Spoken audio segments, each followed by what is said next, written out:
Welcome to Flat Earth Debate, Uncut and After Show. I'm your host Nathan Oakley, and if you are new to this channel, or you've not done so already, then be sure to subscribe, hit the bell notification icon and join button if you'd like to become a Nathan Oakley 1980 channel member and keep up to date with the Flat Earth Debate. If you would like to support the channel, there is a super chat that runs alongside each of these shows while they premiere, and there's also a Coffee, Patreon, Crypto and Thanks button in the info box below the video. Speaking of Patreons, I'm going to do a quick shout out to all of you who do support me on Patreon. So, a massive shout of thanks and appreciation to Steve on the level, Thomas van der Zander, Cannabear, Gary Hughes, Measured Flat, Chris Wouters, Mr. Amish, Sensial Goat, Mitch Kennedy, Rod, the name's Burley, Twodwazzle, Jason Hornsby, Christoph Fournier, Flat Earth Travolta, JMels24, Unimento, Iron26, Endless, Goldie McKiernan, Retro Bill, Level Playing Poem, John Kays, Patrick Gunnels, Banter, Mel B. Styles, Hairy Blade, Mobile Mac 777, Rob W., Del West Watson, Unbelievable Productions, Blue Ridge Ranger, Abraham Mohammed, Skeptic 936, Texas Mike, Chow Yun Cat, David Wayne Foster, and Dank.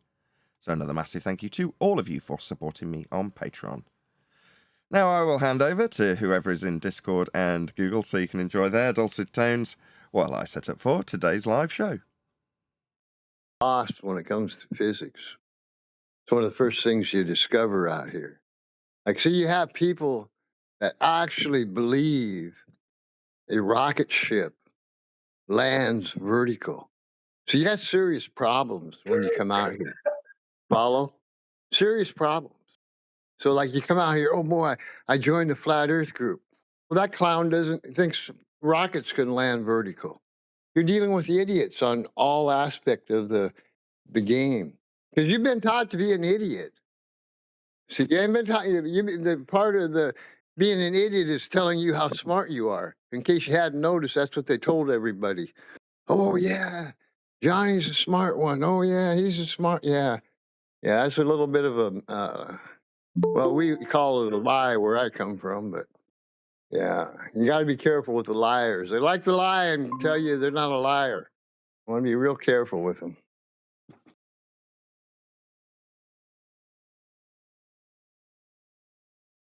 Yeah. You don't think rockets can land vertical? They can't land vertical. That's ridiculous. I mean, my God. That's the first thing you look at when you look at the moon landing. Hey, do you think they landed? No, because if you ever show me a rocket landing vertical, thank you, Lord, I'll believe you. Now, if you think you can even come close to doing it, thank you, Lord, show me. No, the first thing you look at when you look at the moon landing, it is a joke. You cannot land those things vertical. Now they kind of show you, they want to show you a little trick flying with men with backpacks on their back and this type of thing. Well, hey, yeah, let's get that video out here. Take a look at it. Have you ever seen it in person? You ever seen a rocket launch in person? No. You ever watch one land in person? No. Do they ever give you any footage of a rocket, period? No. Rockets are the biggest joke out here. My God. Think of rockets land vertical. My MOS was multiple launch rocket systems. Yeah. Whoopie ding.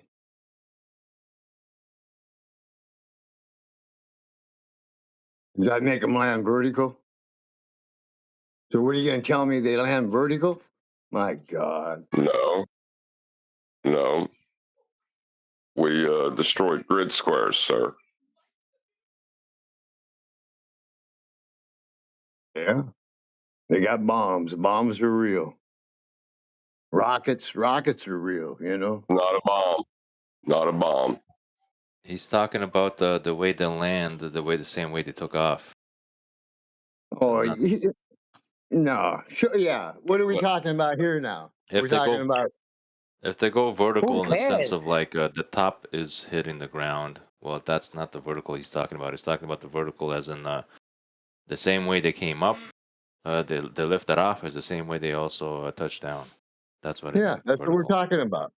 Rockets landing vertical. Rocket. Not the jets. Now we got some different. We got helicopters. We got all kinds of Yeah, I want to show you. That's Show me that one exactly with the what they want you rocket to talk about. coming down with the big flame, supporting itself, and then not only that, not falling over with those little tiny wings and oh gee, and nuclear bombs and oh, we're going to ship a rocket from intercontinental ballistic missile that goes up into outer space and going to drop a nuclear bomb on you. Yeah, that type of clown shit. Seems like they got you right where they want you, Stevie. Yeah, I got a yeah, I got a the link of it. NFL guy. I They got got a me link right of where I. the SpaceX rocket landing vertical. What? You got what?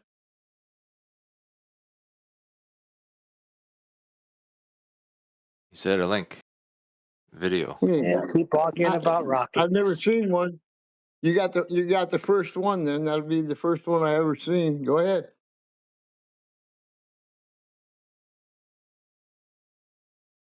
Do you It believe seems in like what Steve Narnia? is trying to It's say in is the chat. It's in the main chat. I just dropped the link. YouTube video. Just It's out of like a few interest, seconds long. Steve. Do you believe in Narnia? Who are you talking to? You asking me? Yeah. Do you believe in Narnia? Narnia? I don't even know what Narnia is. It's a bunch of bullshit. Is that what you're talking about, Nathan? No, Shit I'm you talking about. believe in? You never heard of Narnia with the magical lion that talks and the fawns and the snow and the gas lamp and the wardrobe that you have to go through? You never heard... No, I don't. I'm not really into cartoons too much. I must have missed that movie. Okay. Well, imagine that there is a movie with a magical place called Narnia, okay? Why would I fucking give a fuck about Narnia? Don't swear at me, Nathan? Hey, no Steve. swearing. Steve, there's no need. Bloody Well, hell. Nathan, What's your problem? I'm not really into Narnia. I'm trying to make an All example. we're talking about is rockets landing. Yeah, I know you vertical. are. Yeah. So imagine there's a wonderful mystical place called Narnia, and an objection is raised that when you go to Narnia through the magical wardrobe, the only thing you have to protect you from the minus 40 degrees centigrade that you find on the other side of the wardrobe is fur coats. And someone comes along and says, I can't possibly believe that there's a fur coat out there good enough to protect you from minus 40. Yeah? And then someone comes along and goes, check it out. Here's a coat that's protecting the Inuit tribes from the minus 40 regularly all day long, and they're not even that thick. Now, given that I've proven that there's Narnia coats that definitely can protect you from minus 40, does that prove that there's a place called Narnia?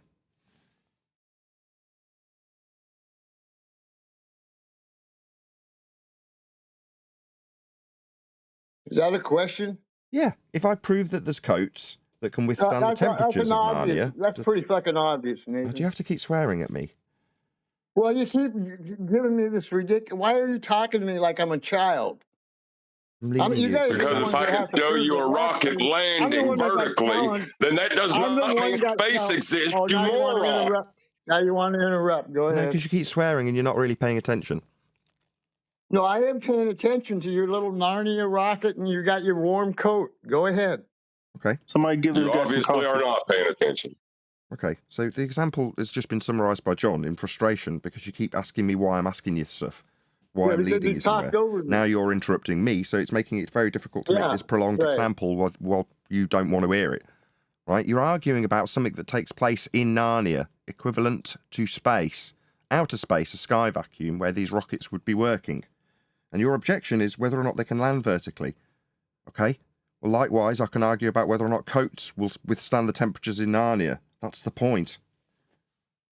Yeah, but we're talking physics. You come in here, that's fine. Nice little point you made. But we're talking physics. Yeah. And this morning, before you got in here. And yeah, we got physics that go on in the real world that make it easier for you to understand them. Yeah, go ahead, Nathan, your turn. I've got nothing. The argument is about rockets and whether or not they work. So if I show you a functionally working rocket that lands, there's you interrupting me again, telling me how difficult it is. Why are you chanting through me? Why are you making it more difficult than it needs to be by chanting through me? I don't really understand why I'm still in the same breath and you're now talking while I'm talking. I don't really get why that's happening. Because you put words in my mouth. You done?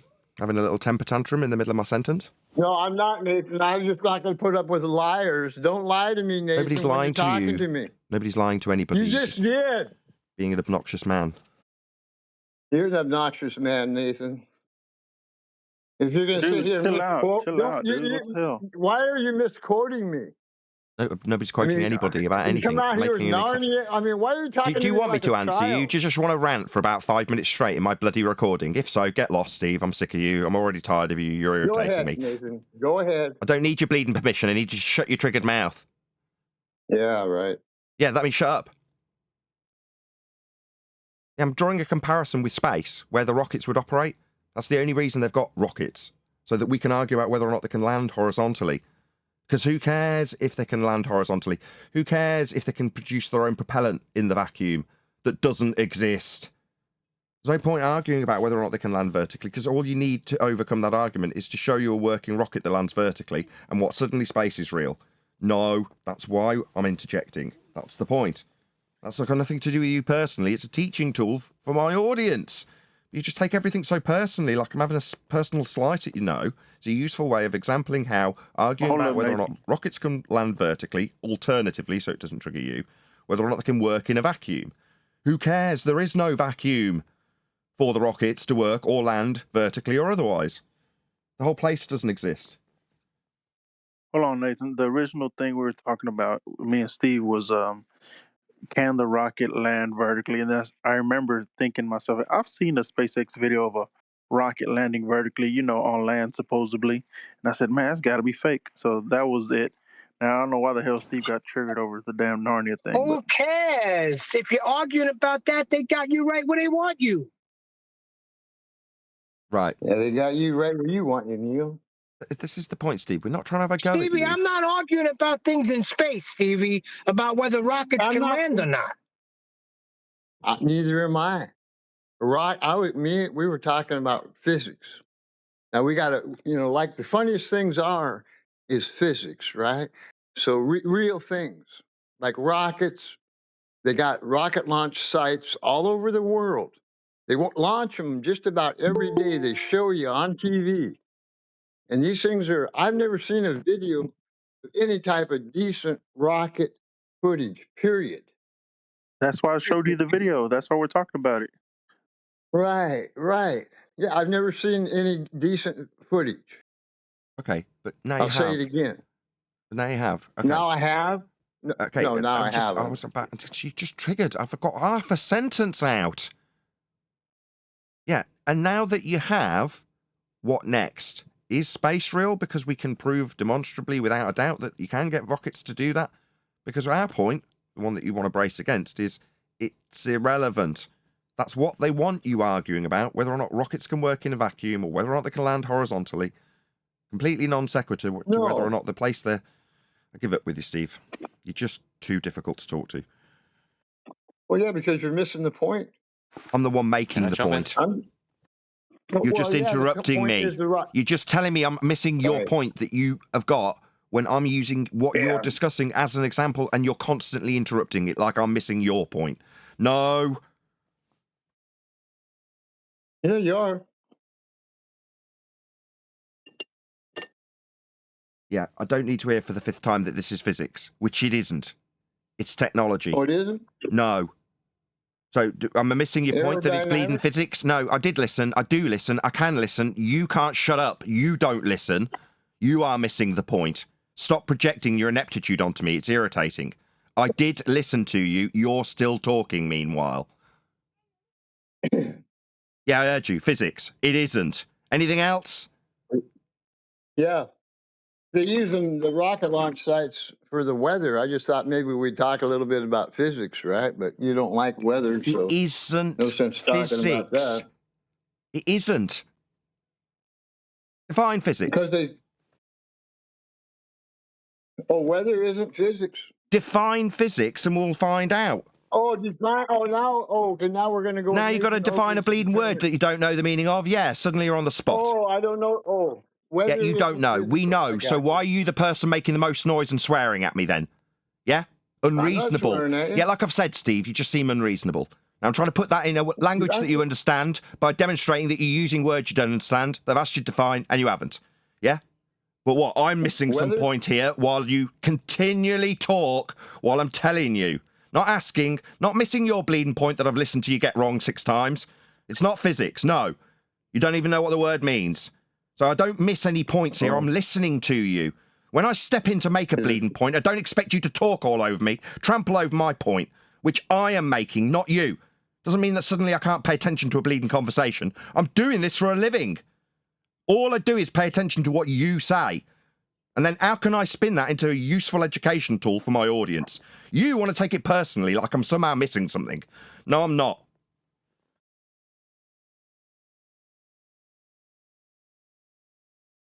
Nothing against you, Steve. I don't. Taking it personal. That's you taking it personally. That's the point. I don't know you, Steve. No, I don't care. Hey. So you know what physics is, okay. Yeah, the study of the physical and natural world. Natural being the operative word when you're talking about bleeding rockets. Oh. Aerodynamics, all that stuff isn't physical world. I got you.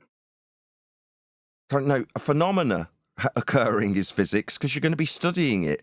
If you're applying physics, that's the study of the physical natural world, otherwise known as natural science. That's physics. Yeah. Yeah. Like aerodynamics is technology. That's technology. Yeah. So not physics then. It's not based off of physics? It just isn't physics.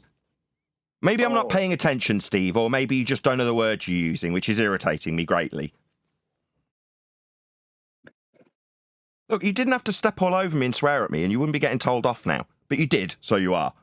I was trying to make an example for my audience about Narnia. You just didn't like it. Okay. There's a bigger, wider picture. There's an audience that needs to understand when they're arguing about whether or not rockets can push off in a vacuum. I'm taking it away from your argument so it doesn't hopefully trigger you to interrupt. That's useful when they recognise that there's no place to be arguing about them going to in the rockets. That's the fake bit. But ideally, you'll be arguing about whether or not there could be propulsion in vacuums. What vacuum? The one that doesn't exist in the sky? That's the point I'm trying to get to.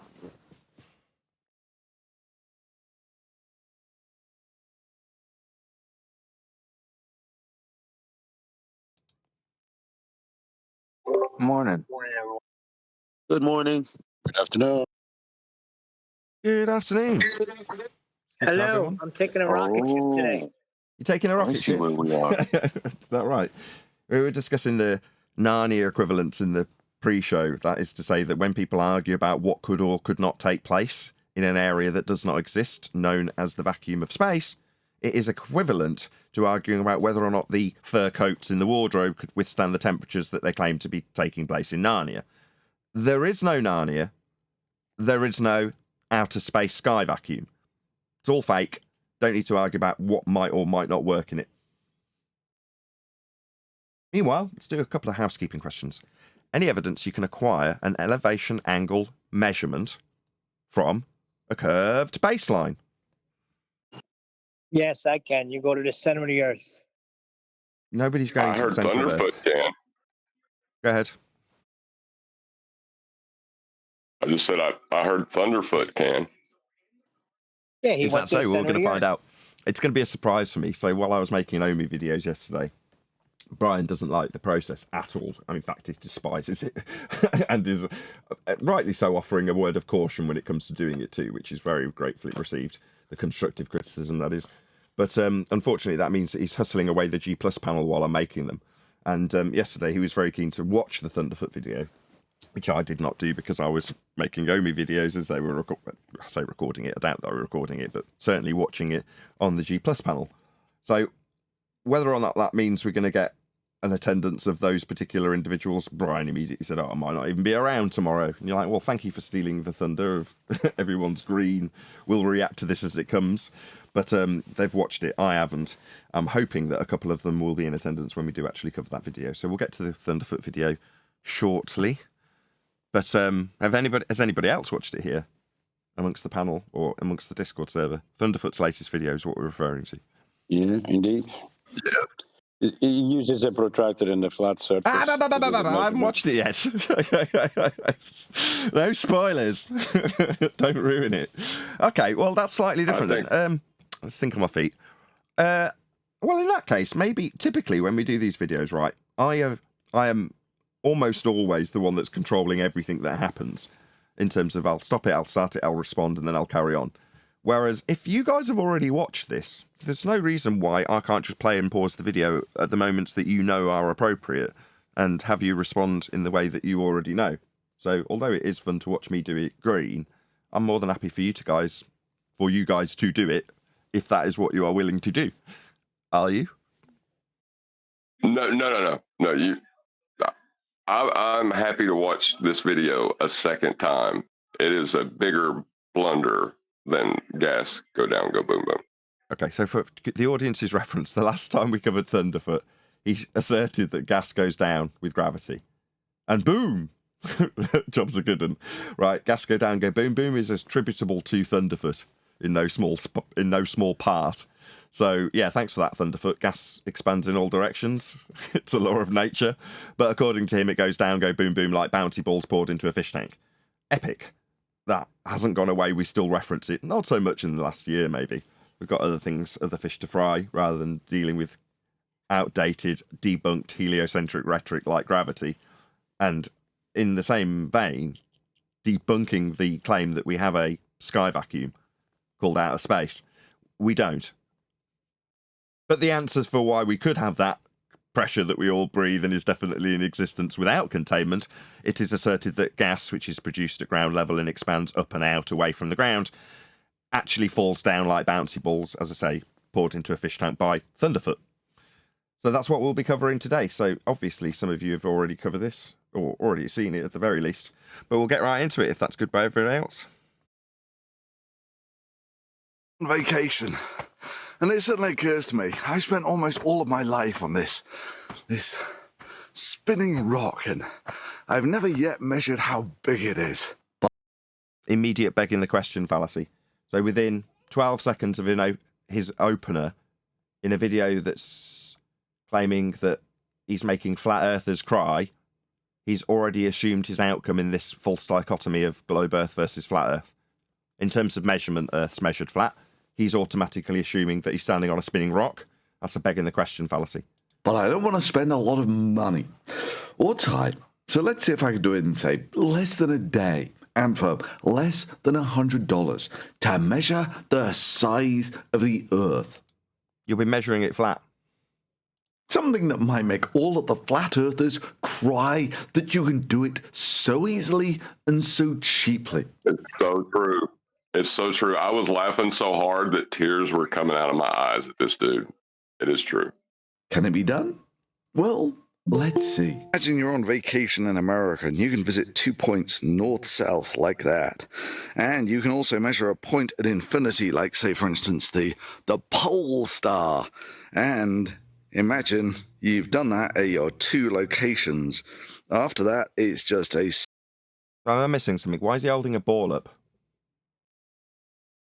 I don't know. He just invoked north and south. That's respect to a horizontal plane of reference. What is he talking about? Precisely. He's referencing horizontal to describe these directions, but he's holding a ball up. Okay. I mean, it's non sequitur at this point, but I've already pointed out he's begging the question, but now he's holding a ball up like it's got something to do with this measurement. Simple bit of geometry to get the size of the Earth. Cost of measuring the Earth. Let's see, a $6 bubble level, $3 crate. So what? A $6 spirit level? We're supposed to be Nathan, you measuring... need a nice and flat baseline. Say again. Of course you're going to use a level. You need a nice flat baseline. So he's going to be measuring Earth flat then?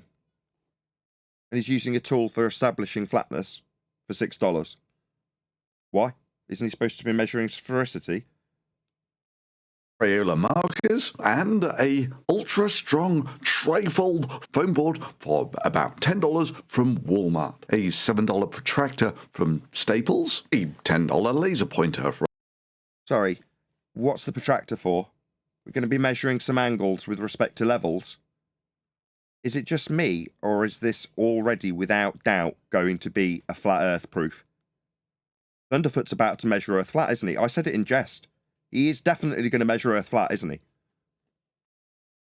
Yes. from eBay and about $50 of gas money. That's not a speculative list. That's exactly what I used. Some $85. Now, bear in mind, I'm doing this for the first time. And when you're doing things for the first time, it doesn't always quite go as planned. By which I mean on the day on night I was going to make the first measurement, a giant thunderstorm rolled in. So do you...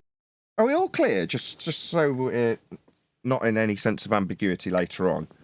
Thunderfoot is claiming this as a... What's he calling it again? It's a measurement.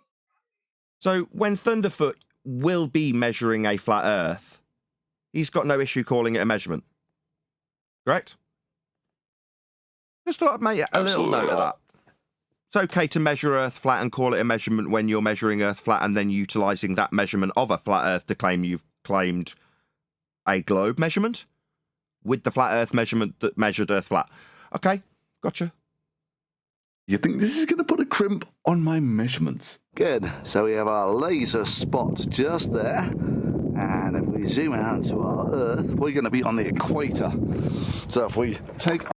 What's the equator?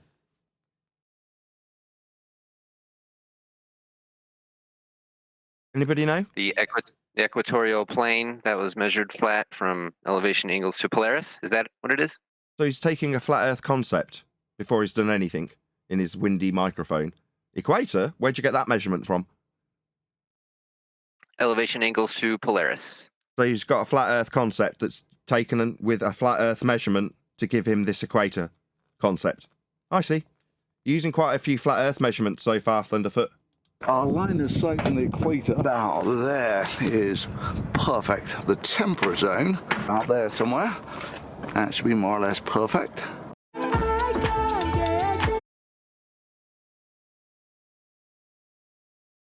There he is, still there. And if we come up to the North Pole, which is going to be about there somewhere, to focus on the spot. What the hell is he doing up there? So what you'll find is when you're looking at a distant point, at least relative to the size of the sphere that you've got, all the... Whoa. When you're looking at a distant point relative to the sphere that you've got, what sphere? What's he talking about? Does anybody know what he's babbling about? Beyond his begging the question. He's assuming level is curved, I suppose, but that doesn't give you an angle, so he can't be assuming that. Are these lines that are coming off a globe supposed to be angles, then? On his bonnet, he's got a curved line with straight lines like pencils or something coming off them. Are they supposed to be angle measurements? Is that what he's inferring? Because he's not being particularly clear about... They can't be if they're on a curve. Well, they're not angles if they're on a curve, no. I don't know, he's being very vague. The lines are parallel. Okay, so the reason I come to this place, this is the Vidavus, just before a thunderstorm. And I'm totally lost now. What lines are parallel? Lines on your diagram with pencils lying against a curve are parallel. Okay. What the hell does that have to do with anything? Well, no, he's going to draw two other lines that are parallel, and one will be representative of the terrestrial plane, and one will be representative of the equatorial plane. And then in the confusion, he'll say that's an angle to a curve. So what you're suggesting is he's introducing this idea of the light coming parallel to the ground that he can't get an angle from because he's going to be transposing this angle into hell with the justification that the light's coming in parallel, even though he's not demonstrating anything of the sort. He's just saying it with a drawing of a curve and pencils on it and saying it's parallel. What's parallel? I mean, we know what he's talking about. I'm just pointing out how vague he's being with his little magic trick. Okay. Where does he get parallel anything from when he's on a spherical surface? Can someone tell me where he gets parallel anything ever? Anybody? So far, just on his little piece of paper. Okay. But he's supposed to be taking measurements in reality. Is because it's a very distinctive place just outside of Laramie and Cheyenne in Wyoming, and it's on an interstate that goes north-south for a couple of 100 miles. Couple of 100 miles, what, linear distance north, flat Earth distance, flat Earth direction, flat Earth mile measurement. Okay. Is this a flat map? Why have we used this flat map? Where's the globe evidence other than on his bonnet on a scrawled out piece of paper? Is that the only evidence? Because this looks like it's going to be using the latitude and longitude grid system. It's a flat map. Yeah? So we've got flat maps, flat distances, and flat Earth elevation angles he's about to perform with a scrawled out diagram on his bonnet that suggests it is parallel. We don't know what it is. So what I need to do is measure a fixed point, which in my case is going to be Polaris, because it is a distant point, which we know is a fixed position in space. And so if we measure it at two different latitudes... Latitudes? As in a flat Earth elevation angle measurement to Polaris? So we're going to be measuring a flat Earth then? Latitude is an angle with respect to the ground position of Polaris that forms latitude. So we're measuring Earth flat then, Thunderfoot. Welcome to flat Earth. You can't do this measurement unless you're measuring a horizontal baseline to the ground position of Polaris. And that flat straight line represents the ground. It's got ground position below Polaris. That's what latitude is. We can work out how big the Earth is. Now, I'm sorry, where does he get that idea that he's taking his begging the question spherical assumption and somehow deriving a spherical size with flat Earth elevation angle measurements? You can't. It's easy to do. All you have to do is apply a spherical radius to a plane. You can do it in your kitchen. You can do it anywhere. Anywhere you need to be a sphere. But tell me how you do it with your kitchen. Well, you take two angle measurements. Well, you could probably do it with one. Yeah, you can do it with one. You just take an angle measurement from your flat baseline, because you need that, and then up to a point on the ceiling, convert that angle to radians, and you can come up with a diameter for the sphericity of your kitchen. I see.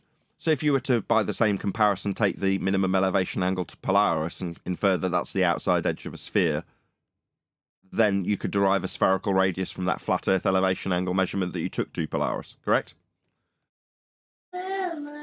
Yes. In principle, you can do this with any star. It's just much, much easier to do it with the pole star. So you can measure Earth flat with any star, can you, Thunderfoot? Yeah, we know. It's kind of our shtick at the moment. I mean, if only you'd have kept Earth to date with the flat Earth debate, you'd appreciate that what you're suggesting to your audience requires you measure Earth flat. Polaris.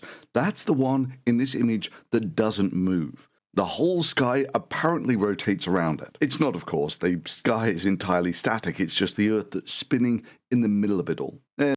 If Earth was rotating underneath as a second non-inertial turning reference frame, then we would have, as claimed, a Coriolis deflection.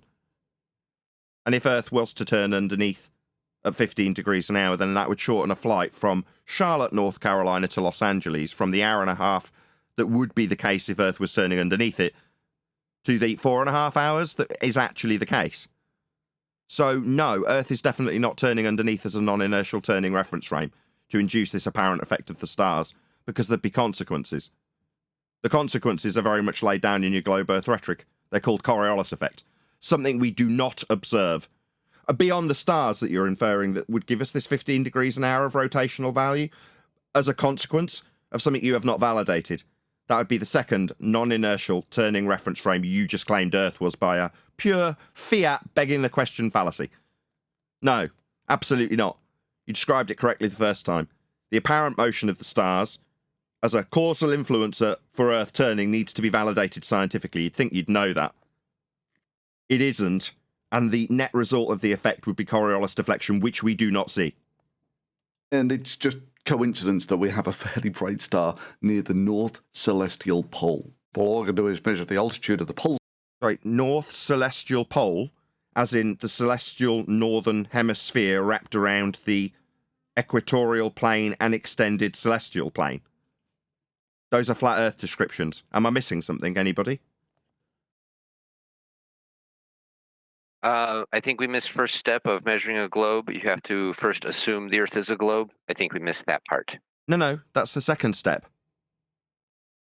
The first step is measuring a flat Earth. The second step is to assume that the flat Earth measurement that you have just taken can be calculable into a spherical value, as explained by John earlier.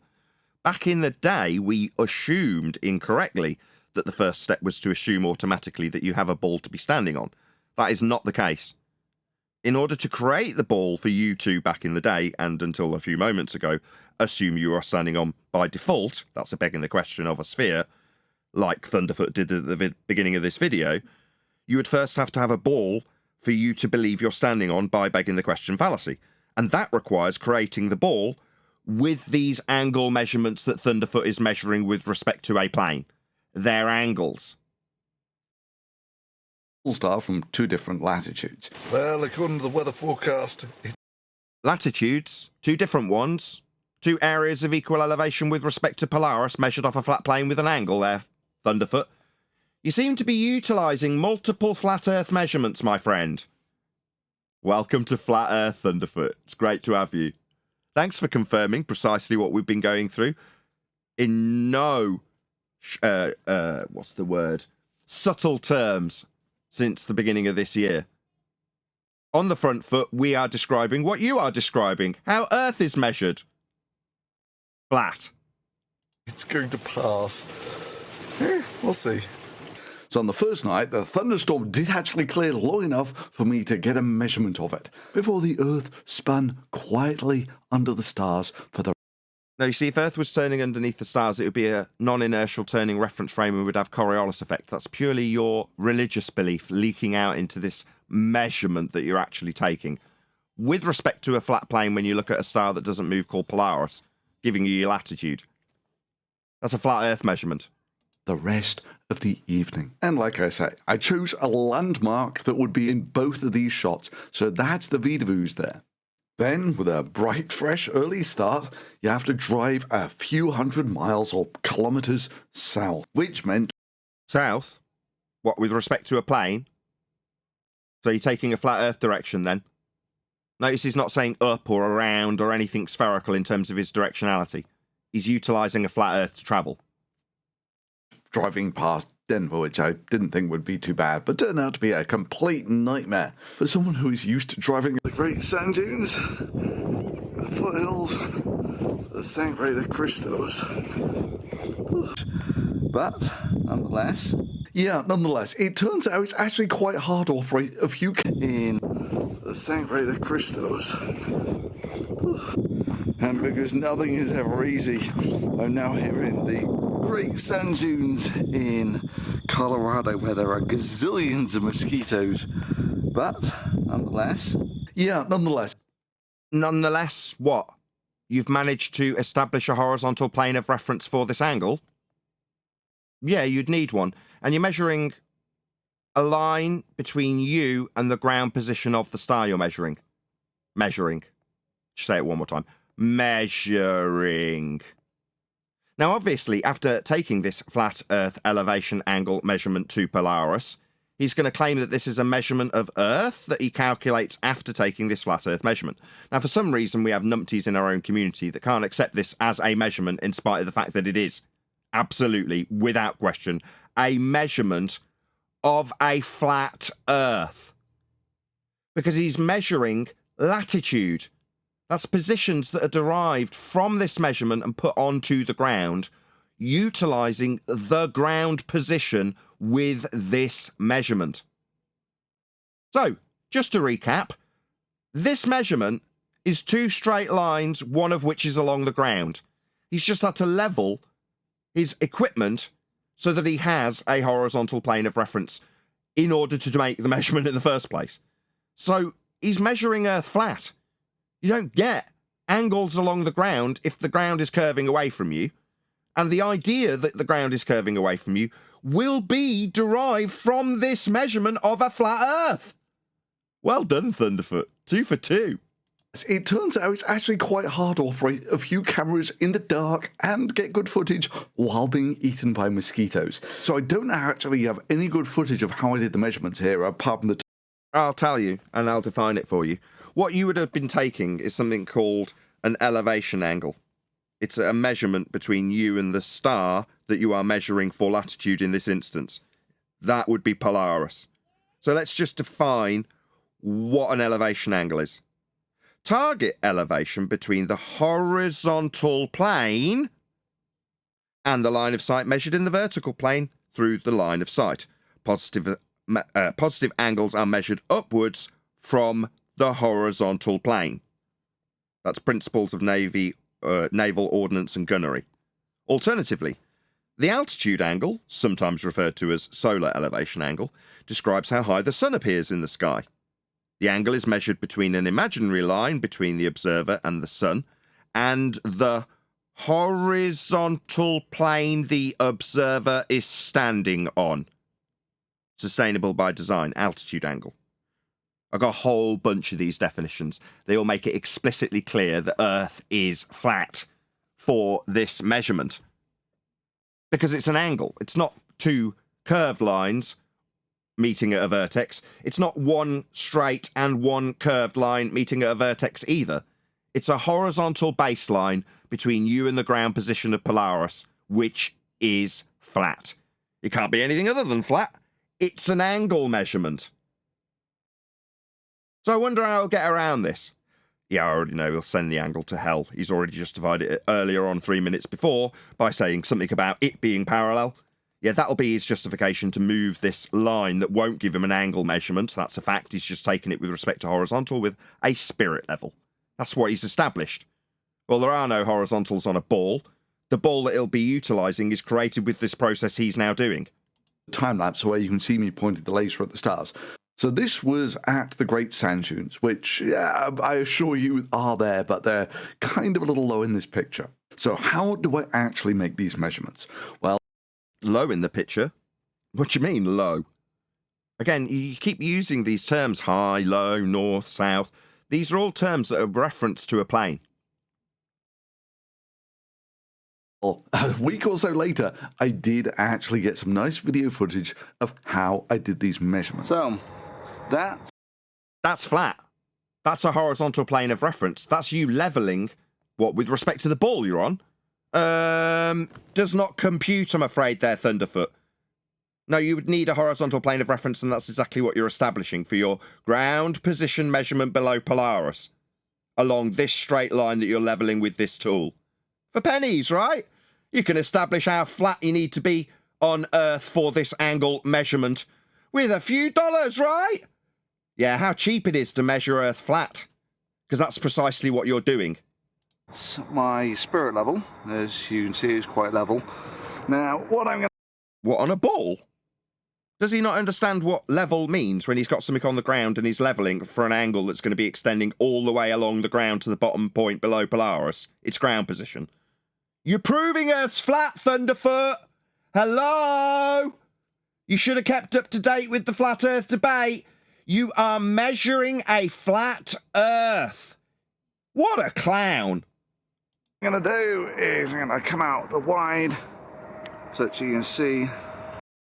Can we just check, because I already know where this is going. Is this measurement in the centre of hell?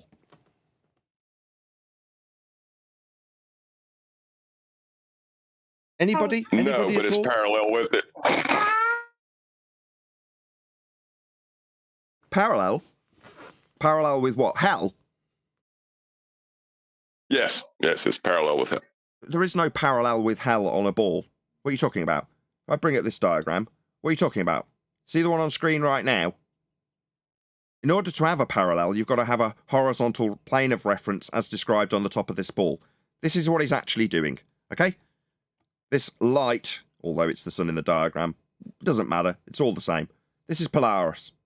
He's measuring an angle between him and the ground position of Polaris. That's a latitude measurement. That's what he's doing. Why is he levelling his tool? Well, because he's establishing a horizontal plane of reference for this line. It's part of the angle measurement of Earth.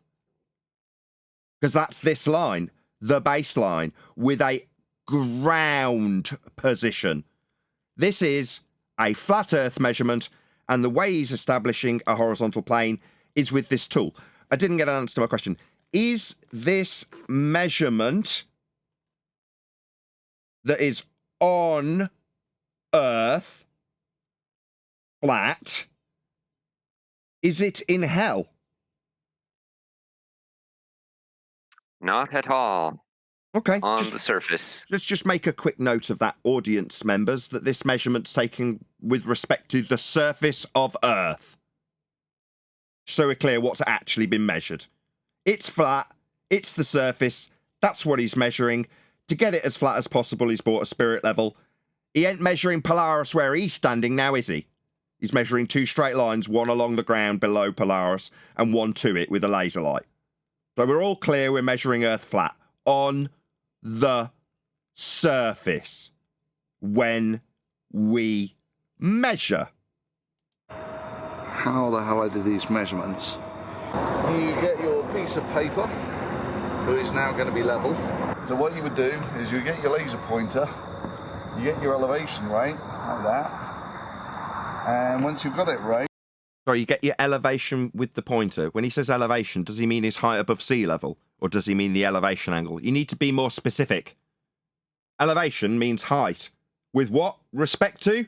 Oh, sea level. That's how height's measured. That's off a flat Earth too. If you're just talking about elevation angle, then it's the line of sight between you and the object in the sky and the horizontal plane the observer is standing on, as per my definitions. You're playing fast and loose with them. You need to be more specific. Elevation of what? Right, you would get your marker pen and you just draw down both sides of the laser pointer, and then you measure it up the next day. And in practice, it looks like this, with the star I'm pointing it at being Alderon. Sorry. Meanwhile, you showed the actual process at dusk with no lights against the backdrop of the spirit level. I wonder why that was done in smoke and mirrors rather than in studio lighting to define exactly what you're doing. Maybe if it was in a really dusky, hardly, barely lit scenario, no one will notice that you're measuring a flat Earth. Except us, Thunderfoot, who didn't need to be well lit for us to know exactly what you're doing. Sorry, the star I'm pointing it at is Polaris. Real quick, Nathan, he did mention that his piece of paper was level as well. This is what he's doing. On screen now, nicely lit, so you can see what Thunderfoot is doing. He's measuring Earth flat with an angle. I realised that when this charlatan decided to do it, he put it in very, very crap lighting and said, oh, I didn't really know how to get the measurement and I couldn't get it the first night, but let's move on and then give you half of the measurement and show you a spirit level against a backdrop of something you can't see and describe my paper as level. So level's got something to do with this then. Yeah, we've got a line along the ground that needs to be level. Along the ground. Yeah, we're measuring Earth flat here, ladies and gentlemen. There is no two ways about what's going on. Doesn't matter how badly lit Thunderfoot shows the method. The pole star, which is super easy to find once you can see the stars of the Big Dipper. And that you just take the bottom 2 stars of the Big Dipper and they always point towards the pole star, which, if you can see it, will always be due north. Okay. Like due north? With respect to a plane? Like towards the direction of the horizon when you lay a compass flat on a flat map? That sort of directionality that requires Earth be flat to describe it? Does this guy know what he's doing? You're proving a flat Earth left and right.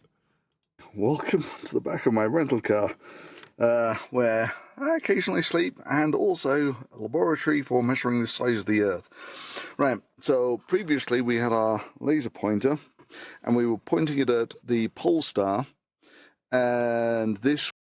What about the other line? Is he not going? Does he not mention the other line of the angle, ever? Anybody who's watched this, does he just mention the one line and think if nobody notices that there's 2 lines to an angle, one's along the ground, that no one will notice? He can't mention it because as soon as he does, well, he obviously knows that he's lying if Okay. he's not going to mention that bottom line. No worries. I'll just put it on screen for my audience that isn't going to be deceived by Thunderfoot Clown and his deceit by omission. This is the line along the ground. It forms part of the angle. It's called a baseline. It runs to the GP of Polaris. That's called a ground position. What is a ground position? Well, it's the point at the zenith of the star if you were standing below it, and 90 degrees to your position. 90 degrees being a square box that you could put at the ground position and run along the ground to where Thunderfoot's making this measurement. He doesn't seem to want to mention the fact that he's measuring Earth flat. He just keeps measuring this line and describing this line only. Well, an angle's 2 lines, Thunderfoot, you deceitful little man. Yeah? You're measuring Earth flat and just thinking that you can get away with not mentioning the baseline. It's part of the angle measurement. This was. I think he's in line with the rhetoric. Flat. Say again? I don't think he's deceitful. I think he's in line with the rhetoric. And this is exactly what they teach them. Okay. Well, what he's just been showing is a measurement of a flat Earth. So regardless of what he's about to do on paper, he's just measured Earth flat. Beyond this point, I don't give a toss really beyond this point. What he does on his car is kind of irrelevant to me because I couldn't care less. The measurement was a flat Earth measurement, wasn't it? Yes, but they have to measure Earth flat to get their sphere belief. That's part of the rhetoric. Okay. Yeah, I mean, we can go through the advanced heliocentric conversion after deriving the globe itself from the radial value derived from Polaris to give him a radial value to start inferring that he's got parallel light rays to move what he has just measured with respect to the surface of Earth into hell based on having a hell that was derived from flat Earth measurements to give him a model to put the angle in hell with. So we can watch that, but I'm going to dwell here for a bit. I'm going to take it off my audience's screen and stay with this instead. This is what he's just done. He's just measured Earth flat. Now, while we could just whistle past that graveyard straight into how he now utilises the measurement he's just made, with a bit of darkness and a bit of smoke and mirrors to hide the fact he's measuring a flat baseline, to move very swiftly on to seeing how he'll utilise that measurement of a flat Earth to create a spherical surface that he's already assumed, to derive a radial value that he already thinks he's got. Well, no, I don't care beyond this point. He's just made a measurement of a flat Earth. Who cares what he does after this? I mean, it's fun telling people on Omi TV about how the process he's about to enlighten us with in the next few minutes is how the Roman Catholic Church created a globe to put you on. But ultimately, the process is now complete in terms of measurement. No more measurements will be made. We've got our measurement off the surface. It was an angle. That's been done. So we've measured Earth flat. I wonder what he'll do next. Who cares? Yeah? His audience were shown this angle against a darkened car. I'm showing it in the light of day that it needs to be shown. It's a flat Earth angle measurement to Polaris. It can't be anything else. It's an angle. Now, these lines that move towards ground positions, in this case of Polaris, cannot be on tangents in space, because then it wouldn't be a ground position anymore. But that's what you'll need for this measurement, as slippery, let's call it, with the truth, as Thunderfoot wants to be. You've measured Earth flat, son. I mean, we could. I don't even think it's necessary. We could get into what he does with the measurement after the fact. Do we even need to go through what he's going to do with his measurement? Do we need to see him transpose what we've taken as a measurement into hell? Do we need to do that? No, the measurement's all that matters. Calculation's irrelevant. Yeah, so it's game over. Thunderfoot, you measured Earth flat, mate. Now, as I say, we could dwell on what you do with the measurement after the fact, but your calculations will be defying this measurement, because they'll be implying that there was a surface that didn't have a ground position to get the measurement from, and in order for it to still function as an angle, you need to put it in the equatorial plane, extended to the celestial plane, in hell. Not where you got the measurement, that would be on the surface. That would be this. This is the measurement Thunderfoot just made. It is a measurement. It is with respect to the surface. It does have a ground position. It will be a straight flat line along the ground. Earth is flat. That's how Thunderfoot just measured it. I think we've dwelled on the fact that we've already won at this point, and the rest of what he has to say about what he extrapolates out after his flat Earth measurement is irrelevant. Have we pondered that long enough for us to potentially dwell on his crappy measurements and extrapolations after this measurement of Earth flat? Have I dwelled on it long enough?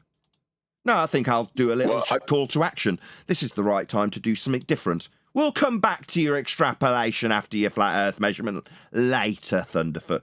In the meantime, at this nice little conclusory point for me as a flat earther telling people Earth's measured flat, go and let Thunderfoot know. There's a link going by in my live stream chat now. I would hope that were he to respond, he'd put a link to my video so I could share in the YouTube algorithmic love that he is so fortunate to receive, where by decree of Congress we are shoved to the bottom of the list and literally, quote, censored. Because we wouldn't want anything beyond the garbage extrapolation that he's about to go on to be the main focus. It doesn't matter that he's put the dark light of dusk over the actual measurement of a flat Earth. Let's get on to him describing parallel light rays moving to hell, I guess. No. Go and let Thunderfoot know at Nathan Oakley 1980 sent me to let you know you measure Earth flat with elevation angles to Polaris. Welcome to Flat Earth, Thunderfoot. I'm sending my audience to let you know that you either are stupid or you're deceitful. There's only two choices. You either know that the measurement you're making is with respect to a flat baseline and you just thought it'd be, what? Better not mentioning it. No, that's deceitful. Or you're stupid. One or the other. I don't care which.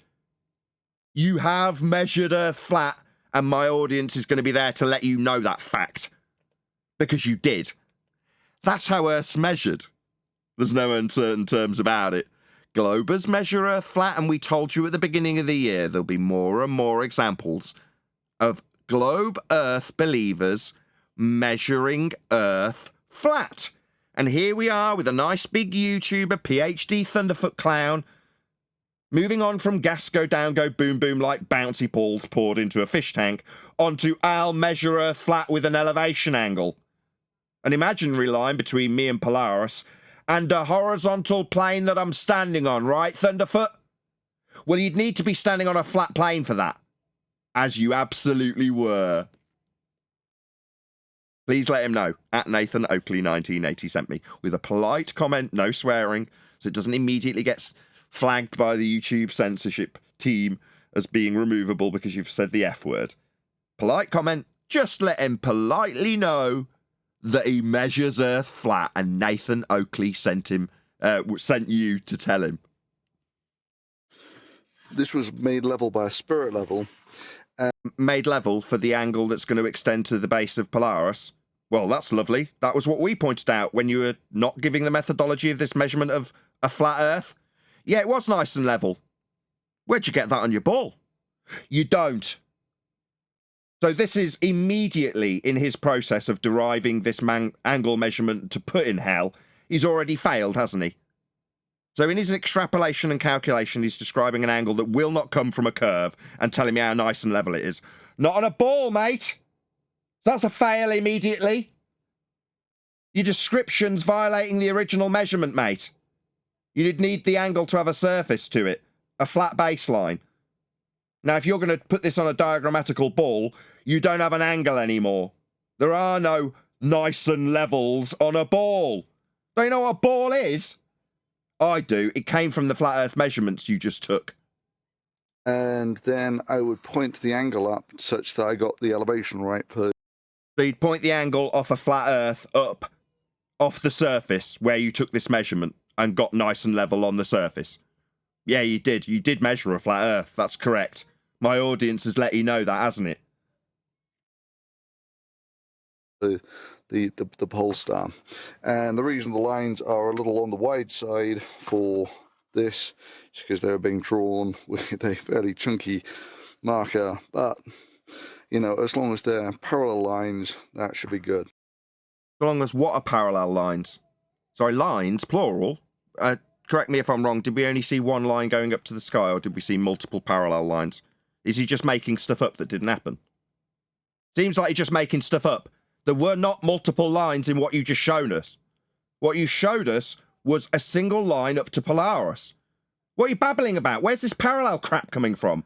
You dropped it in earlier and I was kind of confused. Now I'm really confused. What is parallel? The lines you've drawn on this diagram are parallel. What the hell does that have to do with anything? You're measuring an angle with one line to the star and one line on the ground. You're not mentioning the line along the ground, but you're talking about multiple invented imaginary lines that are coming down from the sky. Where the hell did they come from? Did you hallucinate them, man? There weren't any! You stupid nutter! What parallel lines? Am I going nuts? Is it me? Let's not project my own potential insanity onto Thunderfoot. Did I miss the multiple parallel lines now being described? Where was that shown? Anybody at all? No, I'm not sure you what he's didn't talking miss about. it. I think that's him intentionally being deceitful at this point. Well, we don't get a mention of the line along the ground, but we do get a mention of multiple hallucination and imaginary parallel lines that we didn't see. We didn't see them, Thunderfoot, you hallucinating mate. Now me, I'll just go through the angle that he's describing again and how nice and level it is.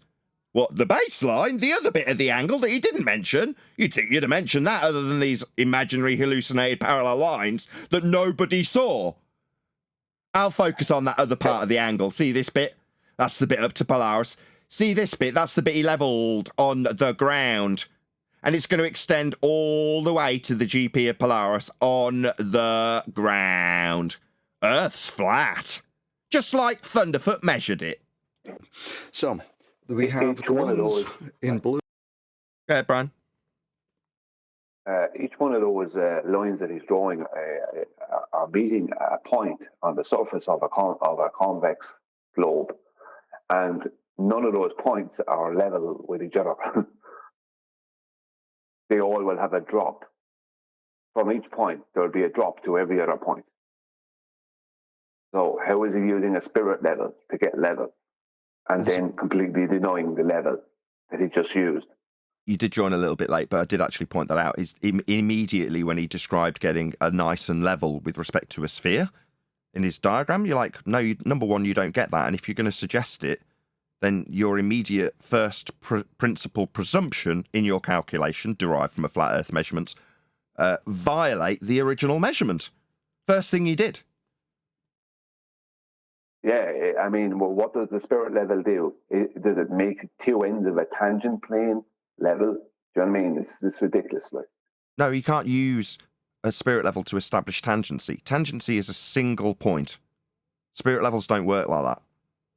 Spirit levels establish planes of reference that would be needed for elevation angle measurements. I defined that too with two different definitions that made it clear. Horizontal plane of reference the observer is standing on is what you are measuring for this angle. He just didn't mention it. Like I say, he's gone into this batshit hallucination world of parallel lights that aren't being shown. Okay, well, it's just hallucinating. Blue are from when it was windy in Laramie, and then we drove south, when Sorry, back to the flat Earth map that you're using. This isn't a globe-shaped map. Yeah, it's using the grid. It's two-dimensional. It's a flat map for your flat journey with your linear distance measurements that you're following and confirming when you drive. Yeah, this is all flat. Is it just occasionally you'll draw on a scroll of paper on your bonnet and say that somehow the flat Earth that you've just travelled on, referenced for directions, utilised for elevation/elevation angle, you weren't very specific, being a PhD and all. All of these things need a flat Earth. You even describe something being below in your camera. Again, where are you getting these descriptions of flat Earths to insert into your fundamentalist sphere belief? Does it just drop in on your bonnet? And nowhere else. Everything else is flat, but occasionally I'll violate the very measurement I've just made to infer that we've got some sphericity. Then I'm back to my flat Earth maps and my flat Earth directions and my flat Earth distances. we got the red ones, which is where it was. Go on, John. I was just going to say, the trick is to every time you reference something that requires Earth to be flat, you pick up a sphere and hold it. And then you can think that the flat Earth is a sphere. Pathetic. Absolute mosquito territory. So what I've got to do is insert some fluff. Maybe beyond we'll pathetic. notice the flat Earth angle you measured. Sorry, go ahead.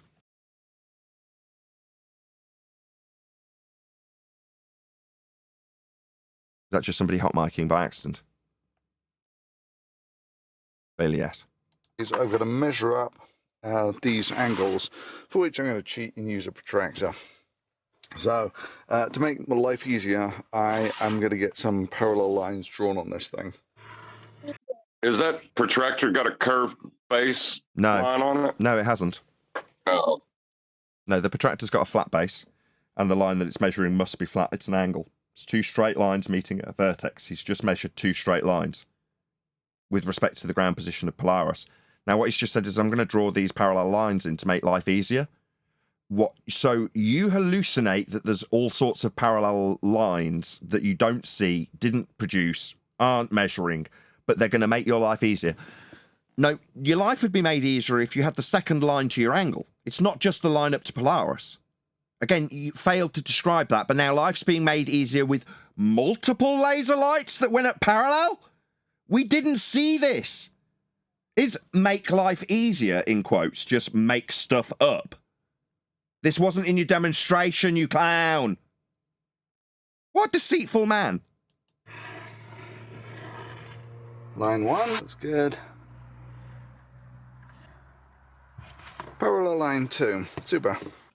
Okay, let's measure up this blue guy first. And as you can see, we measure the angle fairly accurately. Off a flat Earth? Yeah, you will, because what you're describing now, with your hand on one side and the other of a flat protractor base, is a flat Earth measurement to the star Polaris.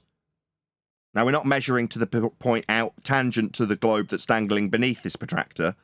So if you imagine that there's a globe Earth dangling beneath this now, yeah, because that's what he's going to do. He's going to pretend that the measurement is from the point with a dangling dingleberry Earth. Again, if he'd have kept up to date with the flat Earth debate, he'd know some of these terms. But we're measuring off the surface. And a single point on a globe won't give him an angle because the line isn't going out into space, it's on the ground. So this fails. Again, why we've got all sorts of different laser lights, I'm just for my own sanity. Did anybody else see multiple different parallel laser lights all fired off at the same time when he did the demonstration? Did anybody see what he's now drawn? Negative. So he's just a deceiver. You're just a liar, Thunderfoot. You didn't do this. He just raised the horizontal plane up. Instead of being on the ground, he raised it up into the ground.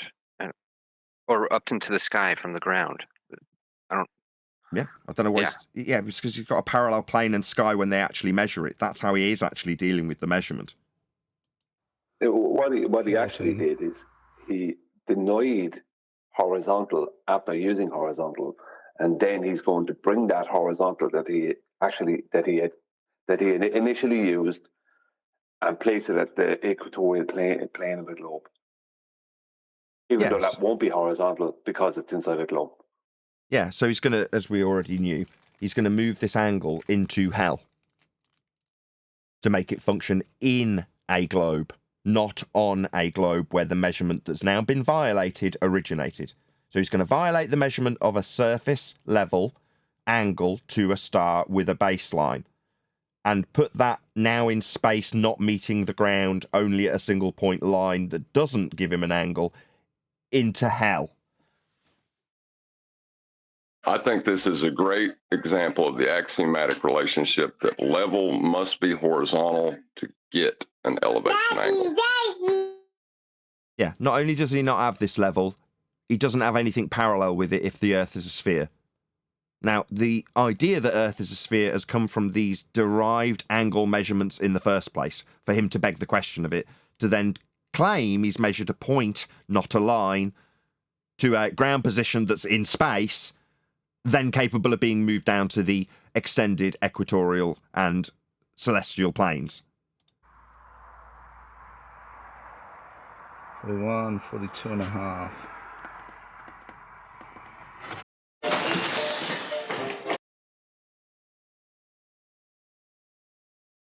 $35, $36, $37 and a half, and that's Sand dunes. Okay, so those are all my numbers, and my spreadsheet assures me that the average of all of these is 37.2, and the average of all of these is 41.8. Seriously, who cares? He's got these meeting lines that aren't on a globe. What he's just drawn, just make a note of the number, 821. What he's just drawn is angles meeting a flat plane. That's what this diagram is. Now, he's got a parallel line running with surface level. Okay, fine. But he's got a line that's meeting a flat plane. The angles that he's measuring in this diagram, this is his flat plane, this is the angle meeting it. That's what he's just measured. Where's the ball? Anybody? Where's the ball? That's going to come later. Don't worry. We'll get to the we're ball describing the after we measure measurements. Earth flat. So far, this is a flat Earth measurement that he's diagrammatically representing with loads of parallel light rays that he didn't take angle measurements with. There was only 2 different locations. Apparently, it makes it easier. Okay, fine, whatever, you delusionary, hallucinogen-induced man, because you didn't see any of that, and we definitely didn't get to see it in your video, you just imagined it. Meanwhile, this is a plane of reference. That's part of the angle. Here's the angle. That's it. You've measured Earth flat. There's no ball involved.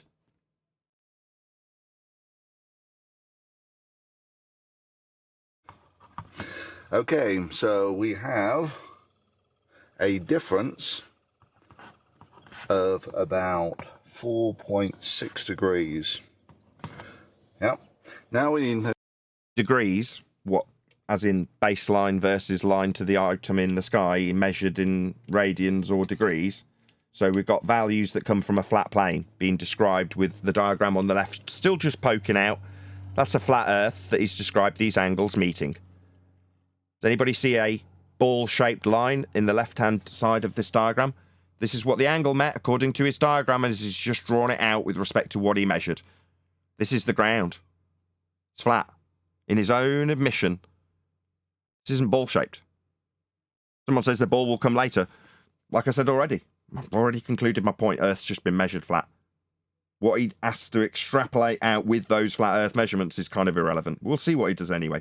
know the distance that corresponds to going 4.6 degrees around the Earth. Okay, so we're going to work in kilometers. Oh, you didn't go 4.6 degrees around a bent line, did you? The line that you meant wasn't measured wasn't bent in the last diagram. So you're saying that the distance you travelled to measure those two different angles with respect to a plane of reference was around a bent reference line that wouldn't have given you an angle.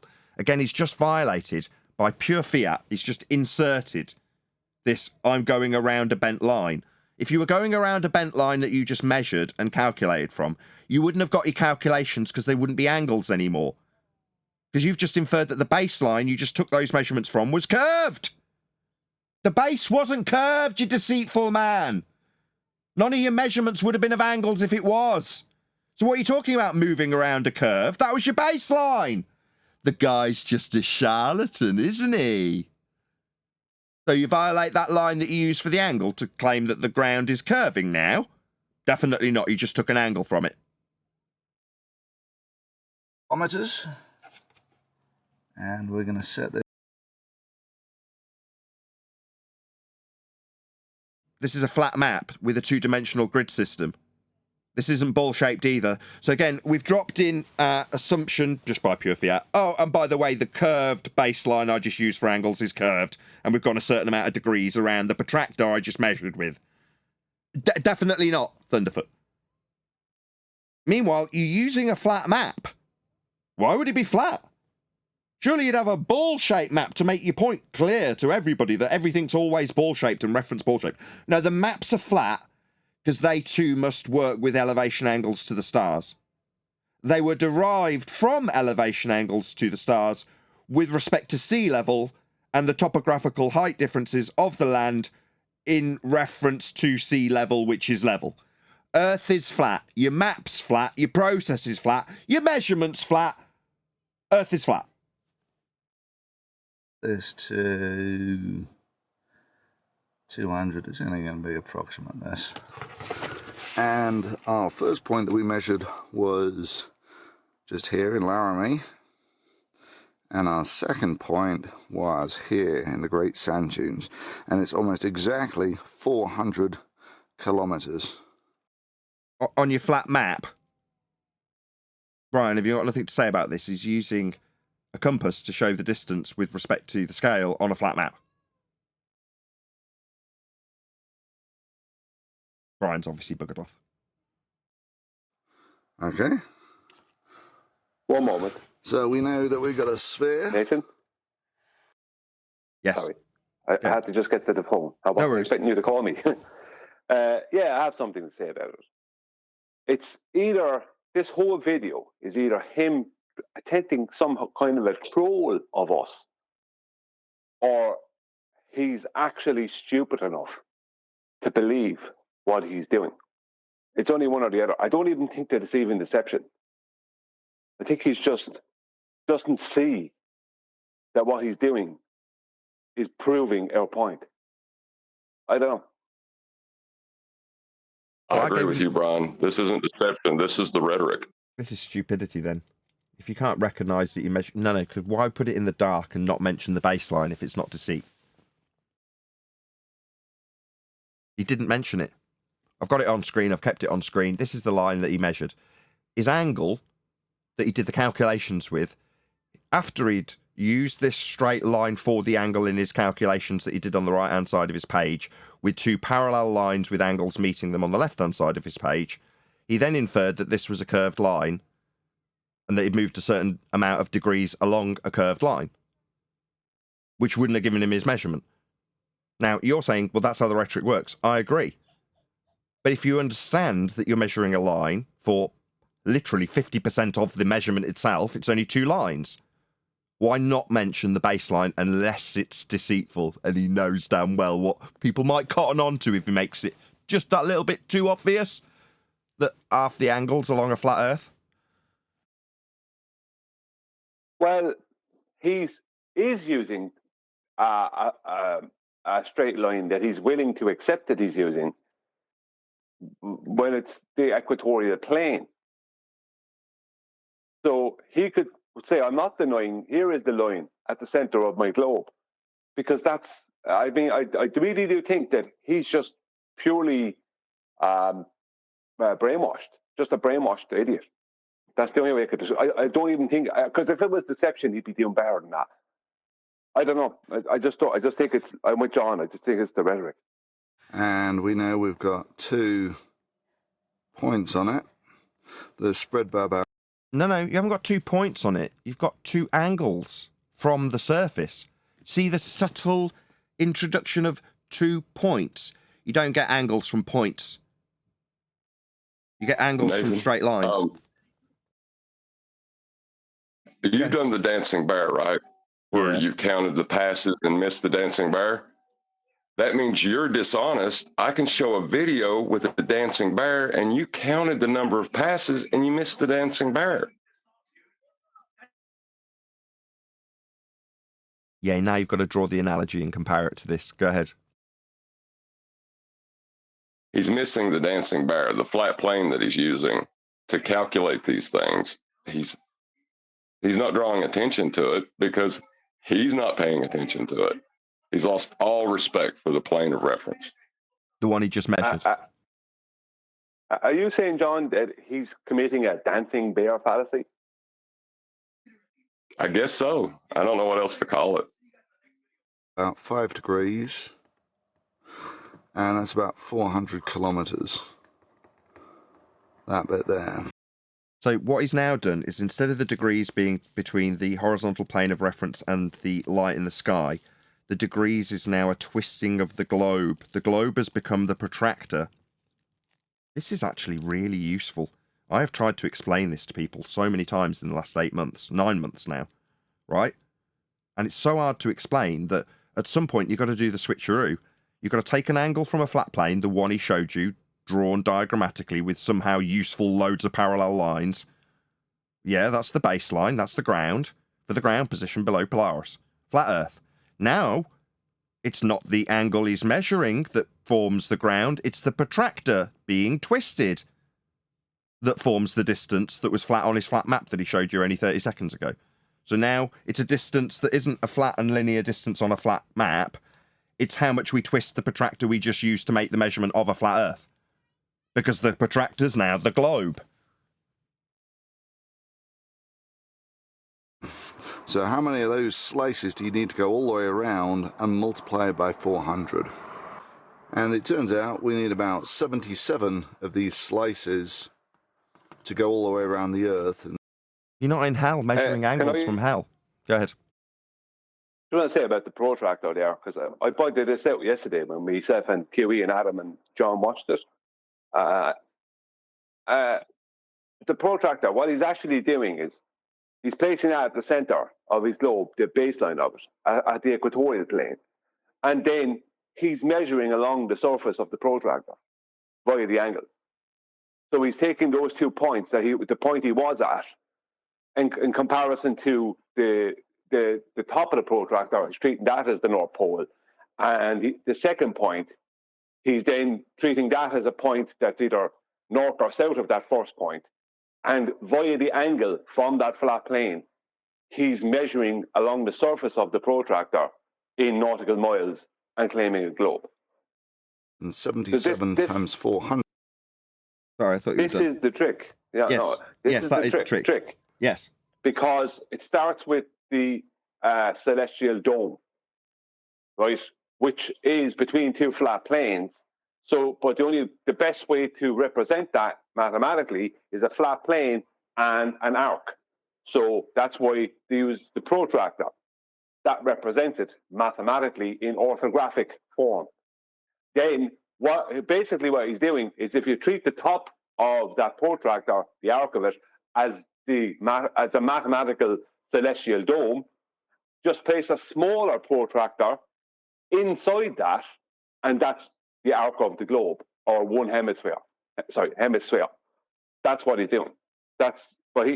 This is how he fools himself into believing that's actually measuring something. I've got it up from my slides that I made from the presentation I did at the end of last week, or beginning of this week. I'll lose track of time.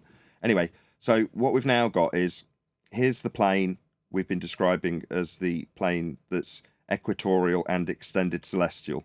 Well, on this diagram, we've just got the celestial equator marked as this circle of equal elevation. That's a flat plane. Then what he's describing is the angle that he's just measured from hell, marked here as 40 degrees. Well, the angle is between you and the horizontal plane of reference the observer is standing on, as measured by Thunderfoot, and the light in the sky. Well, when he takes it from the surface, it doesn't give him an angle. So he has to justify it by saying all the light's coming in parallel, therefore I'm legitimate in putting me in hell and making the globe the protractor around me. Let's just see if I can find a... here we go. So this is how you've actually taken the measurement off a plane with an angle to a point in the sky, whatever it may be, and the ground position below it. That's latitude in this example from Thunderfoot. If you can then imagine that the light that is extended out to this point by your view is actually a much bigger circle all the way around here, then this becomes the globe. But once you've created it with those flat Earth angle measurements to the North Star, you've then got to transpose that person's position on top of it to have you believe you're standing on it. Obviously, you don't get an angle anymore, so when it comes to actually functionally using these angles, they transpose it back into hell, which is precisely the process that Thunderfoot's just described, ending up with this. You in hell, standing on an extended equatorial plane, that's the surface of Earth, with the globe that you're no longer getting a measurement from, you're in it, representing the angle with respect to that plane from the centre of hell.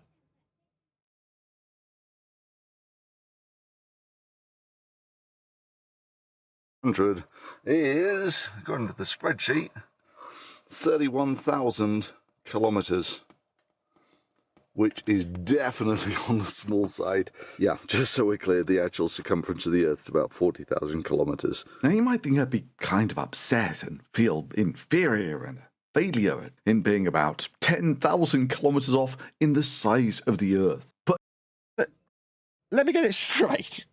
Even when you used a flat Earth elevation angle measurement to Polaris and went to the extent of actually following this process, you still ballsed it up, did you, man? Well done. I mean, I didn't need any of your extrapolations to go in the right direction for you or the wrong way for you. It's embarrassing that you cocked it up. But they're only extrapolations based on flat Earth measurements to begin with, so who cares? But still, you ballsed it up. You couldn't even get the extrapolations and calculations right. Well done. But in reality, for less than $100, less than a day, and for using a high school protractor and a $10 bubble level, and a flat Earth baseline to the ground position of Polaris, you're not going to mention those bits that you absolutely needed. I'm actually pretty happy with that. You see, I can actually... Me too. You measured Earth flat. You proved our point that we've been barking on about since the beginning of 2024. Well done, right on cue. You look up the cheat codes and find out what the actual answers are. So cheat codes, what you'll do with these angles that came from a flat Earth. Here's that flat Earth that you got the angles from again. It's just poking out the side of your left-hand side of frame. Yeah? You don't have these on a globe, mate. And the calculations that you've got on the middle of the frame, all of those calculations are angles that have got two straight lines. Let's just put up on screen what these measurements are with respect to. They were with respect to these angles that he took. One along the ground, one to Polaris. Now, without this straight flat line that he extrapolated out after the fact, violating the measurement, and therefore violating the initial angle calculations, he suggests that this line's bent. It isn't. You're delusional. Furthermore, there aren't multiple lines coming in when you measure one line to the Polaris and one along the ground, so you can suggest that this angle measurement with respect to the surface that has absolutely nothing to do with the ball and cannot function on a ball is justifiably put inside a ball. No. We measure Earth flat and that's all there is to it. And so do they. We've been saying this since 2024. We've been hinting at it all through 2023, but now we can make it overtly clear to all. Earth is measured flat whether you're a globe believer like Thunderfoot or a realist that knows that measurements with respect to a flat plane of reference are just that. They're not measurements with respect to a flat plane of reference that can later be bent. It isn't. But you're entitled to your belief. You can bastardize these flat Earth measurements into bent lines for baselines all you like, Thunderfoot. You can transpose those lines that wouldn't be giving you angle measurements off the surface of a sphere into hell to satisfy your globe belief all you like. Meanwhile, you did measure the surface nice and level. End quote, Thunderfoot. The latitude for the Beetlejuice is about half a degree high. Yeah, well, measured in the aftermath of a thunderstorm. And the latitude for the sand dunes was half a degree higher with respect to a horizontal plane of reference, then? Yeah. About half a degree low, while being... So, half a degree lower with respect to the horizontal plane of reference. It was lower towards the horizon than it should have been when you measured Earth flat, like in this diagram. On the left, you just got it poking out a little bit. You just got a little bit of a hint of the flat Earth that you'd need for the angle. Where's the globe in this diagram? I mean, this is the maths with all the measurements, isn't it, Thunderfoot?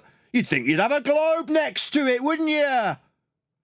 No, but you haven't, have you? You're measuring a flat Earth, and that's why all the calculations are based on those two straight lines with respect to the ground. Earth's measured flat for everyone. Doesn't matter if you've got a globe belief, you'll still measure Earth flat just like Thunderfoot does. And did. And will always. Eaten by mosquitoes. Put the correct numbers in, and of course the size of the Earth comes out perfect. So how big is a half-degree error in reality? Okay, for a perspective of angular sizes, the little finger at arm's length, which is about... This is a flat Earth prerequisite? We're talking about angles then. One of them's going to be the base, the ground, and the other is going to be the angle in the vertical with respect to the horizontal for the angle, to describe this as angular. Yeah, perspective, you don't have, Thunderfoot. Perhaps you are unaware that you're begging the question, proof of nothing. Perspective hijacking Earth curve maths has no perspective in it. Maybe you were unaware when you drew out your diagram of a flat Earth with a conveniently hallucinated parallel lines that no one saw, and a convenient parallel line above it that didn't have any reference to anything. Conveniently, those lines also, in orthographic view, have no perspective representation. Nothing changes in angular size when you're looking at the side of your own head. In an orthographic diagrammatical representation, which is what you're now describing. A flat Earth prerequisite for angular size. Go ahead, John. Just to be fair, Earth curve maths doesn't have Earth curve in it either. No, it's got a derivation of surface level and eye level parallel with one another when measured. Height above the surface level for eye level and the surface level for the differential calculation of the angle. Represented at altitude when you raise above the flat surface level in the Earth curve maths. Earth is flat in Earth curve maths too. Yes, that's absolutely correct. But in respect to this angular representation that Thunderfoot's trying to describe with respect to a flat plane of reference, just ask Conspiracy Cats. Maybe he'll, quote, give you a flat Earth for that, end quote, Conspiracy Cats. Because you will absolutely require one, Thunderfoot. You seem to be using a flat Earth 90% of this video. Quick shout out to Quantum Eraser, who's going to be live at 1 PM US Central, 7 PM UK. And I think it's 5 AM Sydney time. Okay, that's pretty late. Sorry, Aussies. So be here or be sphere on the Quantum Eraser YouTube channel, where he's destroying Rob Parks and Boy Zero, the Sky Grifter. It's the second part, the one we were going to do on Saturday on Ballbusters. But that is tonight, as you are watching this live, and I can do a plug as I noticed it coming through on Skype. So be here or be sphere on the Quantum Eraser YouTube channel. I'm sure this particular endeavour, which was covered by Quantum Eraser yesterday, he may join before we end up finishing this live stream to give his 2 pennyworth on Thunderfoot. I hope he does. But yeah, now I've plugged his show. He better bleed Nad do. Anyway, we'll crack on. About there. Yes. Just so you know, Ruhif made a video about 2 years ago, I think it was. And I posted it in Masturbation a while ago, but it was ignored. Showing perspective on a globe.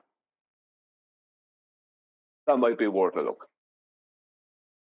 Other than undermining the point I've just made about the begging the question proof of nothing, perspective hijacking Earth curve calculator, and the differential between eye level and surface level that John pointed out, beyond that attempted potential undermining of those 2 points, what was the point in that, Brian? Go ahead. Just that there's people out there on the globe side trying to add in perspective. That was the very thing that was hijacked. Right, part of the calculation, perspective hijacking, is there for a reason in the title. It is hijacking the effects of perspective by excluding them when you look at things in the distance. Anyway, anything else to that, or can I crack on? I do have a point to make. You said that he used the flat Earth 90% of the video. Could you point to the 10% where he didn't use the flat Earth? Okay, fine. It's more like 2% when he had it on his bonnet, when he just scrawled out a sphere and said, well, it's all parallel. He didn't give any detail about it, but he did have a scrawled out globe. He also, at the beginning of the video, said he'd been on a spinning rock for such a long time he should have measured it by now. So maybe 1%. I have to admit, I was watching what I could, but that was one of the most profoundly ironic videos that I've ever seen, where the person was actually doing what he said he wasn't doing. And he was demonstrating exactly what he was against. But still, he was reporting his own little belief thing while he was doing exactly what he hates to do and what he's against. The irony of it was hilarious. About half a degree. That's big enough to cover the sun or the moon. The thumb is about a degree. A degree like as in the angle up from the horizontal plane of reference that you would need to describe this with. You keep using flat Earth concepts. You shouldn't. Got no right using these. All of your knuckles at arm's length is about 5 degrees, which is roughly, so that's roughly useless if you're describing something spherical. Roughly the difference in the height of the pole star between Beetaboos and sand dunes. And my error on both measurements was about the size of the little finger at arm's length, which under the circumstances, I'm actually pretty happy with. So if you want now... Just to quote Conspiracy Cats again, Just for Thunderfoot, I'll give it you on behalf of Conspiracy Cats. You can have a flat Earth for that, mate. Conspiracy Cat said you can have it. Go ahead. He's now trying to somehow belittle his absolutely horrendous error. He was 25% out. 25% out of 100. And now he's trying to go, it was just the size of two of my pinky fingers, or whatever nonsense he's going on with. Do you know what I mean? That's just the weight of two pinky fingers. Yeah, massively out. So 25% out with his calculations of a sphere Earth radius derived from flat Earth measurements. The calculation was out. Who cares? He measured Earth flat to get the measurements to do the calculation to get it wrong. He got it wrong. That's kind of stupid. Nevertheless, he still measured Earth flat. Latitude and... Latitude would be the elevation angle of Polaris. That's a flat Earth measurement. You're about to use a protractor with a flat baseline to describe that angle. The altitude of the pulsar are basically the same thing. I'm going to take a line here from 90 to 0. And that's going to be from the center of the Earth. Okay. So let's just find that diagram for you, ladies and gentlemen. So that's from the center of Earth. Why? Is that where we measured? Do you all remember me asking you if we'd measured from the center of Earth? Now it seems like arbitrarily replacing an angle that definitely was measured on the surface with respect to a horizontal plane, as per the definition of the angle he just measured. Now we're in hell! What a shock! It's not like I've already got it on screen ready and waiting. Yeah, why would you be doing this? Nobody's in hell. We measured it from the surface. Going up north. Up north, did he just say? Sorry, am I missing something? North would be a direction on a flat surface. You're talking about horizontal directions. What's he talking about? Up north. What you mean when you're in the middle of a globe, north doesn't make any sense anymore? No, it doesn't. Firing up to the surface. And that's going to be... Okay, I screwed it up slightly. Oh, no, maybe not. There we go. And that's the equator, yeah? What, the flat line from the point below Polaris to the outside edge that you would measure it from at a minimum? That's the equator. Yeah, this straight line, this straight flat line that you'd measure Polaris with is the equator. You're drawing the equator like it's a point, but in reality it's a circle of equal elevation, isn't it? That's how it's measured.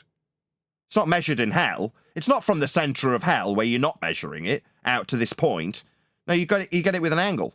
One of the straight lines is the one that you ignored earlier. Maybe that's why.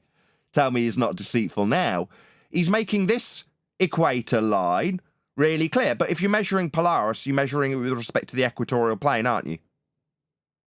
But now the equator's in hell. No. Not when you measured it. Not when it was referenced to a plane. Not when it was an angle off a surface. Suddenly it's in hell. Now we've got a lot of focus on this line. This wasn't the line you measured. This baseline wasn't the line that was measured. We weren't in hell when we were measuring this. It's just a deceiver. So your latitude... No, latitude's a measurement from the surface. He's measuring it in hell. Could I say that, yeah, I can't say he's not deceiving people, but the first person he's deceiving is himself. He's just described what latitude is. And on screen, for my audience, he just said latitude is, and he is literally about to draw a line from hell. No, you deceiver. That is not how you measure latitude. That is not what latitude is. You are a deceiver. Now, if you're going to tell me that a measurement when... it's going to be easier with some parallel lines I hallucinated. That's your justification for now saying that this measurement is in hell? No, it's not. It's just a deceitful man. And I'll make it absolutely plain. He's now saying latitude is a measurement in hell. It's an angle in hell. No, it is not. Thunderfoot's a deceitful man, and he's lying to his audience when he claims that an angle in hell is somehow capable of measurement. It isn't.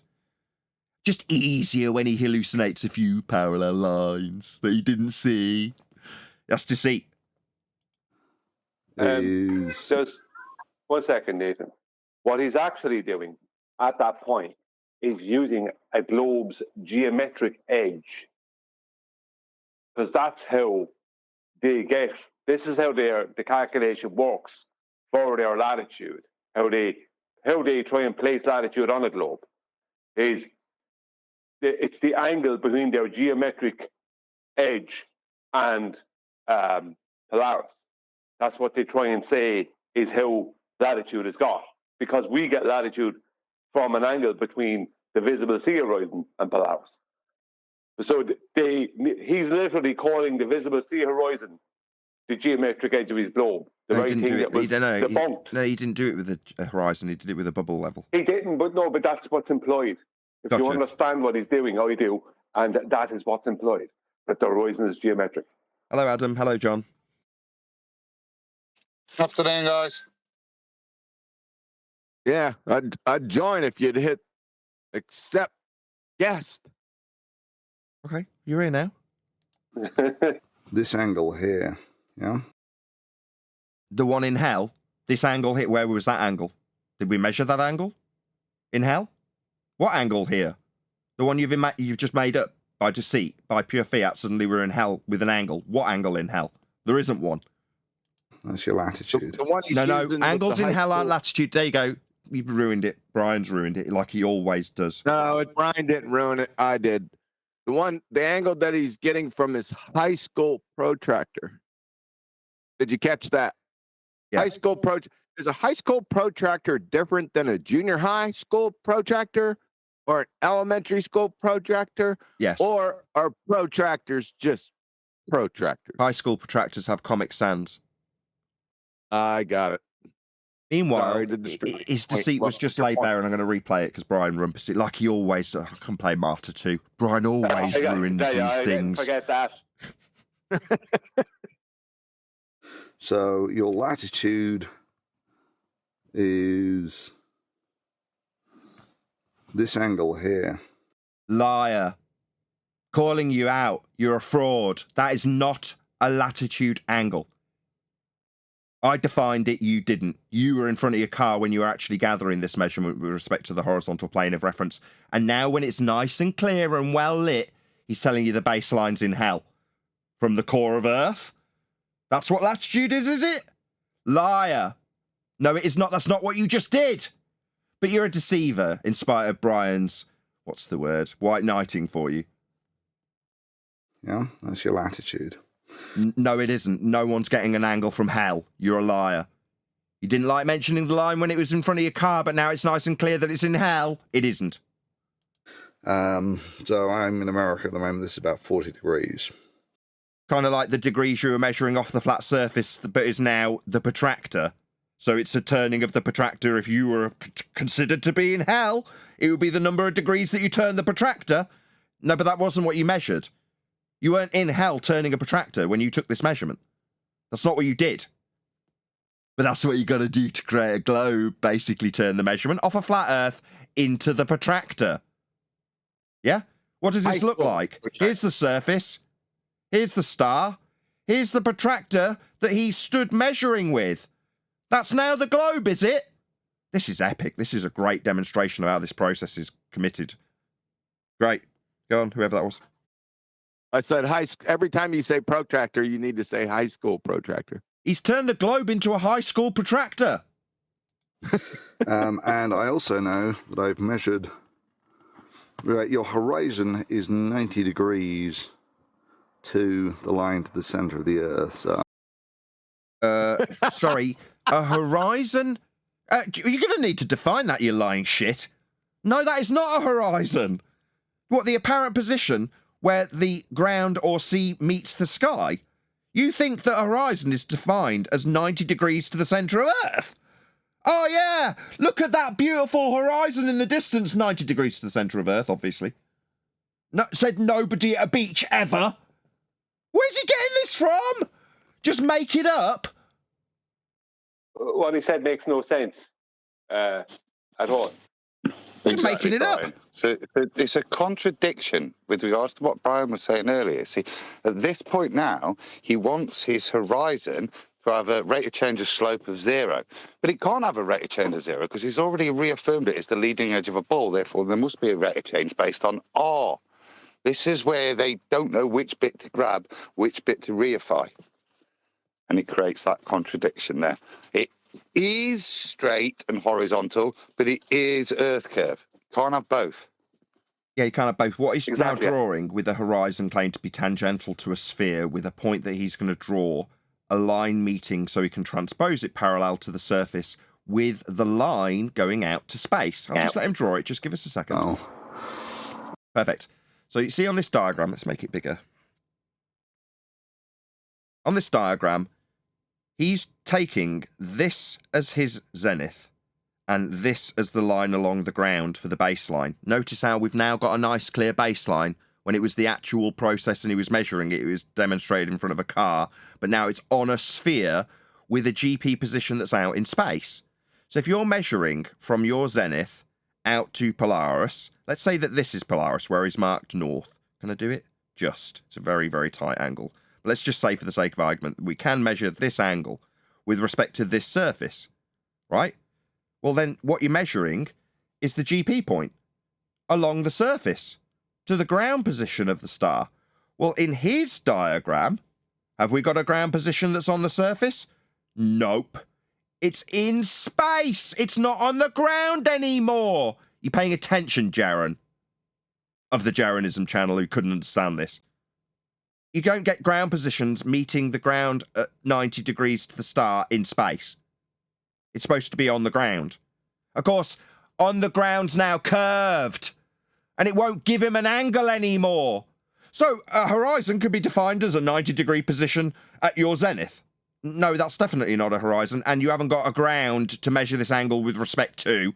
What you're levelling to? Tangency, we covered that too, didn't we? What was the spirit level for? To teeter-totter on the top of a ball to give you a point out in space with a ground position to it? No, it won't be on the ground. And the line isn't curved. So you're screwed. This is nonsense. Meanwhile, the actual functional angle is working in hell. That's why all of this rigmarole of claiming you got parallel light rays, like he said, made easier, what with the bit up here on the flat plane that you're actually measuring, the parallel light rays that is going to justify this transposition from an angle measurement he can't acquire to a position on the ground that's not on the ground, down to hell. That's why this whole faff and vague alluding to the idea that it's easier to have parallel something. I just won't say what. That's what this dance is all about, because he's going to move an angle that isn't functionally acquirable from a curved surface into hell on a plane. The equatorial plane. So it can still function as an angle. It's just you're not measuring it anymore, and you're not using the one you measured. But we can do that because all light comes in parallel. Remember when I mentioned it earlier? Here it all is. I just drew them in arbitrarily when I hallucinated them. That is basically where my bubble level is. Sorry, Brian. And Brian ruins everything, and white lights for Thunderfoot. I'm taking the mickey. It's only because earlier you were like, I put this into Master Beat and nobody looked at it, of course. It's like, you could have just said, I put it in Master Beat. I'm not sure if anybody looked at it. I actually studied that document and have it framed on my wall, Brian. Did you know that? What did I put in Master B? I don't know. You don't even know. I can't even remember what it was. It was a red herring away from how I ruin everything and I white light for Thunderfoot. Total red herring. And by ruining everything, he means when QE stops. And by white lighting for Thunderfoot, he means when they call Thunderfoot an idiot. I can't. It's amusing and it's got me stuttering. But even when I try and segue away, like you potentially would if you're in an awkward conversation, you'll throw in a fallacy because it'll normally, 99% of the time, throw any normal person off track. Going, something's happened here, I just don't know what. Right? Brian, that's a red herring. I'm like, shit. No getting anything past anybody here. Even if I want to try and segue away. Say again? Also, to say that Brian is white knighting for Thunderfoot, you're actually white knighting by calling him a liar because you're assuming his intelligence and saying that nobody's that dumb. There's a legitimate Brian complaint. We'll get to that at the end. I don't mind. Do you want to do that now? No, let's get to the end and then we'll go back. Shout out to Unitox Femu. Where are oceans and mountains on his drawing? Oh, I'll tell you. I'm glad you asked. Thanks for the super chat. The mountains would be on this tangent line and stuff, you know, with respect to sea level, that's sea curve, that doesn't actually give him an angle and isn't level. Just so we're clear. Nice that he's put his, nice that he's used his spirit level. Oh, how wonderful. I just noticed that. How epic. So, this spirit level that you just happen to be using as a ruler, is it level? Because apparently this was the level angle that you just got. The spirit level doesn't look very level when you use it as a ruler just by chance to draw the line that's tangential to the 90 degrees of horizontal that is a horizon according to your non-defined garbage you made up. I mean, you'd think if you were using the spirit level, it just becomes a ruler now, right? Its function is now a ruler. To give him lines on a globe that he doesn't have. It's not being used to establish horizontal planes like it was in the measurement. Now it's just been reduced to being a ruler. If you're drawing out the measurement, you'd think you'd have realised how unbelievably stupid it is to use the tool that was originally used to establish a horizontal plane as a freaking ruler. When it's completely level, it's going to be there. They're like the tool that was now being used to just draw a straight line, but the tool wasn't level when you drew it. So we've got a horizontal plane where the angle's coming from, but it's a transposition of a line that you drew on a curved surface that doesn't have ground positions when using a spirit level that wasn't level as a ruler. Why wasn't the spirit level when you were describing how it would be on Earth's surface? Is it because in this diagram you need two horizontal planes of reference? I'm pretty sure that you've got your horizontal plane of reference utilising the angle in hell, because that's why this little dance is taking place. And my pole star is going to be up there somewhere. So that angle is... Sorry, is it just me, or have you now got two pole stars? You've now got a pole star here and a second pole star here. Why? Did anybody see two pole stars in his original measurement? Because now he's telling us that latitude is this position with respect to north, up north, remember? I highlighted that too. Okay, so we're pretty clear where this North Star is. You drew it. But now the North Star's over here. Why? Why have we got two North Stars? Oh, is it because we'll justify it with all light coming in parallel, meaning that this North Star here is actually North Star here because we're moving it to the centre of hell after we've measured it with respect to a plane that isn't the surface? I see. Is the one that I've measured. Now, the simple way of doing this is to convince you. Did you hear him just lie there, Brian? He said, this is the angle I've measured. Did he measure? Did anybody see him in hell? Let's just hear him lie again. Up there somewhere. So that angle is the one that I've measured. Now, the simple way of doing this is to convince you that angle is the one I've measured. He then simultaneously filled in the this is an angle diagrammatically here and here while he was saying it. This is the angle. He drew two angles, one in hell and one on the surface to a different North Star that wasn't representative of the North Star in the original assumption that we can use these angles in hell. This is a cluster screw. Can confused people confuse themselves? Yes. Can stupid people say stupid things? Yes. Yes. yourself these are the same as you just cut it out and you show yourself they're the same. Sorry, that was a bit fast talking. Should we hear that again? We just got these two angles, it's just the same. Okay, let's hear that very concise and openly clear about what you were doing when you said this is the angle and then drew two, and then said this is the angle, this is the same. Let's just hear that again. Is the one that I've measured. Now, the simple way of doing this is to convince yourself these are the same as you just cut it out and you show yourself they're the same. The easiest way to do this is to convince yourself that these two are the same. Okay, So the easiest way to do it, no, you didn't do it this way. You just measured an angle. How you did it was like this. There's Polaris. There's the baseline. That's how you did it. When you say the easiest way to do this, do you mean the easiest way to employ your religious zealotry of being on a ball is just to assume that an angle you measured is now in hell and that they're the same? Mumble, mumble. Oh, yeah, that's the easiest way that you can convince yourself that you're in hell now with this angle, because an angle in hell is the same when you assume Earth's a sphere, and you can be in hell to measure an angle from when you're supposed to be doing this to get the size of Earth. You already know the size of Earth. You're in the middle of it when you've measured the angle. You've put yourself in the middle of it. What the hell? When he says the easiest way to do this, right, at that point, he is either not understanding what he's doing or he is lying, because the easiest way to do what he's doing is just to treat the Earth as a flat plane. That's the actual easiest way. That's what they always do it. Do what? He keeps saying do it. What's hold on. What's it? Do it. What's it? He did it when he was measuring the angle as well. He talks about it. Hold on, John. He's talking about doing something, isn't he? He's just not being specific about what it is.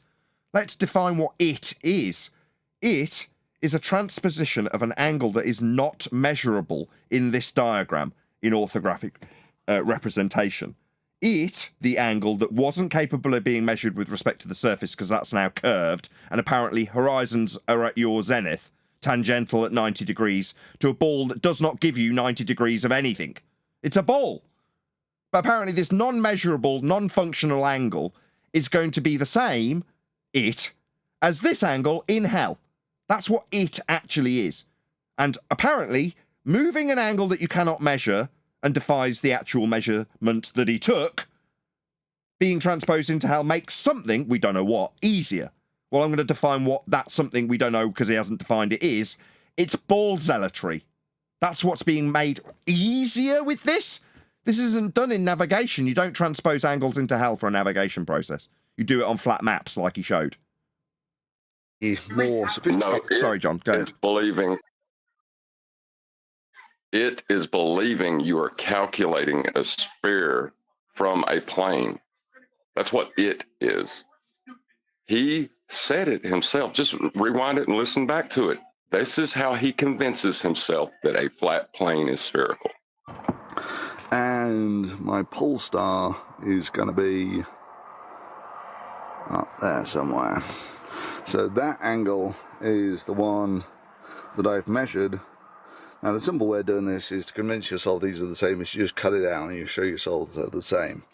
The more sophisticated way of doing it is to just extend these such that they're parallel lines. Right? Now,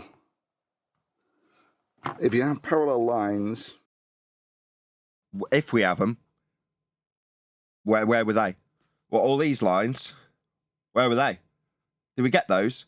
We're just making it up, son. Just invented this crap. We didn't have any. If you have them, life's much more complex or easy. We didn't. You didn't show them. Parallel laser pointer. Yeah, did we see any parallel laser? Did he have one or did he have several? Like he's shown diagrammatically for his justification to move his angle to hell. When we didn't have them, he didn't use them. He just used a flat plane that he didn't actually mention the baseline for. And then the thing he established the baseline with, which is right next to him right now, was merely used as a ruler. I mean, it wasn't using to level jack when he drew his diagram, and the diagram doesn't have a level surface anymore. Only the one in hell. So this can still functionally operate as an angle with respect to an equatorial plane I showed it you earlier. In fact, I'll do that again now. Flat plane. That's what's utilised when you imagine that the globe is a protractor wrapped around you. That's what he's doing. Yeah, we're way ahead of you, Thunderfoot. Perhaps you hadn't been keeping up to date with the flat Earth debate. The same, and well, these two angles are the same. These two angles are the same. That angle, that angle, that angle, and that angle are all the same. So you know that this angle here, because this is two parallel lines. What is? Where were they? Keep asking you. You hallucinated them, man. Intersected like that is the same. And let's do this in a different colour. Light pink. You know What are we doing that for? Why are we now doing this? I don't get it. I mean, I don't know why we covered this whole section of extrapolation from flat Earth measurements into hell. There was no point. We covered it before he did it. We're covering it while we're doing it. Is there anything else to this video, or can I just spin on through this garbage? We've preemptively covered it. Now he's covering it. Know that that angle there and that angle there are the same, right? But you also know that this is 90 degrees.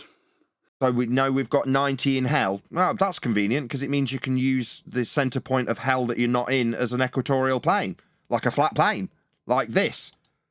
A bit like the measurement you originally took. Obviously, you didn't mention the flat plane then, and 90 then. I mentioned it several times, didn't I? But now we got a 90 in hell. It wasn't described with the measurement that absolutely required it, with respect to what that 90 would be, a ground position. But now we've definitely got 90 in hell. Where did you get a 90 degree in hell from? Sorry, are we establishing 90s with plumb bobs in hell? No, we're not. And you also know that this is 90 degrees. So... Sorry, 90 degrees to the horizon? Because you had this point here being the horizon. You said it was 90 degrees to your point that you described as the horizon. So 90 has got something to do with the horizon then. That's a shock. Yeah, that'll be what you use to establish a horizontal plane of reference if you haven't got a bubble. Now, you are incapable, incompetent, and not actually functionally using it correctly to extrapolate out from the flat measurement that you didn't get accurately enough to derive your globe from the flat Earth measurements.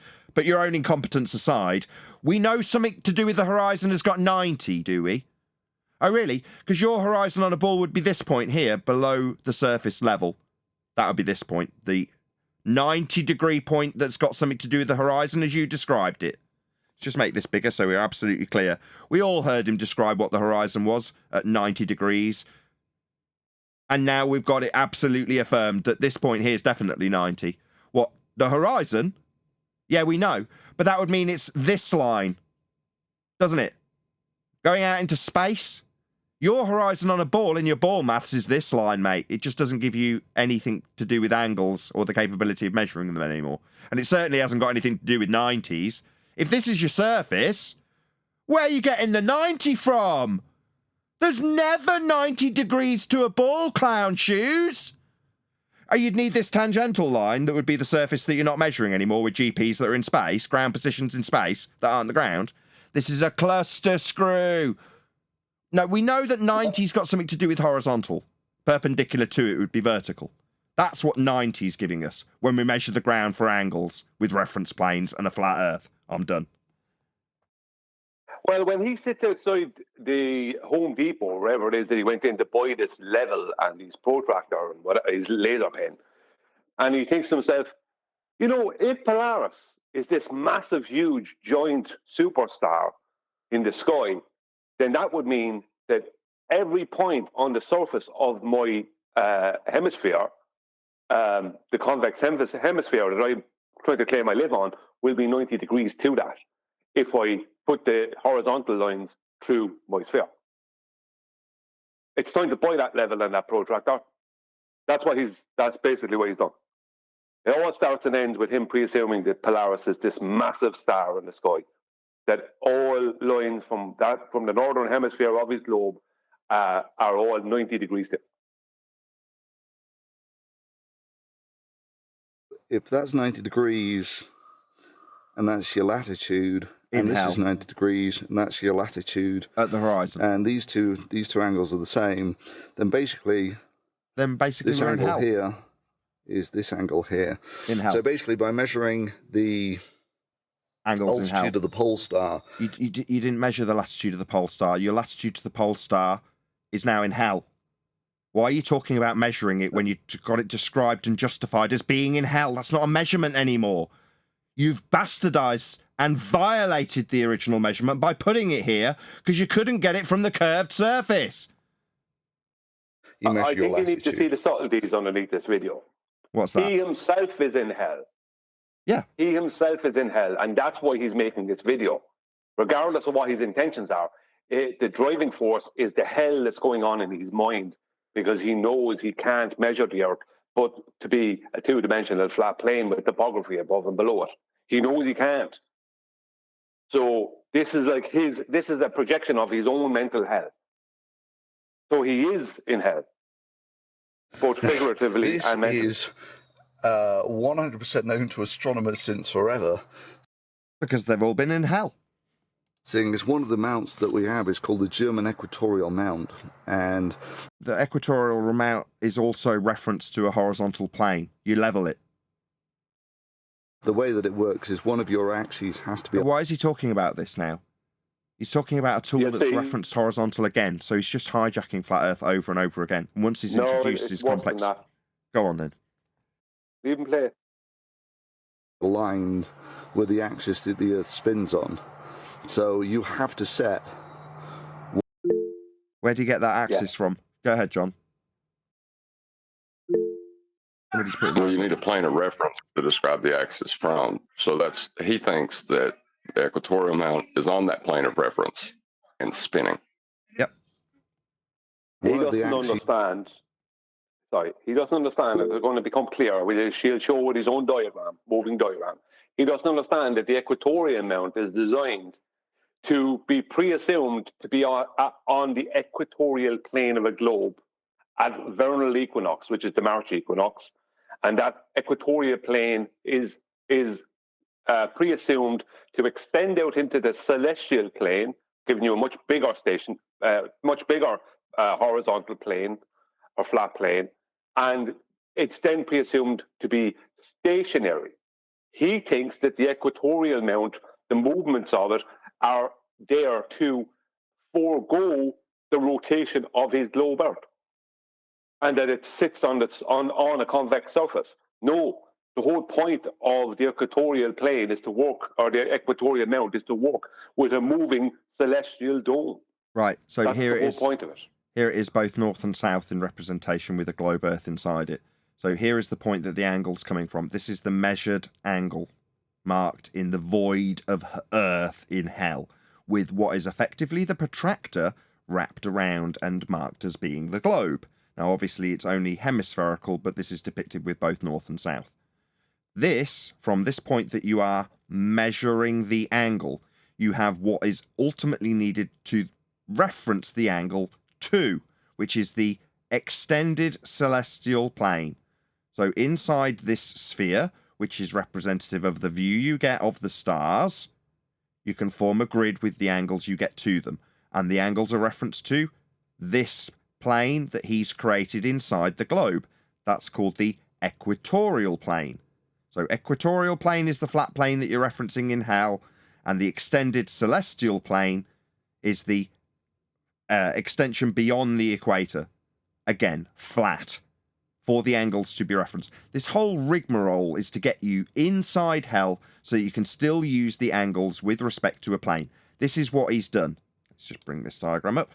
He's saying that you're getting angles that are parallel with the equator. Well, this is the actual diagram of what the equator in his diagram represents.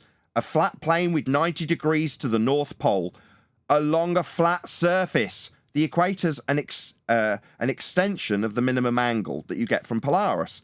It's an area of equal elevation. Now, this diagram essentially shows you how they've stacked up lots of areas of equal elevation to create a globe. But once you create it, you can't get angles from it anymore. So to get it to function with maps and models of stars, you've got to put yourself in hell to get it to function again after creating it. Here's the diagram with your XYZ coordinates with respect to the equatorial plane. This is what you're dealing with, this bit. The flat plane in hell. So it can functionally operate with the angles out through the protractor that is now the globe to the extended celestial sphere, with an extended celestial plane extending out from the globe Earth protractor. But you are on this flat plane. You're not in hell. They've taken the measurements to the stars with respect to their ground positions and then projected them through the protractor. But you still have to use the flat plane. That's how this magic trick works. This is how he's done it after producing a flat plane surface on a sphere and saying that north is up. All look familiar compared... Why have I got better diagrams than him? It's because I'm exposing his fraud rather than hiding it. This is how the angle must work. off the equatorial plane. Notice you've got terms like prime meridian? Yeah, they're wrapped around a globe too after measuring them off a flat plane. But they've got two now. Now we've got two lines. Oh, we've got up, north and east on the square that's on a circle? Why, have we got a tangent plane? This circle doesn't have that. Oh, but it's okay, because if I kind of mumble a little bit and say that this angle here matches this angle here, then I can basically justify being in hell. It's all cool. I've got better diagrams than you, Flat Earther. I'm talking to you, Thunderfoot. You're the one with the flat Earth measurements. Measurements. Everybody hearing? Of your telescope that rotates once per day to be parallel to the Earth's axis of spinning. You need a flat Earth for that, being parallel and having an axis. Go ahead, Brian. Yeah, thunder flat. The AQ mount has on it an underscope that you align to Polaris, right? The whole purpose of this is that you align this point to Polaris, this little scope to Polaris, and it's all based on your latitude and whatever. And then you will be in alignment with the sky for your scope, for your actual telescope to work, right? But the whole point of this is that it's actually difficult to do it because you have to be precise and get it right. And any movement of, and I got this from Wolfie, admitted this, or not admitted, but he said it when I asked him, because he has an EQ mount, is that any movement of that, the feet of that mount, either 1 millimeter to the left or the right, will knock out your Polaris alignment, right? Polar alignment. Now, if Polaris was this massive star, right, that is covering that everywhere from the surface, from its GP out to the equator, that everywhere basically, every angle is basically straight, or is basically 90 degrees to Polaris at that point, as they're claiming with us being on a convex surface. If that was the case, then you wouldn't need fine tuning on that alignment, because all you would need is the angle. You just have to set the angle, and it would be already fine, because Polaris would be this massive star that you couldn't miss. It's like shooting at a clay pigeon, you know, like a clay pigeon. It's like shooting at a clay pigeon that's 50 miles wide, and it's 100 feet away from you. You couldn't miss it. Do you know what I mean? It would be impossible to miss it. Yet, if they move the feet of that mount even by 1 millimeter left or right, it loses its alignment. So how is Polaris this monstrous star that he and they needed to be? It's impossible. So you know, if you're actually traveling around with a telescope, you have to adjust this angle, otherwise you don't track the stars properly. And what they look like in practice. The first is simple. One of the telescope's axes is parallel with the Earth's axis of rotation. So if it's parallel with the axis of rotation that must be flat to describe it as an axis, then it's parallel with a flat surface. Yeah.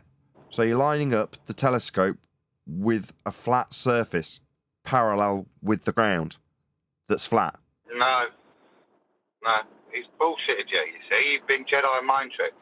He's told you you've lined it up to the Earth's axis of rotation. No such thing. No such thing. At all. All we've got is stars in the sky. You lined it up with Polaris, mate. Yeah? But he's Jedi mind tricking you into thinking there's this pole that you line it up to, which means you're now commensurate with any presupposed rotation. No. No. You're aligning to the flat plane of the stars. I'm saying that the axis he used was defined with and described with a flat plane. The axis itself is a reference to a flat Earth. You're absolutely correct to drop it in, because I didn't. That doesn't mean we've got an axis. It means he's describing a flat Earth for his imaginary axis. He's still utilising a flat Earth to describe it, and then suggesting that that flat Earth he's utilising to describe his imaginary axis is parallel with the telescope. Well, that extended and unnecessary description actually references him levelling the scope, doesn't it? Yeah, obtaining a flat Earth elevation angle for him then to turn into a central point of rotation of the thing that's not moving that he claims is moving. Right. Good catch, Adam. It just You are rotates sharp. once per day around that axis, And that's it. That's all you need to do. And in practice, they look like this, the German equatorial mount. So to set it up, all you got to do is align one of those axes parallel to the axis the Earth spins on. Right, what have we got here? So we've got... He has an EQ mount on the outside of a rotating globe, yeah? Yeah. Yeah, that was the thing I was telling you earlier. That he doesn't understand it. Or he's just lying, one or the other. It doesn't work. But listen, go back 5 seconds and listen to the way he says what he says. He's trying to say something, then he has and then it's like a little stop point where he knows that this is rubbish. Just listen. Practice, they look like this, the German equatorial mount. So to set it up, all you got to do is align one of those axes parallel to the axis the Earth spins on, and you're basically done. Now, it turns out to do that about right ain't so difficult. But if you just want something that's roughly aligned, it's the simplest thing to set up ever. You just go outside, you point that axis due north with an elevation equal to your latitude, and elevation equal to your latitude is a series of flat Earth measurements. Now, to have it parallel, if you're twisting and spinning on a ball, it's never going to remain parallel. Meanwhile, you've introduced this extra line parallel to the centre of an axis that you didn't measure by pure assumption. We didn't see this. This diagrammatically did not represent what you did it? So when I said he's just hallucinated this, here it is in what was in his mind when he was just measuring a line to Polaris and a line along the ground. No, actually, I'd got a second parallel line to the centre of Earth's rotation, only capable of being described and invented with reference to a flat plane also. Boom, you're done. So yeah. Boom! You're done with what? Your flat Earth measurements that you've utilised through the entire presentation? No, we're done utilising what you've shown in terms of measurement. Now, your calculations were garbage after the fact, and they weren't measurements. You were telling the audience by deceit that, no, this is a measurement, this is your latitude, this is how I got a measurement in hell. Because you just take this angle to be this angle. Okay, so even though you're suggesting that this is somehow you measuring Earth, and your automatic assumption that that's sphere-shaped, you've already got a sphere-shaped Earth to put an angle in. Wow. Meanwhile, you've measured Earth flat for the angle. Everything else is irrelevant. You can quite happily measure the size of the Earth on your first go. And literally... what, like you didn't? You can measure the size of the Earth on your first go, where I completely failed to utilise a calculation based on flat Earth measurements to give me the accurate current rhetoric of a size of Earth when extrapolated to be sphere-shaped based on flat Earth measurements. You failed! Why are you encouraging your audience that they can have success on the first go when you failed? Are you delusional? If you're going to tell people to go and do it also, you could have at least got it right. Was it just that, oh, well, I've gone out and done it now, I've spent the 80 quid on fuel, I've got to turn it into a video, even though I ballsed it up. Balls what up? Well, the extrapolation of my flat Earth measurements didn't give me the end result I was hoping for. I mean, I still had to use the flat Earth angles in the calculations, and then explain why this angle here is mumble the same as this angle here. Never done this before in my life. You can tell. This was me losing my virginity to this, but... Well, here's you in the dark measuring an angle off a flat surface. This is a straight line along the ground with respect to a laser pointer to the sky. This is a flat Earth elevation angle that it's showing at dusk with no lighting. You're measuring the ground. Look at the line that you've got. It's not curving. Over 50 years old for less than $100. And... failed miserably. In anything except measuring Earth flat. Less than a day. To measure Earth flat. Using a little... flat Earth elevation angle measurements to the star called Polaris, as diagrammatically represented here with a flat baseline and angles to it. More than a high school protractor, and... it's got Comic Sans as the font. In the end, had errors of about... Yes. He said he's never done this before. Yes, he has. He's begged the question of a globe every day of his life. Plus or minus 25%. And if you want to... plus or minus 25%? If you were quality control, they'd hang you. Prove the Earth is a sphere, it's trivial. You just do exactly the same measurement. But you didn't prove your Earth was a sphere. You assumed it. after taking flat Earth measurements and extrapolating out the angles has to be calculable in hell to function on a plane in hell with 90 degrees in hell. What are you talking about? You didn't prove a sphere. You're strapping this on like, oh, your dumb audience won't notice that you didn't do that. But you go east-west, not... East-west, a reference to a flat plane. We're back with this flat Earth map on. This map's flat. North-south. With respect to a plane. And, shock and horror, you will find that the altitude of the pole star doesn't change at all. Why are you showing us you drawing an angle in hell and telling us what the pole star does above a position in hell? In terms of what it does or doesn't do. Did you notice it didn't change when you were in hell? Because the elevation of the pole star is an angle. Elevation of the pole star. What, like an elevation angle measurement? I think this would be an appropriate time to define precisely what that is. Measurement of an elevation angle. Elevation angle is the angle between the horizontal plane and the line of sight measured in the vertical plane. The reference direction, i.e. an elevation angle of 0 degrees, is a horizontal line in the direction to the horizon. Radar tutorial. But he seems to think that a line in the direction of the horizon... No, he seems to think a line in the direction of the horizon is a point that you're standing on with 90 degrees in all directions below and above you. That doesn't reference anything in the distance that's got anything to do with the horizon, because this is his horizon.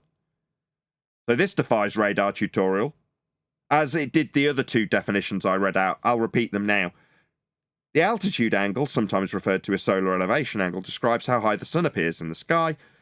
The angle is measured between an imaginary line between the observer and the sun and the horizontal plane the observer is standing on. Sustainable by design. So, what are you babbling about? Other than measuring a flat Earth, you've not achieved anything. You've begged the question of a sphere and then showed how utterly useless it is. It is basically your latitude. Is basically your latitude. No, your latitude would be your elevation angle measurement off a flat Earth to Polaris.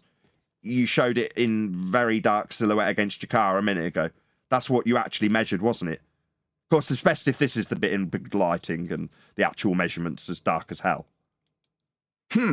If only there were a geometry, however. Spinning ball, say, for instance, where the... Is it just me, or is this line from the outside edge of a sphere not remaining parallel with the line from the axis point in his fantasy ball that he didn't get this measurement from because you won't get an angle from a curve? Is it just me or is it continually changing? That's changing. Fixed distant point. Fixed? How could it be fixed? It's moving around. Changed as you went north-south, Yeah, but not... Go on. This is that whole parallel light ray thing, where the Polaris is at a fixed distance from every point, except for it can't be because he's on a convex surface, so it's obviously not going to be a fixed distance. But this is what he's trying to claim, that Polaris is at this fixed elevation at all points, and it's not. You don't know the elevation of Polaris. He doesn't know what it is. It's that the Polaris is not moving. He's moving, and he's changing the angle, which gives it an apparent elevation above the surface of Earth, which doesn't actually tell you what its actual elevation is in any way, shape, or form. East-west, which I was actually going to do on this trip by driving a few hundred miles west to the Black Canyon of the Gunnison. But the bridge was out, and it was a very long detour, so I put that one on hold. So if you're teachers or something traveling for a school trip, why not add measuring the size of the Earth to the list? Or hell, if you're traveling for vacation, why not the same? After all, if you didn't measure the size of Earth. At best, you measured an area of equal elevation if you extrapolated it out based on the angle that you did measure off a flat Earth.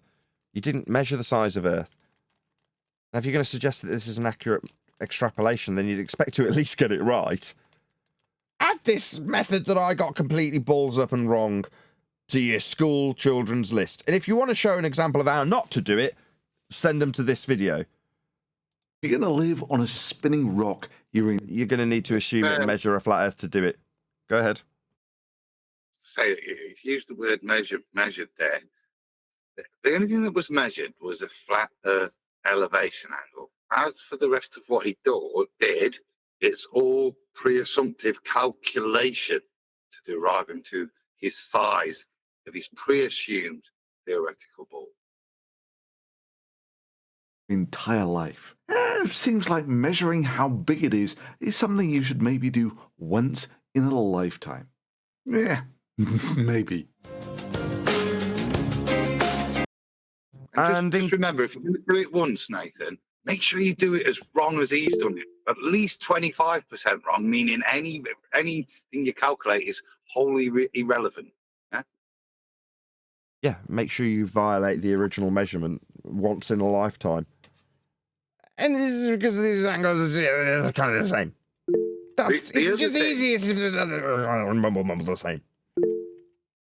I think part of his problem was, though, that if you look at the equipment he got, I don't think he got thick enough crayons. So he was probably out of energy in the middle of the night. Didn't have enough acid to give us, as a camera point of view, what the parallel light rays he was fantasizing about looked like. I mean, we saw them as Crayola on the diagram, but I mean, we didn't see them in the measurement. We just saw the flat Earth elevation angle he took. And then I defined it with 3 different definitions as requiring a flat Earth for the measurement. Like on screen now, these are out of navigation videos where they're describing elevation angles and circles of equal elevation. 90 degrees to the point below the star would be this triangle.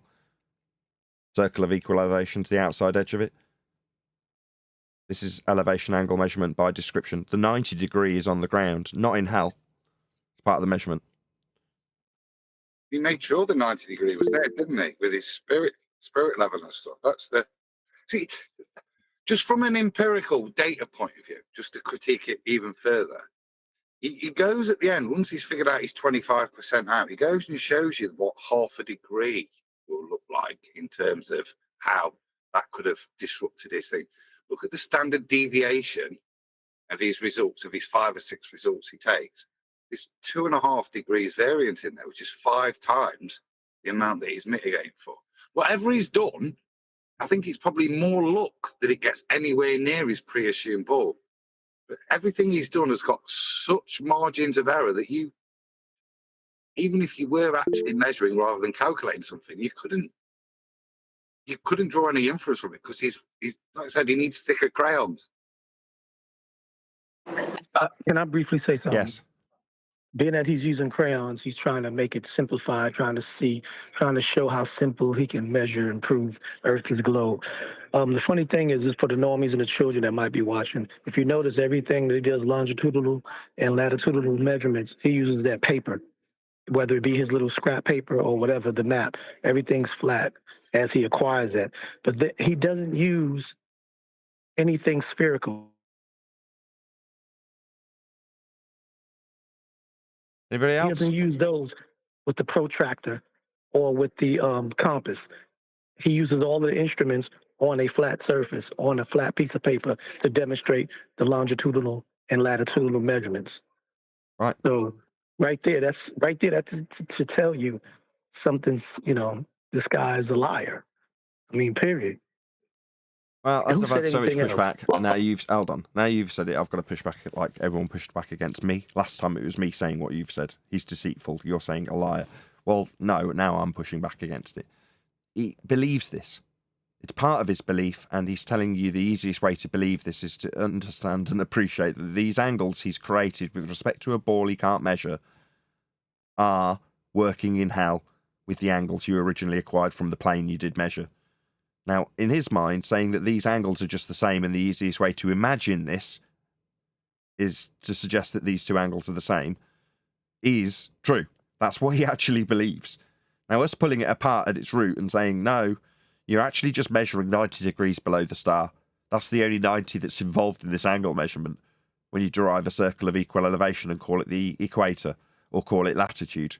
You are just measuring a flat Earth for that. That is what it is. No matter sticking it in a twilight scenario with the car not very well lit will hide the fact that you're measuring a flat Earth. Him and his crap extrapolation is just that. Doesn't make him a liar. Doesn't make him anything beyond believing his own bullshit if I'm to call him deceitful. I'll concede to every criticism I've had. But I'm going to lay it back at your door, D. Anybody else got anything to add to this? Yeah. Go ahead. If we take his pre-assumption of being at the center of the globe and his measurements creating, let's just say, a circle of 360 degrees around you, then if you, his claim, not measurements, but his back calculation, right, after measuring off a flat plane, if we take what he says, remember he said that he was out by just the width of two pinky fingers. Remember, that's the way they always try and do this. They try to mitigate for how wrong they are, or they try and cover up something that's horrendous, like the velocity at the equator. If we were rotating at 15 degrees per hour, the way to try and cover that up. Well, technically, what he actually did was he actually missed if you go from a center point of his globe, he actually missed 78.5 degrees of that globe. He was out by 78.5 degrees out of 360. So it's not just two half-a-degree pinky fingers, right? It's 78.5 degrees if you go by an actual distance around a globe, and you turn that into degrees. He's out by over 78 degrees. So see the way they try and fudge the numbers to make it look like they weren't as wrong as they were. That is seriously wrong. Yeah. Meanwhile, I've got lots of diagrams floating up from celestial navigation manuals that show what we're measuring. We're measuring the ground with 90 degrees below the star, exactly as I described, interjected between his bullshittery, and attempts to mask the actual measurement of a flat plane of reference, like shown with his laser pen and spirit level. That's what you're actually doing. John, did you have something to add? QE? I did, but I'm right in the middle of breakfast. Give me 2 minutes, man. Just talk for 2 minutes. Get back. Well, I'll do a plug for your show, and then hopefully by the time I finish plugging your show, you'll have snacked on whatever you're snacking on and give you comments on Thunderfoot Clown. Okay, so be here or be sphere. Go on. Go on. I was going to say, I digress. I agree. I got cut off of the internet, but I heard what you said at the ending point. I retract my calling him a lie, because he made a good point. He really believes this, so it's just misinformation. That's all. Okay. Be here or be sphere for Quantum Eraser live on the Quantum Eraser YouTube channel tonight, 7 p.m. UK time, 2 p.m. Central Standard. So check it out. They're covering Professor Robert Parks and Whitsitt, otherwise known as Boy Zero the Sky Grifter. So it's an open discussion. It was going to take place on last Saturday's Ballbusters, but that ended up turning into just a really nice chat and a good discussion between Brian and someone else who I can't remember. Who was it that was discussing it? I can't remember. Anyway, that aside... Eli, yes, it was. Yeah, it was a really good chat. I remember it. Anyway, I was the third party in that was ignored. Like Brian's always ignored in Skype. You just ignored Eli. Look, can you all stop hosting me, please? Thank you.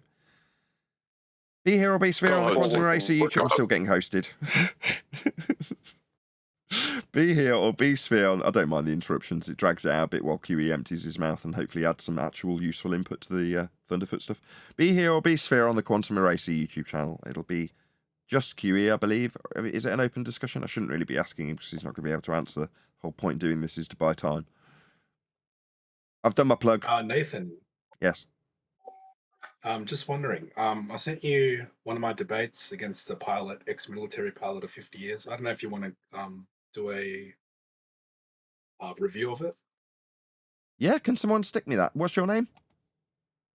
Angels of Light. I sent you a DM. Oh, you're the guy we covered, Discord. Aren't you? We covered one of your other debates, didn't we? You covered Bob the Science Guy and Coriolis, yeah. Yeah.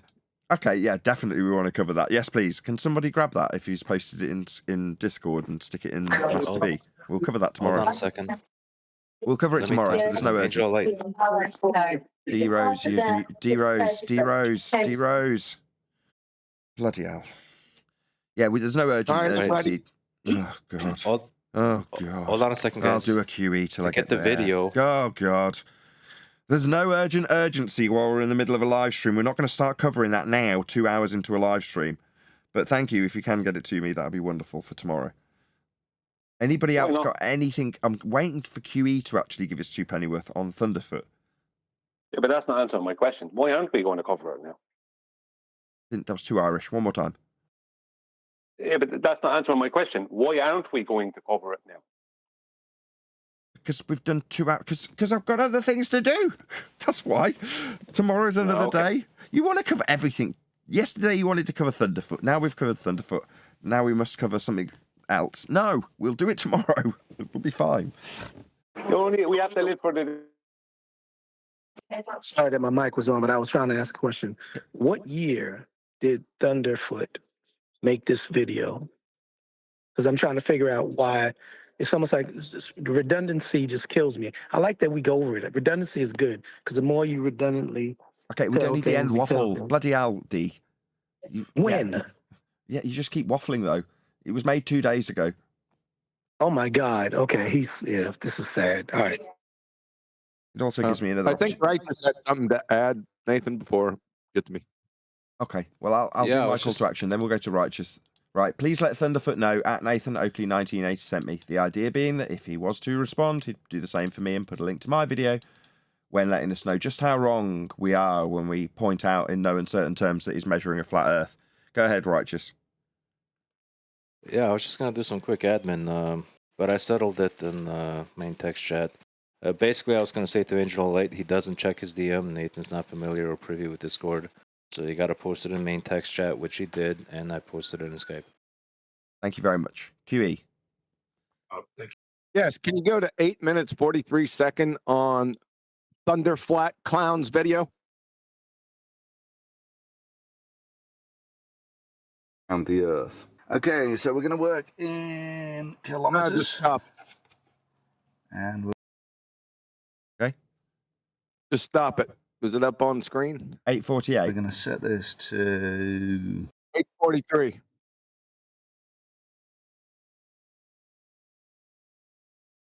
.6 degrees around the Earth. Yeah, right there. Stop. Okay, so we're going to.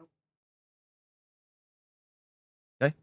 So you lofted up a watermelon a hanging watermelon-sized curveball to Brian, but he was up in the potato tree with Candace, Kissing. ING. He tried to get back in time, but he didn't. You see that little legend with the miles right there? That's a linear measurement.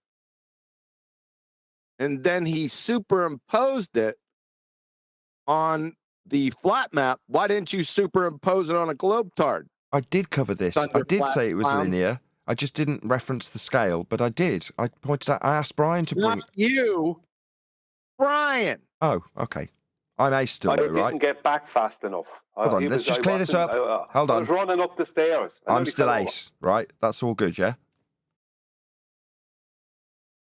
As long as I'm still ace, that's all that matters.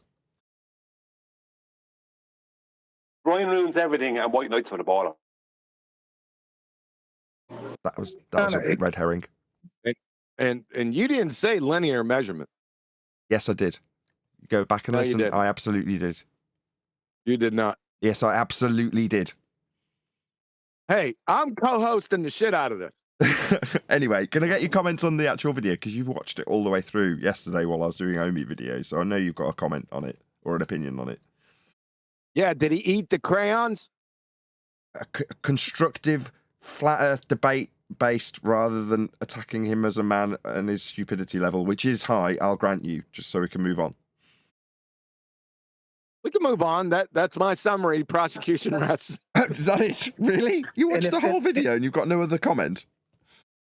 I commented yesterday on the whole video. Nobody heard that. Oh, this is what we have to deal with. Brian did. Adam did. You mean nobody, as in you, nobody? No, the audience. Nobody in the audience got to hear you critiquing this. Yeah, too bad for them. No, wait a minute. Hold on. Okay, I'm not going to say I said it as technical as QE said, but that was kind of the point that I made about everything he used as far as his tools for his demonstration. With that linear measurement, he didn't do it on a globe-shaped spherical thing. That's the point I was saying earlier. So QE kind of brought it out more, what I was trying to say. He did everything, then he superimposed it. He didn't superimpose it over a globe. He went on a flat map. Is this what I'm saying? He's not using his belief tool, I ain't gonna say model, his belief tool to demonstrate his belief to be factual when it comes to these latitudinal measurements, angular measurements. He's using the real thing, the flat maps. He's not using his tools. He should use all his tools to prove it. That's how you demonstrate. You let people see what you're doing. He's not doing that. So I like what Chewie asked. Why did not he use his globe tool? Because Earth's flat. What I said about it yesterday, because I'm going to say this because you're probably not going to ask me, so I'm going to act as if you were going to ask me. You've been here the whole time. Yeah, what I said yesterday about it is if I wanted to make a video showing how they deceive people and themselves, I wouldn't be able to make a video any better than what he made. What I would make would basically be exactly the same thing as what he is showing, but I would just be pointing out where the deception is happening. Whereas he's showing where all the deception is happening, but he's not pointing it out because he doesn't realize that he's being deceived, even by himself. Oh, that's a very, very good summary. Yeah. And go on, John. You don't want to hear my summary involved curse words, so I don't think I can give it. Nah, you only said dumb shit tour, world tour. No That swearing. was outstanding. Anything else? Yeah. Thunderflat Clowns World Dumb Shit Tour.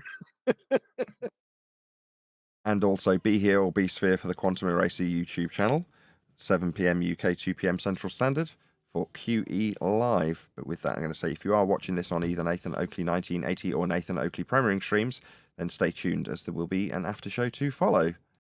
If I was demonstrating CPR, the reason why they demonstrate on a three-dimensional dummy that's the same shape as a human being is so that you can give the best demonstration to whom you're teaching. You would not use a flat piece of paper and press on the flat piece of paper on the chest and put your mouth on the flat piece of paper with a crayon drawing of a human being. I mean, because you would not really give the full demonstration. So that's why I'm saying if I'm gonna purport the globe, I'm gonna use my globe tool, and I'm gonna take that protractor.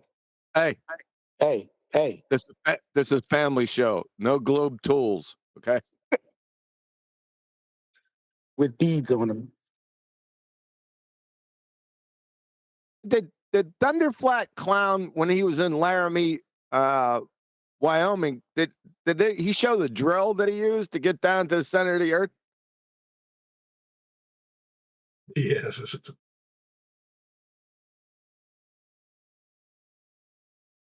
Then he had to borrow up to get to north.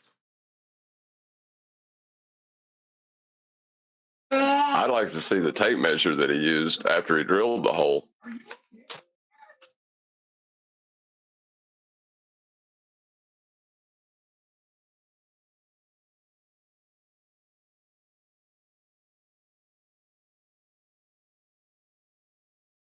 Is that name going to be adopted from henceforth?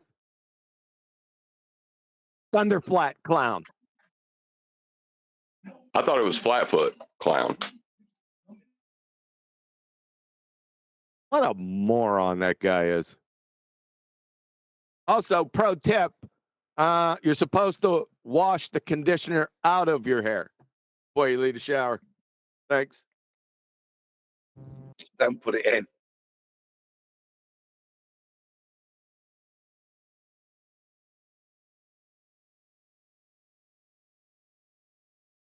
Did somebody say don't put it in? Was that from that stinky, disheveled Englishman from the woods in England? Yeah, from the smelly end of Europe. Yeah. Yeah.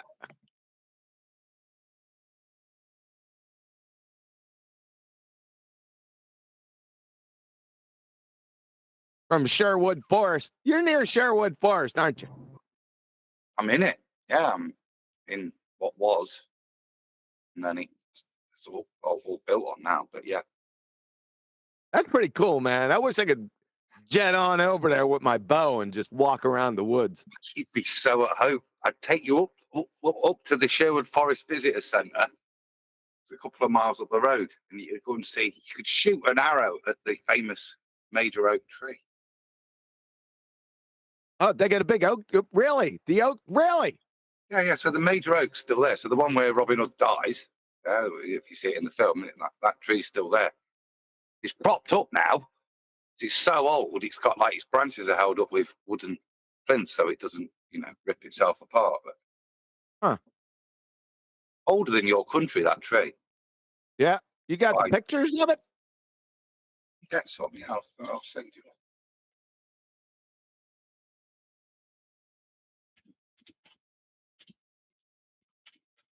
QE, I've got a question about the latitude lines on Earth and how they're linear, right? I shan't be arsed. I shan't be arsed.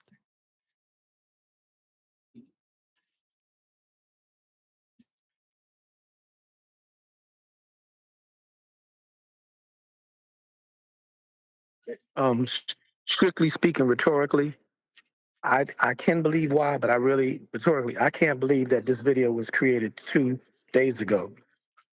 After we've been through this over and over again, and there's actually somebody with, I don't know who he is, Thunderfoot. I don't know how well known he is for him to make a video 2 days ago. It's just I don't know. It's kind of appalling, but it's like, what else do you expect?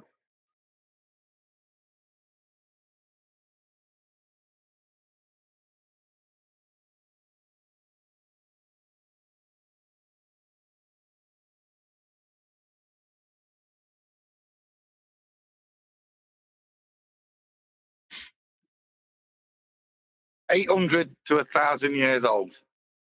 QE, I've sent you the. Really? Where's the pic at? I've sent you the full Wikipedia link, so it's got a nice picture of it. All right, hold on. Few nice pictures, actually. You put in Master B. Why didn't you PM me? I could do that. That's all right. I got it. Damn, that's a badass looking tree, man. Massive. That's really cool. So the branches are all supported, got support. Yeah, nice. This is a scary looking tree, dude. Lord of the Rings kind of 33 foot wide. 33 foot. Man, that ain't got nothing on the redwoods. No, it doesn't. But it doesn't. But it's pretty cool looking. It is. How wide is it at the base? 33 foot. Wouldn't it have to be? It's got a girth of 33 foot. Yeah, it's a little Masonic, but there you go. Adam, this is one of the scariest trees I've ever seen in my life. Are there people standing next to it to be able to kind of like scale it? That's what I like to see. You see the people standing next to it, you really get to appreciate the girth of them. So what's the tail around this tree?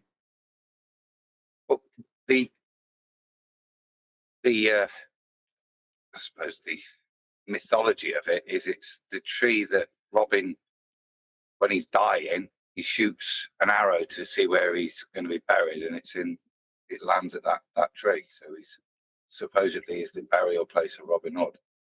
Ah, I gotcha. I remember. Like the trees on Pandora in Avatar. They lived in those trees too.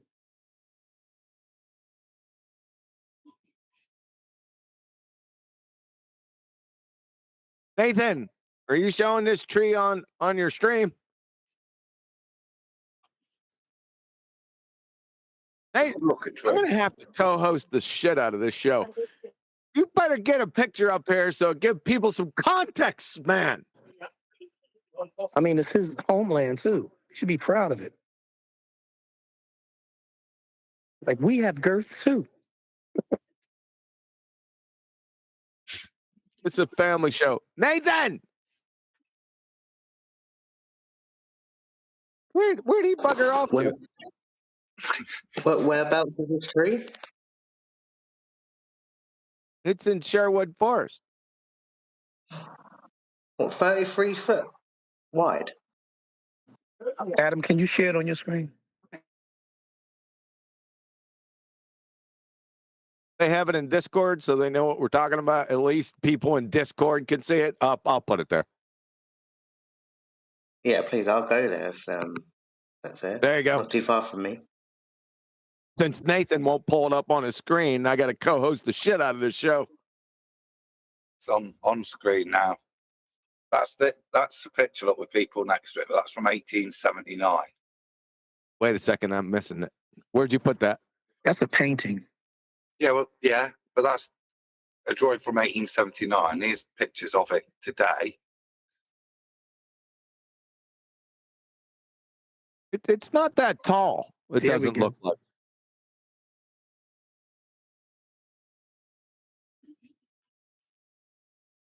It's really not. It's only about 2-3 stories high, maybe.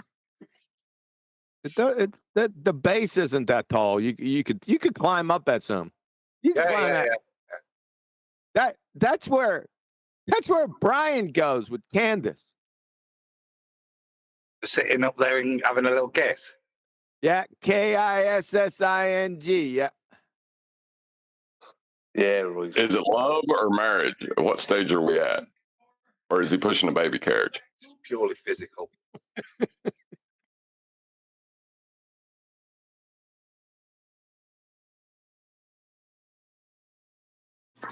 I'm interested to see what the minor oak look like compared to it.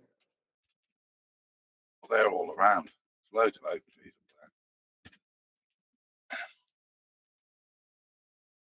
We don't have too many over here anymore. Thanks to certain people. Neither do we. Henry VIII nicked it all to make a fleet.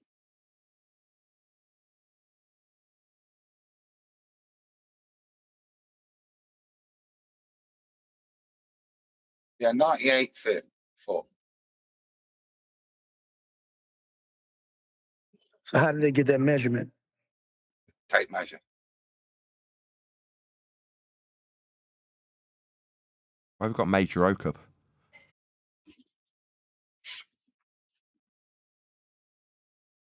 I'm not sure. Oh, Nathan, I was saying, I've got about a 3-minute debate about Coriolis with 2 PhDs I did. If you want to go shorter, Yeah, that's what Nathan wants to do right now.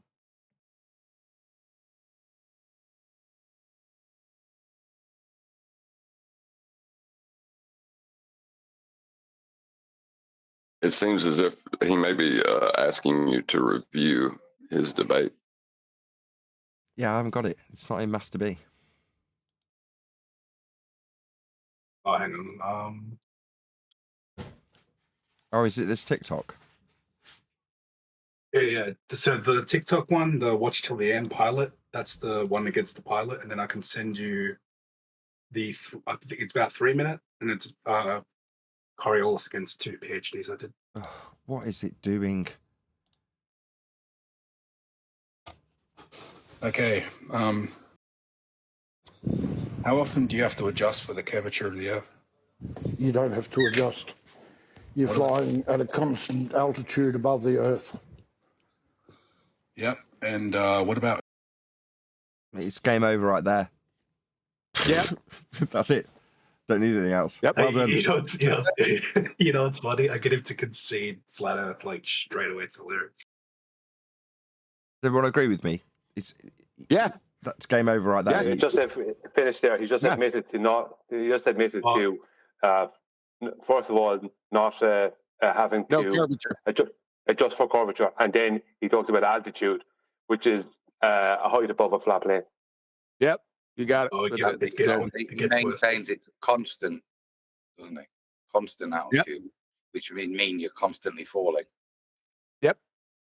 I love it when you get a question in that's so well formed in terms of his rhetoric and the answer that contrasts it in terms of the flat Earth his answer requires. Just ace. I'm going to listen to that again. Oh, by the way, have you got it on screen? Yeah, I have. So we can all see it. Yeah. I can't see it. Why? Oh, hang on. Don't worry. You were a pilot for 50 years, right? Yep. Okay. How often do you have to adjust for the curvature of the Earth? You don't have to adjust. You're flying at a constant altitude above the Earth. That's it. Yeah. Welcome to Flat Earth. Welcome to Flat Earth. Game over. Game over. Yeah, it is. I just can't believe he answered that way. When your question was geared towards curvature, you'd have thought it'd have been a bit more elusive or slippery. Yeah, dude, he's pretty honest, this guy. But yeah, he got kind of angry at the end. But it's a good one. Go on, Adam. The first part of his statement answers it all. If there was Earth curvature, whatever you do, you would have to adjust for it. Yeah, you'd have to deal with it, mitigate for it. It's part of your aeronautics. Yeah, but you don't. By his qualified statement, you don't adjust for it. Well, if it was there, you would have to.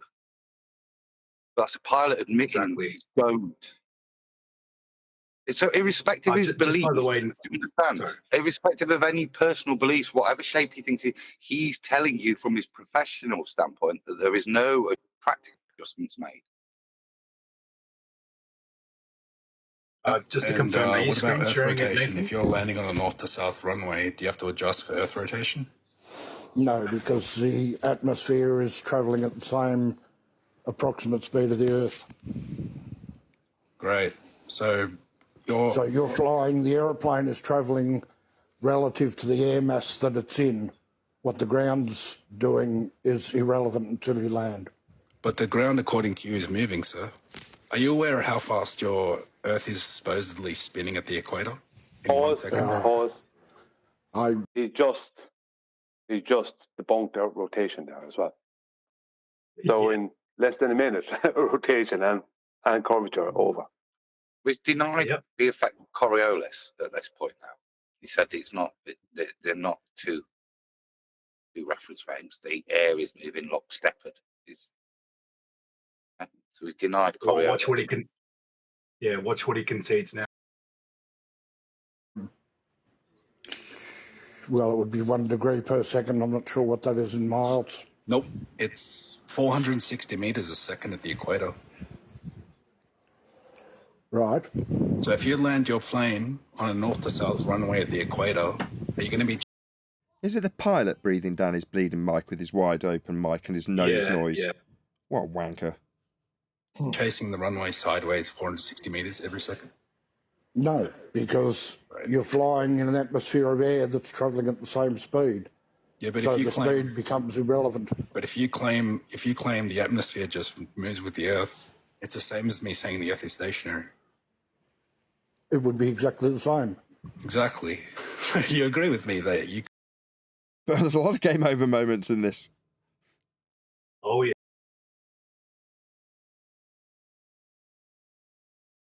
Can't prove using your plane that the Earth is moving, right? Please. Yeah, this is why flight is the absolute be-all and end-all of proving the Earth is flat and stationary. Because when it comes to that, you take someone like him who's been a decades-long commercial pilot, and all he can tell you is it's flat and stationary, while having to personally claim that it's curved and rotating. Because when it comes to what he does and what he did, there is no way around it. He has to just state it as a fact that he doesn't adjust for rotation, he doesn't adjust for curvature. If they were there, he would have to adjust for them. Yeah, Brian, you saw what I had posted, right? Pilot knows that it's flat. They are flying flat because they know that because of the gyro, and there's no way from that. But I just want to have some conversation. I want conversation with Adam about three sides of any shape and any form. Just three sides will always give you the sum of the angle of the three sides object will always give you 180. And four sides, doesn't matter what shape it is, will always give you 360 degrees as when I'm talking about the sum of the angle. Can you say I'm right about that, Adam?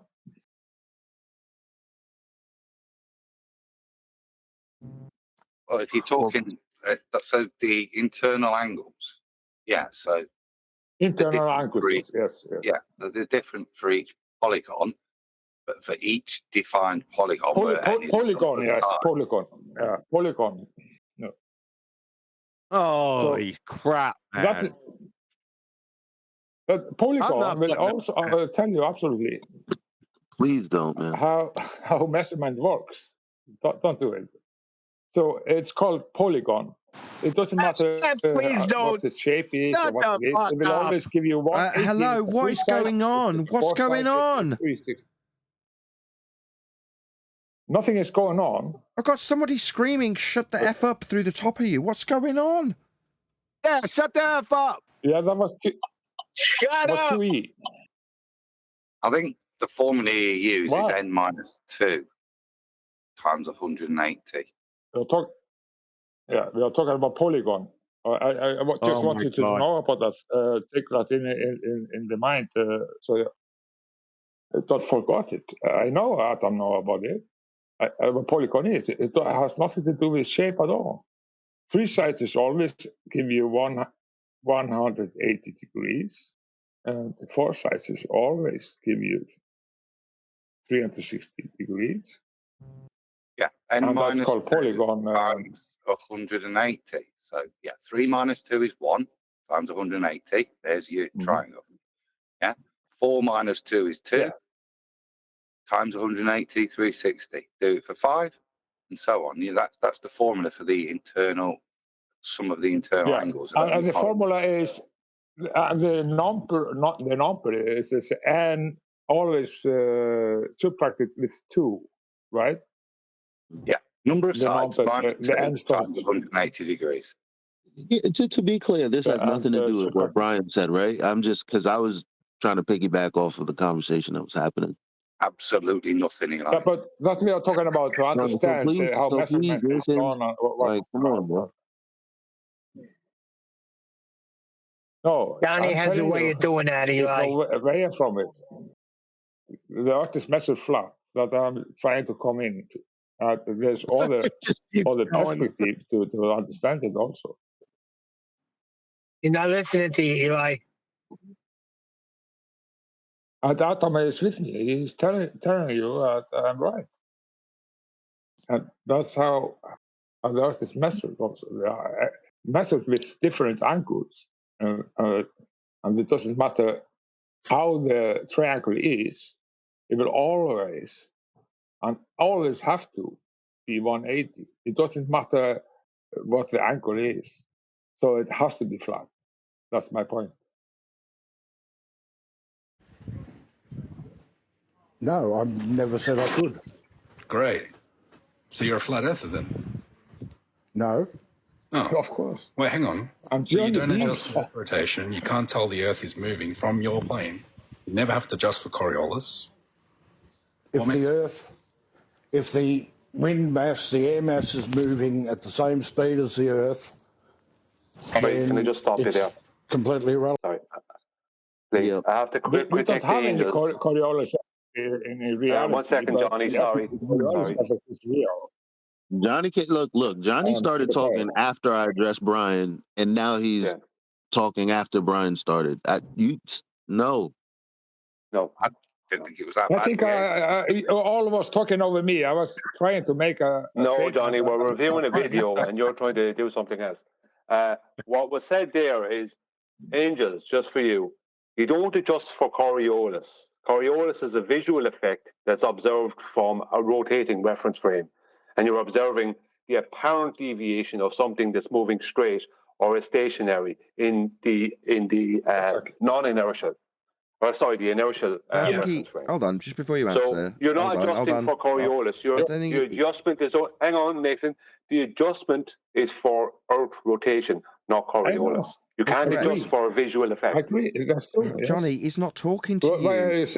Oh my God, Johnny's going to ruin this. I'm just going to give up soon if Johnny doesn't shut the fuck up. No. Okay. I fucked it up. Are you not being talked to? I thought he was you're not being talked to, and you can't shut up. You've got your mic wide open. I had to server mute you during us playing the video. I know Angels already references Coriolis perfectly. Therefore, I can only assume he's phrased it in that way to see if the pilot doesn't. Am I right, Angels? Well, look, he immediately conceded, no, I don't adjust for curve. No, I don't adjust for Earth rotation. Right, so now I'm asking him, well, if you don't adjust for these things, like you can't tell from your plane that the Earth is curved and rotating, basically. But yeah, I said Coriolis. You don't have to adjust for Coriolis, but I guess you're right. It's Earth rotation I was trying to reference. Okay, so yeah, Brian's criticism is correct then. So yes, it did need critiquing. Yes. Fine. Yeah, I should have said Earth rotation. Yes, but also Nathan, if you can share it, because I actually pull up diagrams to like prove that Yeah, I've got it up. I did try telling you adjust. that. I've got it up. Just not for you, for my audience. The first priority for me. Thank you. Great, but I just said it's the same thing as Earth being stationary. So if the Earth It's the same result. Yeah, it's not proof of either. Great, exactly. So, like, what about Earth curve? You said you don't adjust for Earth curve either. So let me ask you this. Sorry, 1 second. You have a pause, Nathan. Pardon me. He just said it's not proof of ether. It's of ether. It absolutely proves it's stationary and flat. Of course, it's proof. This it wouldn't prove anything. This old rubbish. Go on, John. It proves that it's not. Yeah, it proves that it's not accelerating. That's what it proves. An instrument in your plane called the attitude indicator, correct? Yep. Okay, and that has a gyroscope connected to it that maintains rigidity in space, correct? Yep.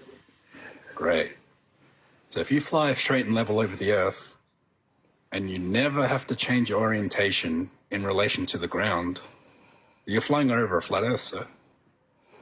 Nope. Absolutely not. Okay. Nope. What makes you? Yeah, no explanation. Hand wave dismissal. I would have. That was very well said by him. Beautiful. Beautiful. It's got to deny how a gyroscope works. Yep. Got to deny his heads-up display, his artificial horizon. Why you can't very well. Great. Very well. I'm sorry, Adam. Very well said. Angels of Light. Very well. Very well said. Very well said. Is the video up? It is up currently, yes, for the audience. I can't see it. Can you? I don't see it. Yeah. Nobody sees it except my audience. Oh.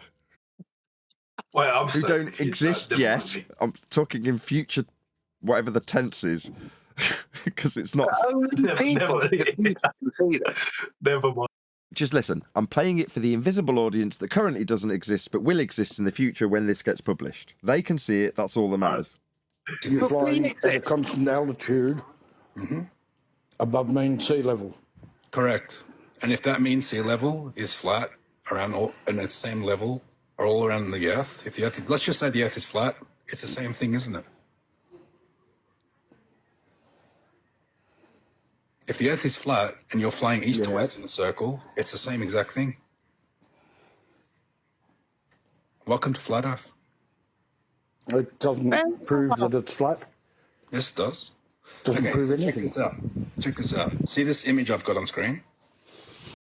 He says it doesn't prove anything. Okay, there's a hand wave followed by a baseless assertion. No, it proves that it's flat, mate. That's what he's just took you through. You gave him the evidence to base that statement on. Go ahead, Brian. And Nathan, for the past several years, when I bring up pitch data and the lift effect, it doesn't prove anything. That's all I've gotten. That's all I've gotten from the opposition. It doesn't prove anything either way. Yes, it does. It absolutely proves that you're all absolutely wrong. We're all absolutely right. That's what it proves.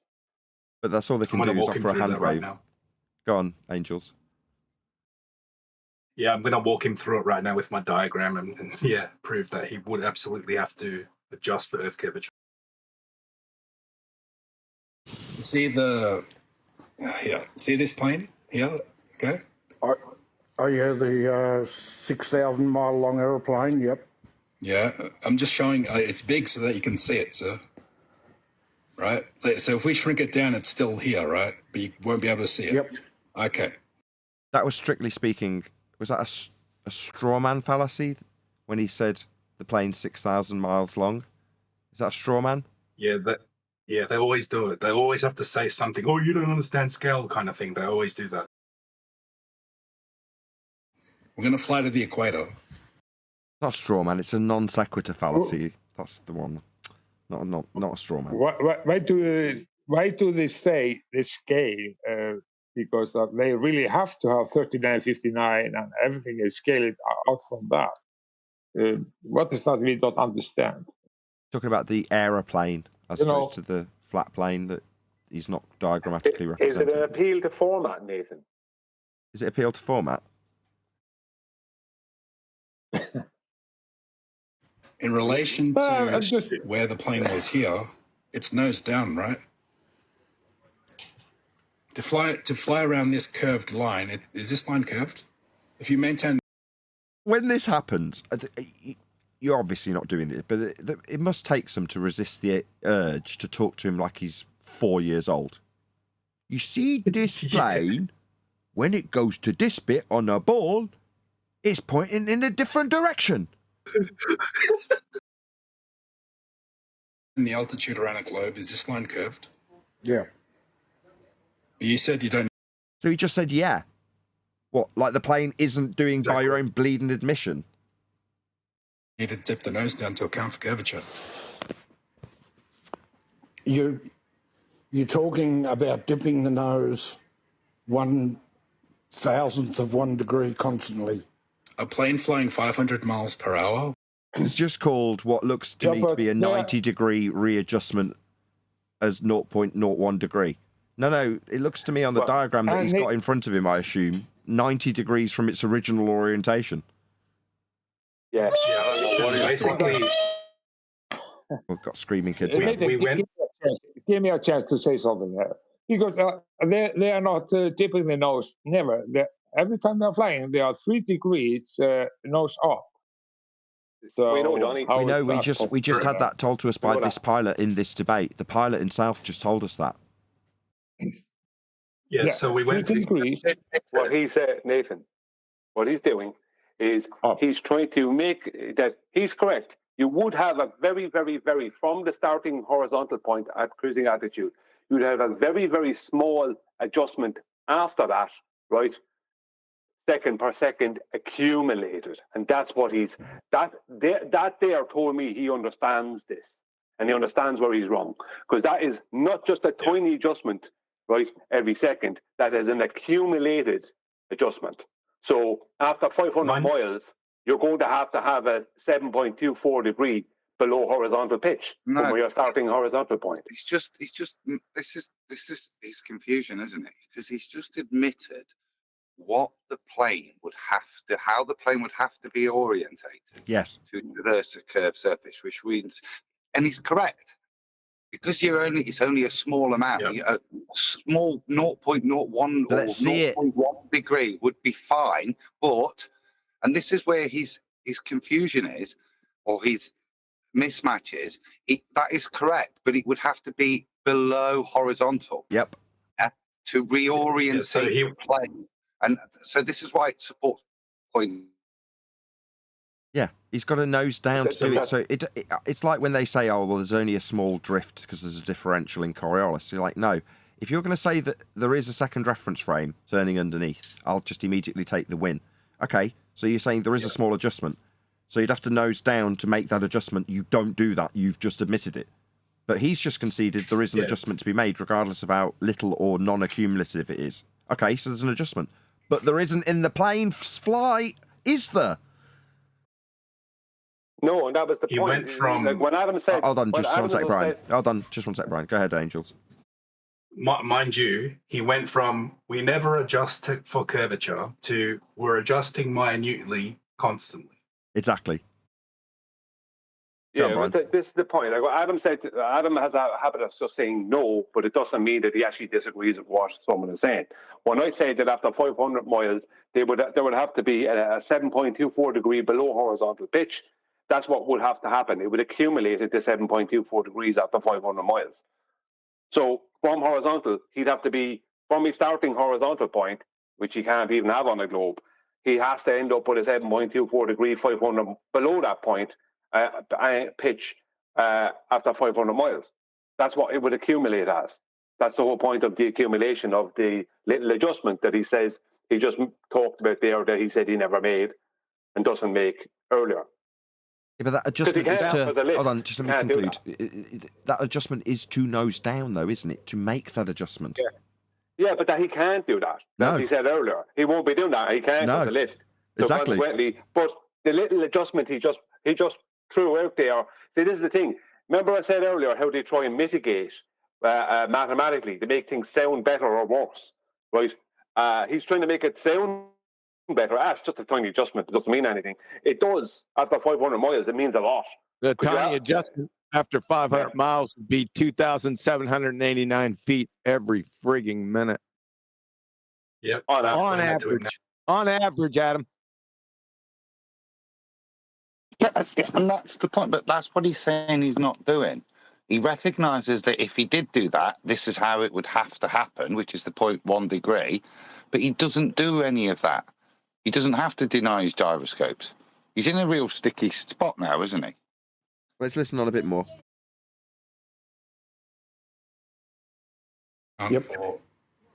Just under a mile of curvature every minute. No, it wouldn't. Yes, it would. Your math is wrong. No, it's not. It's actually completely correct. How big is the Earth, sir? At the equator? I have no idea. Nope. You have no idea, but you just told me I'm wrong. I'm afraid, Angels. Yeah, there's a real risk here because he's hand waving it. You go first, Brian. No, I'm just saying that the maths you presented to him were wrong, and even if you'd have to at least add in the word average, but the maths were wrong. It wouldn't be that after every minute. Oh, it's worse than that. The problem is because he's hand waving his own religion. It gets like this with Coriolis all the time, which is why I hate it. They start denying their own rhetoric, and because obviously from the point of view that our side, Angels, is in, he needs to brace against their actual claim, which he's denying. So now as the flat earther, Angels is in a position to have to educate him in the claim he holds but is denying. So now Angels is going through globe earth rhetoric as a flat earther. So this is a dangerous position.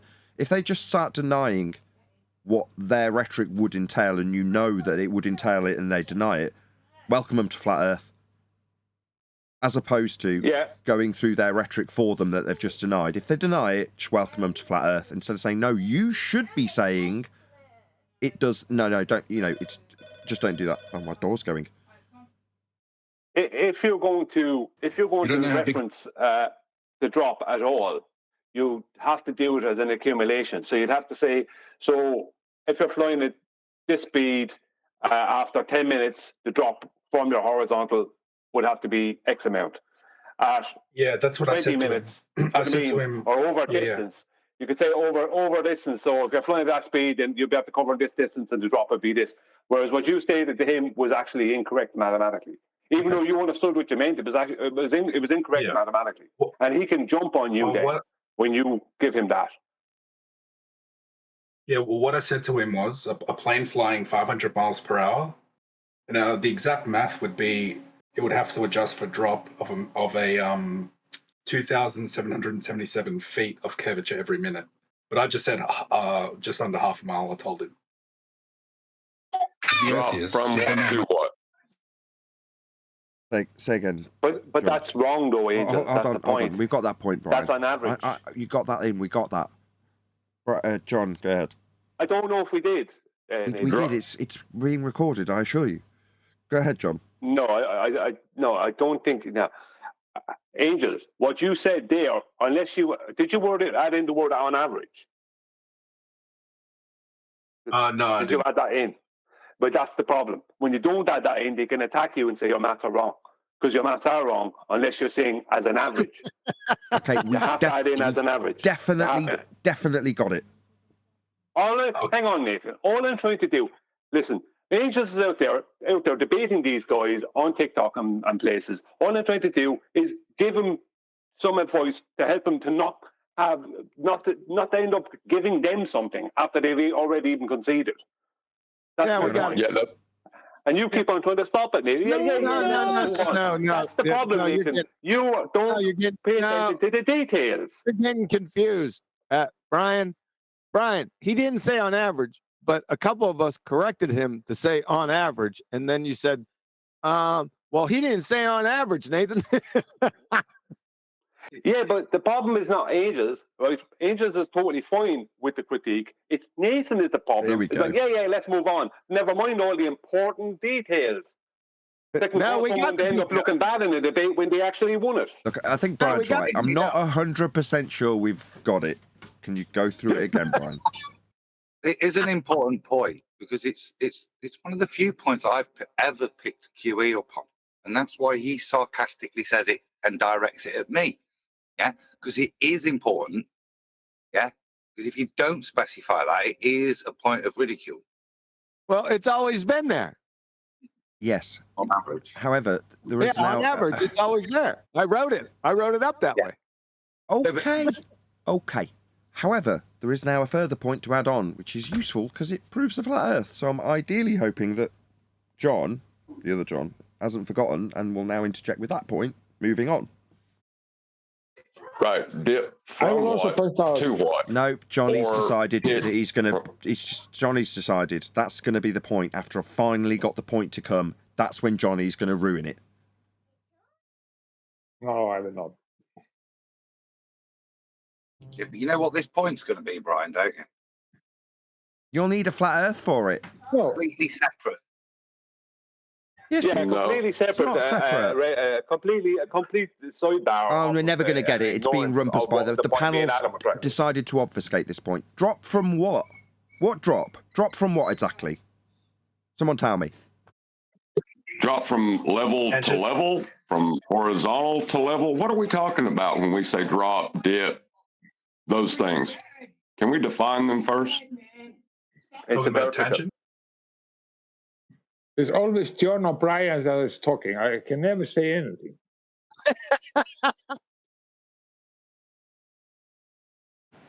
Tell him, Johnny, tell him. If you're flying an airplane, then you should see the star going around. Drop from what? Johnny, try and focus on the bleeding conversation we're actually having. Drop from what? If we're going to describe how much the plane drops around a bleeding curve, how are we going to describe that? If you're dropping, the airplane is dropping, then the star above will also go over you. That's my point. That's what I just want to point out. Brian gave the answer during Johnny's non-answer. Wonderful, Johnny. We weren't talking about stars. We're talking about aeroplanes. The star. Now I'm getting rumpus by Johnny with his non-point that's completely separate to everything we're talking about again. Yeah, Brian. I wanted Brian's answer. Okay. You ain't gonna like it. Well, it's now so detached from the original point that there's no point in even being making. I'm starting to lose my freaking temper here, right? I want points that an audience can follow. Now I'm being talked through by my own bloody panel. No. If we're going to make a point about this stuff, would it be not preferable that the audience can freaking understand it? Yeah, but you're trying to add your agenda into it, Nathan. I've already said, it's a drop from the horizontal. The initial horizontal that they don't even have. They don't have a horizontal. It's the first time it came through clearly. That wasn't what I said. Yeah, that you was didn't answer my question then. Yeah, that was the first time it came through clearly.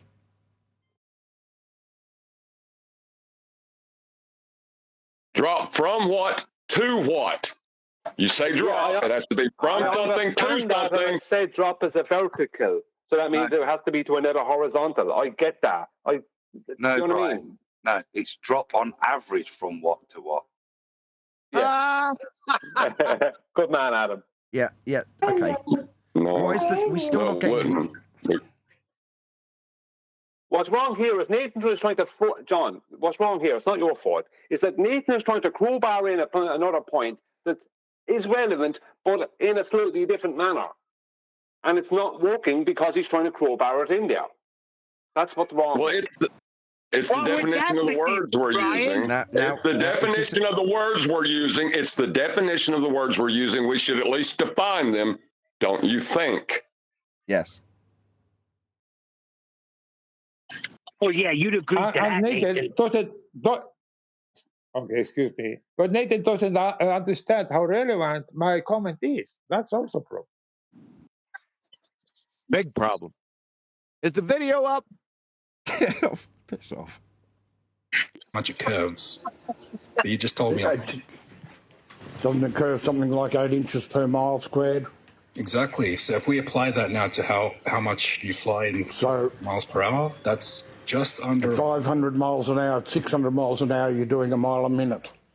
So you have to drop 8 inches a minute. No, you'd have to drop... nothing. No. You'd have to drop... Go on.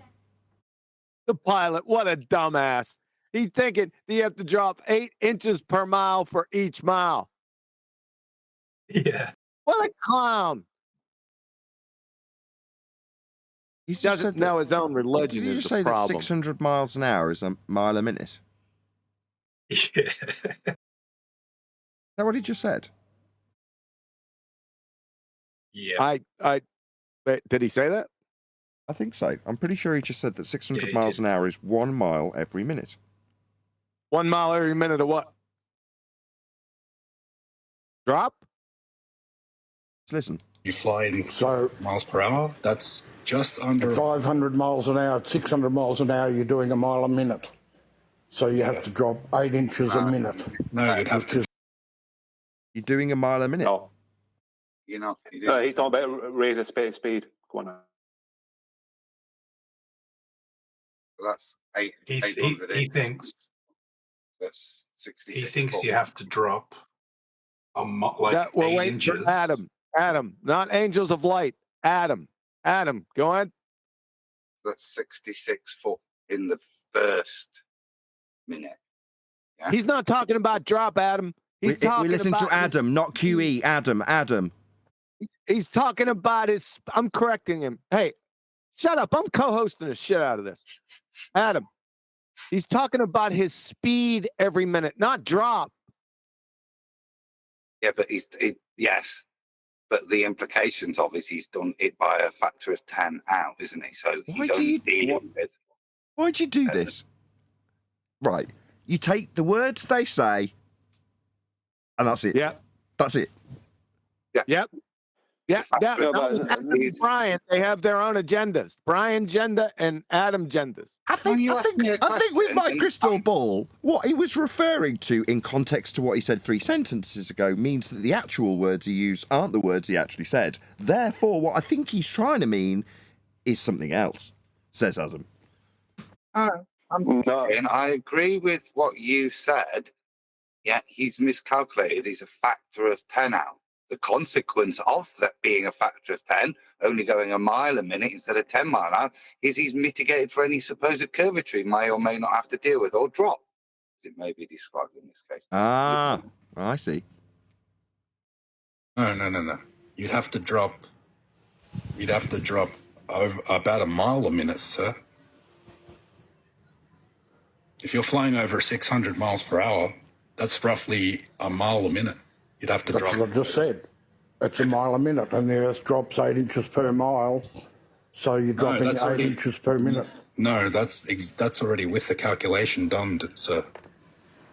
You're dropping a mile of curvature per minute, not 8 inches. A mile of curve per minute. You just told me the plane never dips its nose, right? Yeah, pause. You never have to just... You see, this is so wrong. I'm not being horrible to angels, but yeah, I'm listening to you going, no, that's wrong. Now, he's clearly not got the numbers in his head, but at this point, he knows, in the back of his mind, he knows that's wrong. Yeah, I know it's wrong. When you're saying it like that, it's 66 foot. And if you deal with it every minute and accommodate for it every minute, it's 66 foot. 800 inches is what he's got to mitigate for every minute. And if he mitigates for it every minute, it's fine. Yeah. Now, if you get something on average, i.e. you take a straight line travel for an hour to get those 600 miles, that's the figure you're talking about. And that's what that's what Brian's warning about. You've got to be very careful when we're citing these numbers, because otherwise we can end up tripping up. Did we ever define what it was? Did we get a definition of it? Making a false claim about their claim. Well, you'll be very careful. Because remember, it's still their claim. You're filling in the gaps for them again because of their ignorance. You know, Thunderfoot actually puts the price of the Crayola crayons into the list of the 80 bucks or whatever. I've used it as a thumbnail. He's listed the crayons. Did he label it as dietary supplement?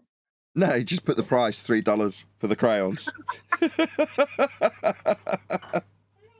got 25% off those crayons. And usually not enough to even measure. But the Earth drops. You just agreed that the Earth drops 8 inches per mile. No, I agreed that your model claims that. I'm saying that if you're flying straight and level to your destination, you never dip the nose ever. I'm flying at a constant altitude above Earth. Correct. So if the Earth is flat, it's the same thing, huh?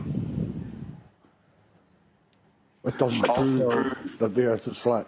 Yes, it does. Also, your attitude indicator maintains rigidity in space. So if you were dipping the nose down, you'd see the gimbal base change its orientation relative to the gyroscope, but it doesn't do that. Yeah, well said. Who was that? Is that Nathan Thomas or whatever? Thompson. I know he's not. It was. It's not that Thompson. Yeah, it was him. Yeah.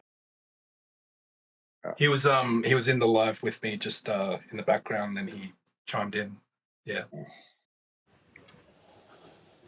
Yeah, like when you're 90 degrees, so you're here and you go here. Does your attitude indicator now is it out by 90 degrees now? There isn't a plane on Earth that could travel that far. That was non-responsive. That was a desperate attempt. That's a great answer, isn't it? Is your attitude indicator 90 degrees from where it started? Answer: there's not a plane that can fly that fast. Yes, there is. Are you joking? Yeah, I've flown to South Korea to talk about flat Earth, and it took 14 hours, and we flew around the globe, if it was a globe. But the airplane flew like you. The FAA trains pilots to assume a flat, non-rotating Earth because the Earth is flat and non-rotating. Your profile picture actually proves the Earth is flat. I told him that before too, yeah. My profile picture isn't an artist's drawing. It's nothing to do with proof of anything. It proves that the sun sets above the horizon. Okay, listen, I'm already sick of this discussion. I've been to 72,000 feet. I've seen it with my own eyes. 72. Yeah, right. Hold on. 72,000. This is hilarious, yeah. Hold on. 72,000 feet. What's that a measurement with respect to? Anybody? Sea level. Height above sea level. So, again, non sequitur. The actual question on the table is your attitude indicator 90 degrees with respect to where it started? And now we're talking about how many flight hours he's got and how fast planes go. What's going on? Non-responsive. Yeah, that's funny. I'm ready. Go on, Johnny.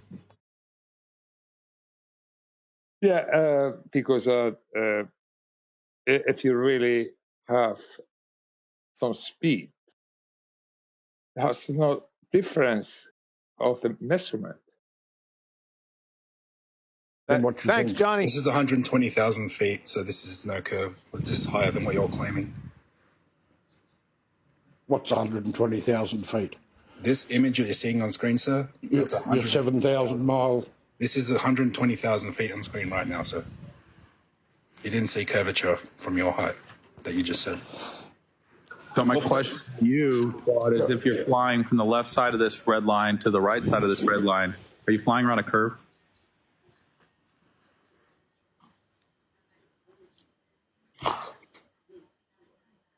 That's what Probably yes.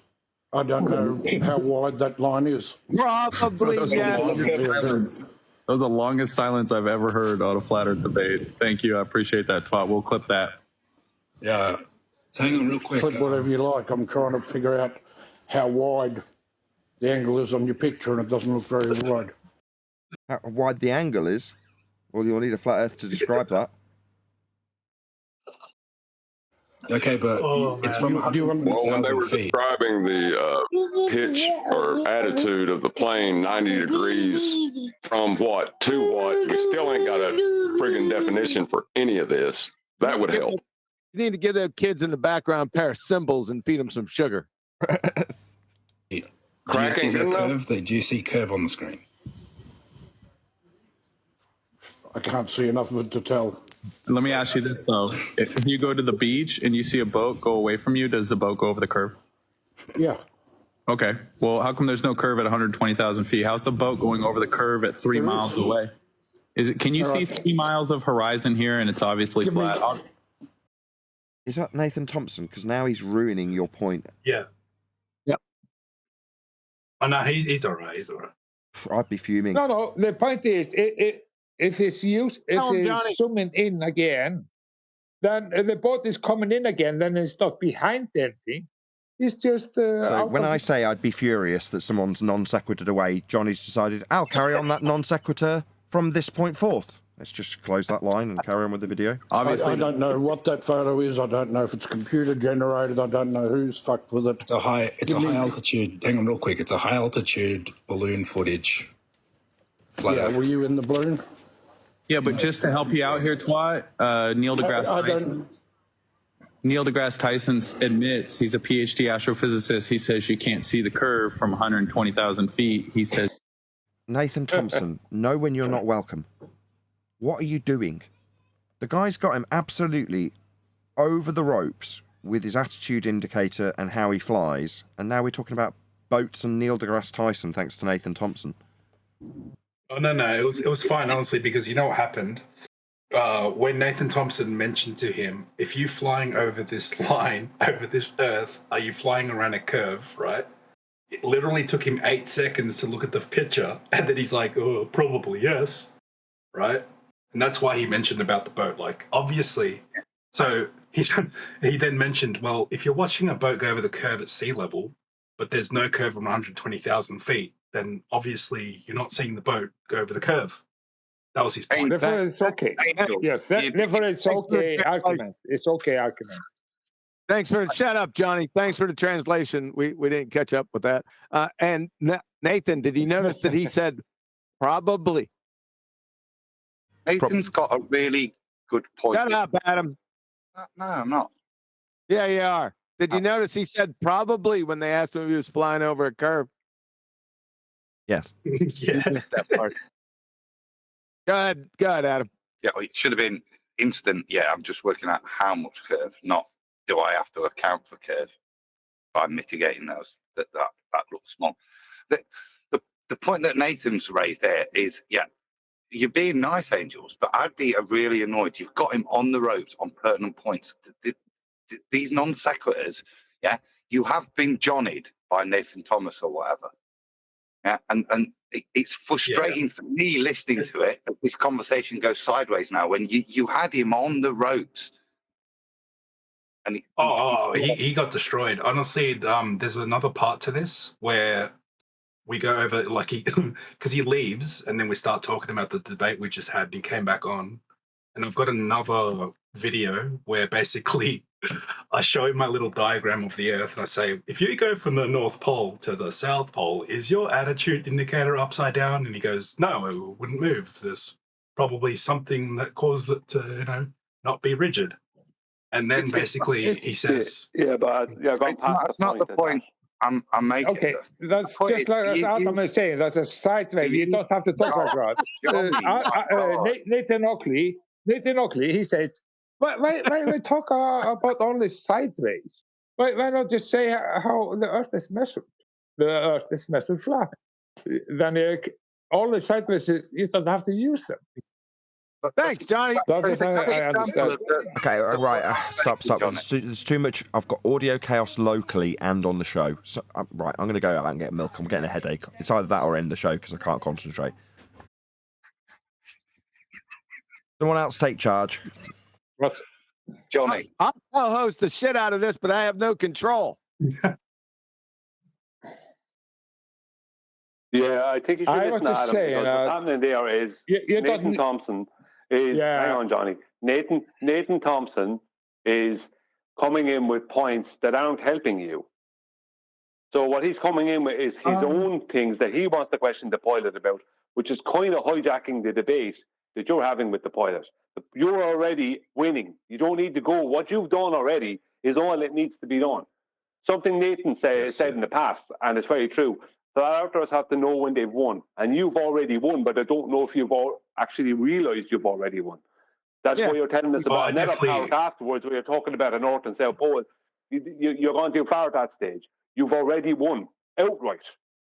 End of story. Yes. Yeah. So you don't need to add more to it, and you don't need someone else coming in. Brian, you don't have to talk so long. You talk for long, Brian. I do, Johnny, to explain what I'm trying to explain. Yeah, so it's about the site. It's like an entertainment, and some people want that. That's people want. But in reality, the Earth is measured flat. It's very easy to just point it out, and everything is needed. Thanks. Right on topic. Thank you. Okay, push play. Did he go get milk? I think so. Oh, so Nathan. So hold on. I just got to confirm. Nathan, is the video up? What we have to do now is get the video from Master B, and one of us play the video and override Nathan because he's after going off to the shop. Okay. Who needs a link? I can send a link. QE, do you want me to send it to your DM? I never wanted it. It was Brian suggested send it to his DM. Don't send it to mine because I'll have to leave in a minute. Nah, we're done. Nathan's left, so we're not going to do it.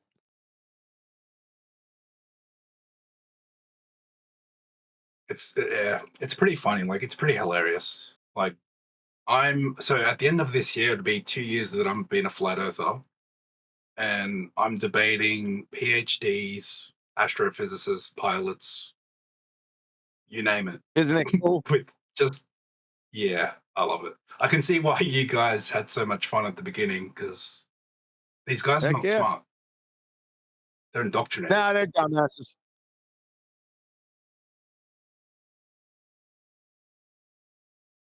When your PhD is not in reality and it's in a fantastical world, it's easy to debate them about the nature of reality. Yeah. Neil deGrasse Tyson, when you have a degree in something that doesn't exist.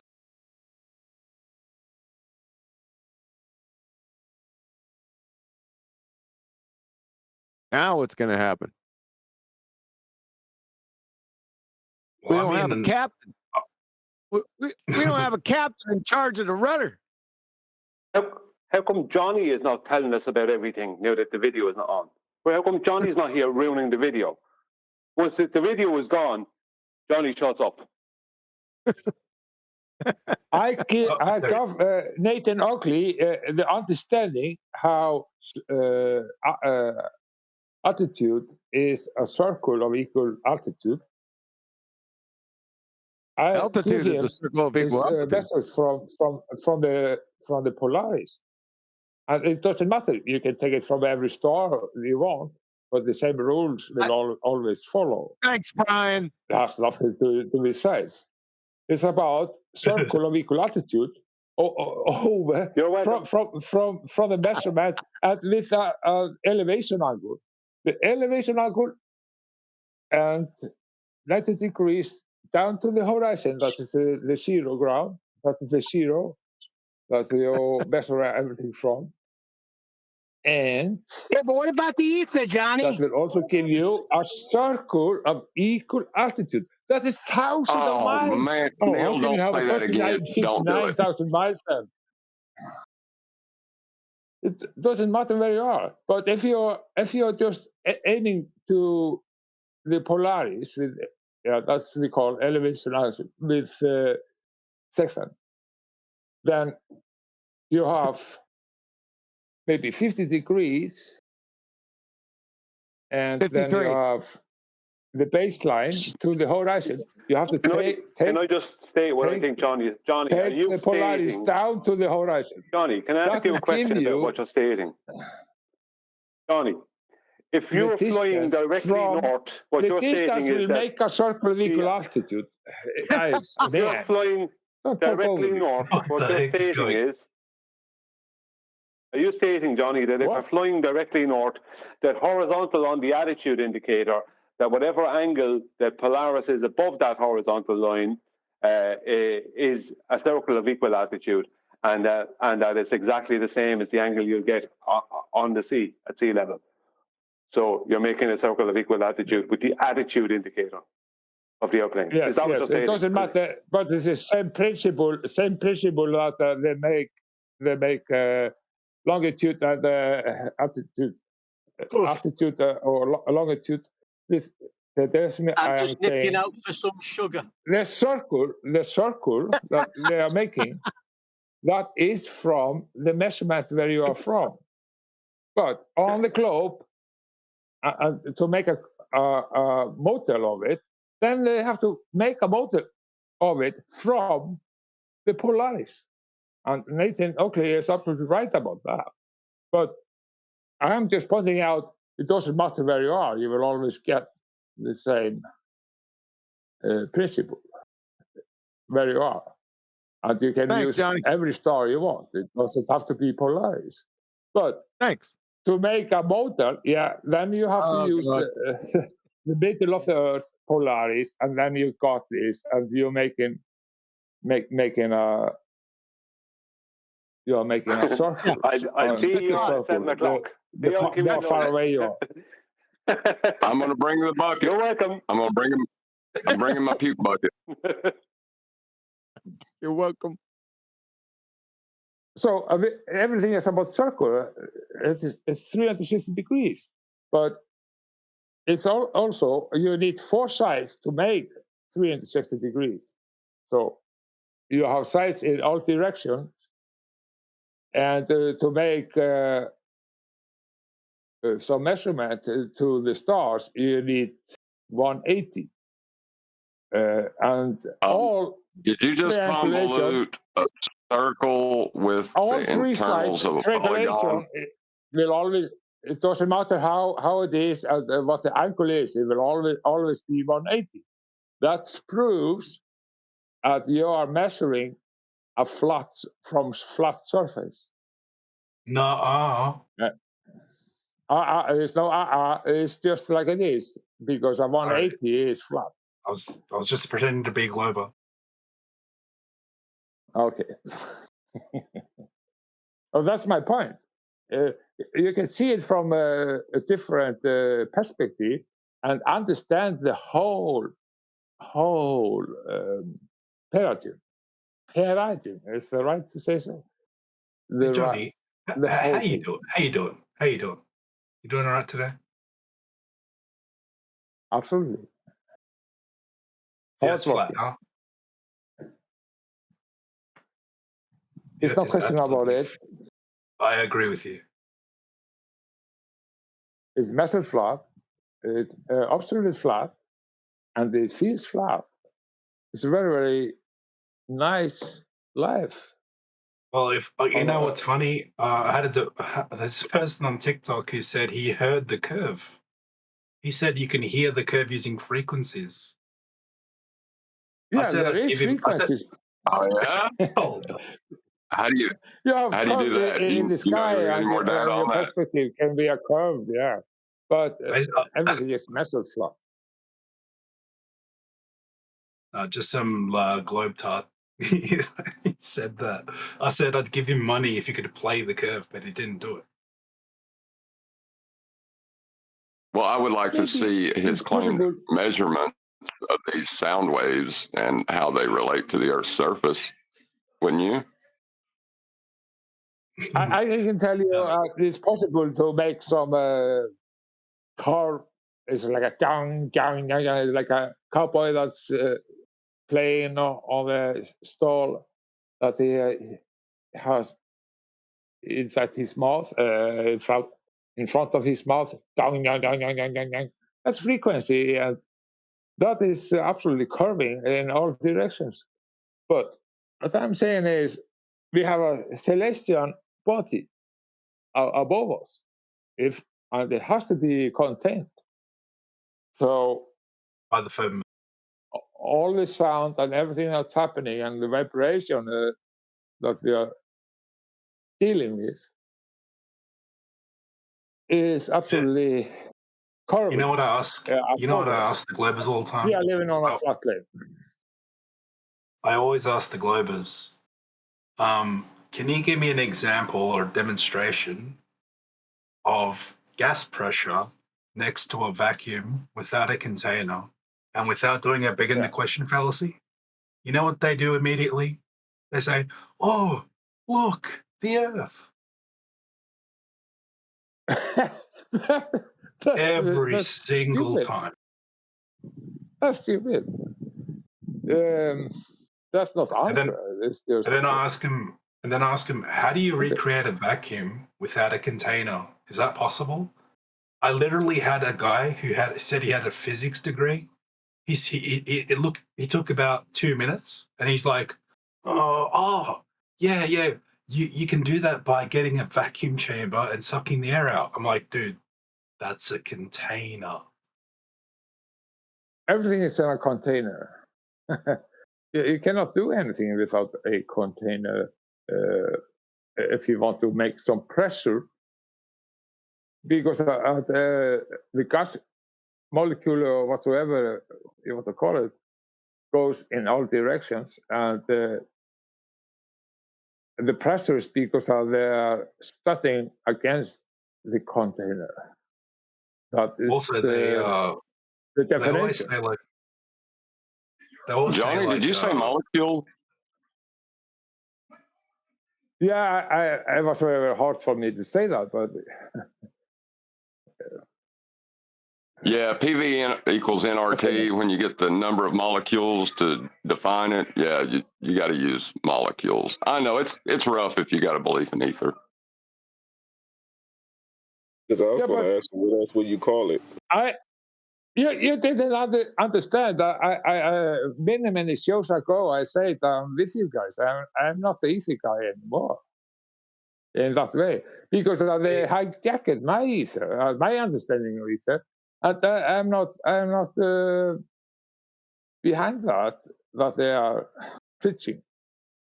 So don't pointing out me again. Could I ask a question told you. Could I ask a question about the latitude lines and how they're linear, right? Every 69 miles is 1 degree dip to Polaris. So does that mean so their curvature is exponential, which means that's a flat Earth proof, right? But then they say a sphere or circle is linear. What do they say? I forgot now. The math for a sphere is circle is linear, is what they keep saying to me. I cannot understand that. How can I be living in so high altitude? What is the density of linear? Somebody? No. The radius of a sphere is linear. To describe the outside of a sphere is nonlinear. And they're just kind of confusing the two because they're in a sphere on a sphere. You know what I mean? Yeah, I get you. So basically, to calculate drop for a sphere in terms of tangent, like how much, say 8 inches per mile squared, it's always going to be exponential on the sphere, right? Because I've even had a physics degree. That's why I was trying to get you to define drop, because it's the drop from level to level. Drop from horizontal to horizontal. It doesn't make sense in the way they're trying to describe it. Okay, that's the problem. My answer. Listen. My answer is it's not done like that. Nobody's doing it. Why are you making up something that's a possibility in some mathematical formula in all the scenario? I say, but we are not doing that in real life. Nobody is doing it. That's my answer. So I ask, right? Because we see in an azimuthal grid of vision like a big dome around us, right? So is that the reason why it's linear? Because we're on a flat Earth moving back, and then perspective makes that drop linear? Is that what makes it linear? Everything is linear. You cannot make drop. it. Everything. Wow. Wow. Linear, non-rotating Earth on all linear aspects of it. It has to have a non-rotating. May I tell you then? No. Yeah. Are you describing that drop with respect to level, aka horizontal plane, or are you describing that from being outside of the sphere, looking back at the stars? You see what I mean? That's where the And nobody what that is. It's just a fantasy. Nobody knows what that is in the first place. So. Yeah, what I want to know. Talking about what we are doing and not that it's possibility. Not talking about possibilities or something bad. Just talk about what we know of. I'm not talking about possibilities. I'm talking about what you're doing. You're describing, because you're using linear, an angle with respect to a flat plane and how much it drops with respect to that flat plane. That's why it's linear. Okay, so that's why Polaris dips 1 degree per 69 miles that you move back over flat Earth, right? That's perspective. No, that's not why. That's not what. Yeah. That's not the why. It's not the why. It's just the what is. Yeah. That is what is happening. Because what I'm confused about is because we see in perspective, we see a dome of vision around us. That's why the stars appear to do like a big dome around us. Not because of the firmament or whatever, or, where they are. It's because of the way we see, right? So that's where I'm confused. Why, is it, so we're just moving back on over a flat plane, and due to our vision, it drops, right? I don't know. I'm just telling you that the way that you have to describe this drop is with respect to a flat plane. It doesn't matter why. Yes, it's just what it. Come on, man. Wow. It should be obvious for everybody. This brain. Because the why I'm asking is because the globe is telling me, oh, well, when you take measurements to like street lights, it's not, it's what do you call it? It's exponential or something. They try to get me with that. I'm confused about it.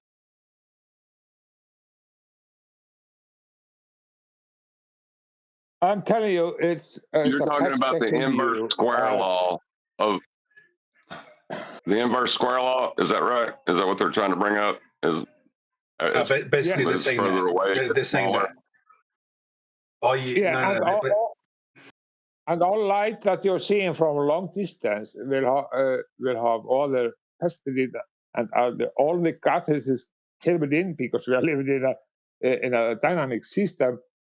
All the view that you get will be distorted of that, all of that. So you doesn't have any direct line or view to what's happening behind. Well, let me try to make this make sense, right? You got two things going on. You have the optical plane, that's what you see with. You can take a measurement in the optical plane, right, with perspective, where you get the sextant, you aim it at the horizon, or you just use a bubble sextant and establish the angle. The angle is applicable in the actual plane, okay? Now, the conversion between those two things, we use axiomatic relationships to demonstrate. If you're talking about in the optical plane, you're going to be talking about the inverse square law and relationships terrestrially and what we understand and how we understand them.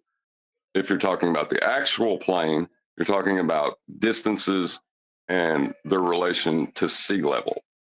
So you got to get to the distinction of what you're talking about before you can move forward, because it'll get really messy really quick if you don't. Yeah, that's why I want to get it sorted, because I bring the argument up to them that their curvature formula or their curve drop from a tangent is exponential because it's squared, right? Therefore, the stars should dip exponentially, but they don't. They dip 1 degree per 69 miles. But then they say to me, well, if we look at straight lights, and then I think, they did the inverse square, like you just said, the inverse square law. It's non-linear, they said. But I'm not Yes, sure. but see, the first one, they lost you between the actual plane and the optical plane. The optical plane, you would be applying the inverse square law. The actual plane, what they got you with is their horizon. They have ascribed below surface level that is a flat plane. There is no drop. Yes. Okay. So, but using that knowledge that we know it's linear, is there actual ways to determine the height of Polaris or not? No, just like I said, there is no drop. What does that mean? You have to think about what he was saying. It is no drop. Oh, it is because of perspective. Everything in our world is because of perspective. Everything that goes away from you gets smaller and will disappear if it's too long. And if you have a different According to the laws of it will be right. According to the laws of perspective, if you don't understand according to the laws of perspective, as you raise an elevation, your angle to the object will change, will it not? And if you have a globe above you, what we call firmament or something that is covered around us, that's holding in the air pressure, then it will absolutely give you a different, from the angle you are taking view, will give you a different view, different experience. Because just the sound, you hear the thunder, and if it's very, very, you don't hear anything around you, and the thunder come in, and you can hear how close the thunder is if you have the brain to understand that. Yes, so to answer your question, John, yes, you'd expect the angle to change as you raised an elevation. Yeah, and just because of that, so you can't use the laws of perspective you can take 100 more. Johnny's complete non sequitur has decided to presumably babble through everybody to the point where both Adam and QE have both gone, right? Because he can't shut up and he's waffled his non sequiturs through everything everyone's saying. Am I correct? Yeah, I was trying to explain to him about the height of stars and how you can't. The other gentleman, not Johnny, and Johnny's talking about circles. I see. And I'm also talking about vibration of sound and how the sound is moving. Yeah, and we also it's complete non sequitur what he's talking about. It's like you're having your own little agenda of a discussion about what you want to talk about, vibrations and sound, when he's asking about elevation angles and the height difference with perspective. It's like you're ignoring him. It's part of it. It's like you're ignoring me because you're talking straight through the middle of me, Johnny. Very, very irritating. It won't go on much longer. I didn't realise this is the chaos that I'd have been leaving behind when I went and got some milk. Man, relax, mate. Huh? I love you. It doesn't have to be like that. I'm saying you have to take in all aspects of it.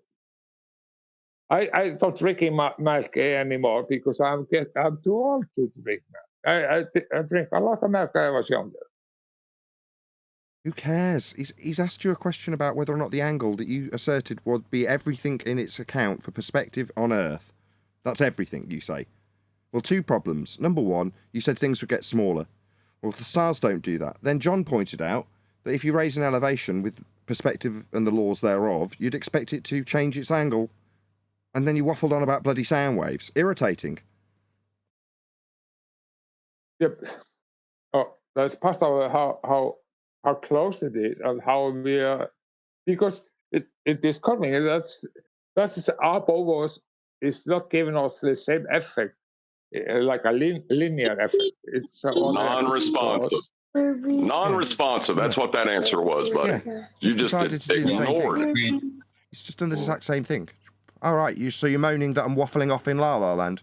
Well, let me address your moan about me waffling off in La La Land by doing exactly that again. Yeah, but you don't know what the story is. So to ascribe it an effect that we can detail with the effects of perspective would be unreasonable. Yeah. We know that. So the thing that you asserted would be the application of perspective with respect to the stars would not be reasonable then, Johnny. Why are we talking about this stuff? Because you've said everything's perspective, and now we've just shown how wrong that is. So maybe if I could conclude that point about the non sequitur waffle off into La La Land, perhaps for about sound waves, but ultimately not addressing the actual fact that when you say perspective is what we'll describe this with, no, I would object. So did John. We gave our reasons why. They've been completely ignored. Now you're talking while I'm talking. Shockingly, Johnny's not listening.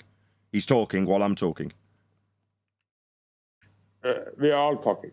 What I want to say is we were talking about linear and the difference between linear and the celestial view. Linear view is what we are doing in our realm, that we are able to. I'm tired of this. We shouldn't be making claims. Aren't you? You're making claims. I'm just tired of it. This is irritating me greatly. I can see why QE and Adam are no longer here. Very, very irritating. Just waffling off into nonsense La La Land when you want to make a point. And earlier, while we're trying to get to concise and consistent points that are being made about the video we're responding to, Johnny's just yammering through the top with non sequitur after non sequitur, causing audio chaos. And he's doing it right now. He's literally talking while I'm talking. Yeah, that's a bit frustrating, especially when the guy, he obviously has a legitimate question. He's asked it.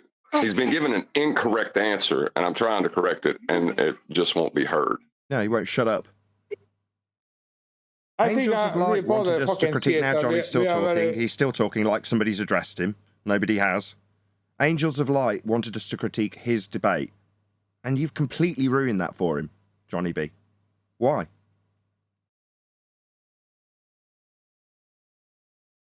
You will always be in the center of Nathan. Nobody was talking to you. He brought along a debate that he had. Yeah, nobody can talk with you because you always cut everybody off. It gets awkward. It's Are you having me on? It is awkward. Get out of my server. Piss off. I've just removed him. I've just removed him. Don't address him again. I've just removed him from the discussion. I cut everybody off.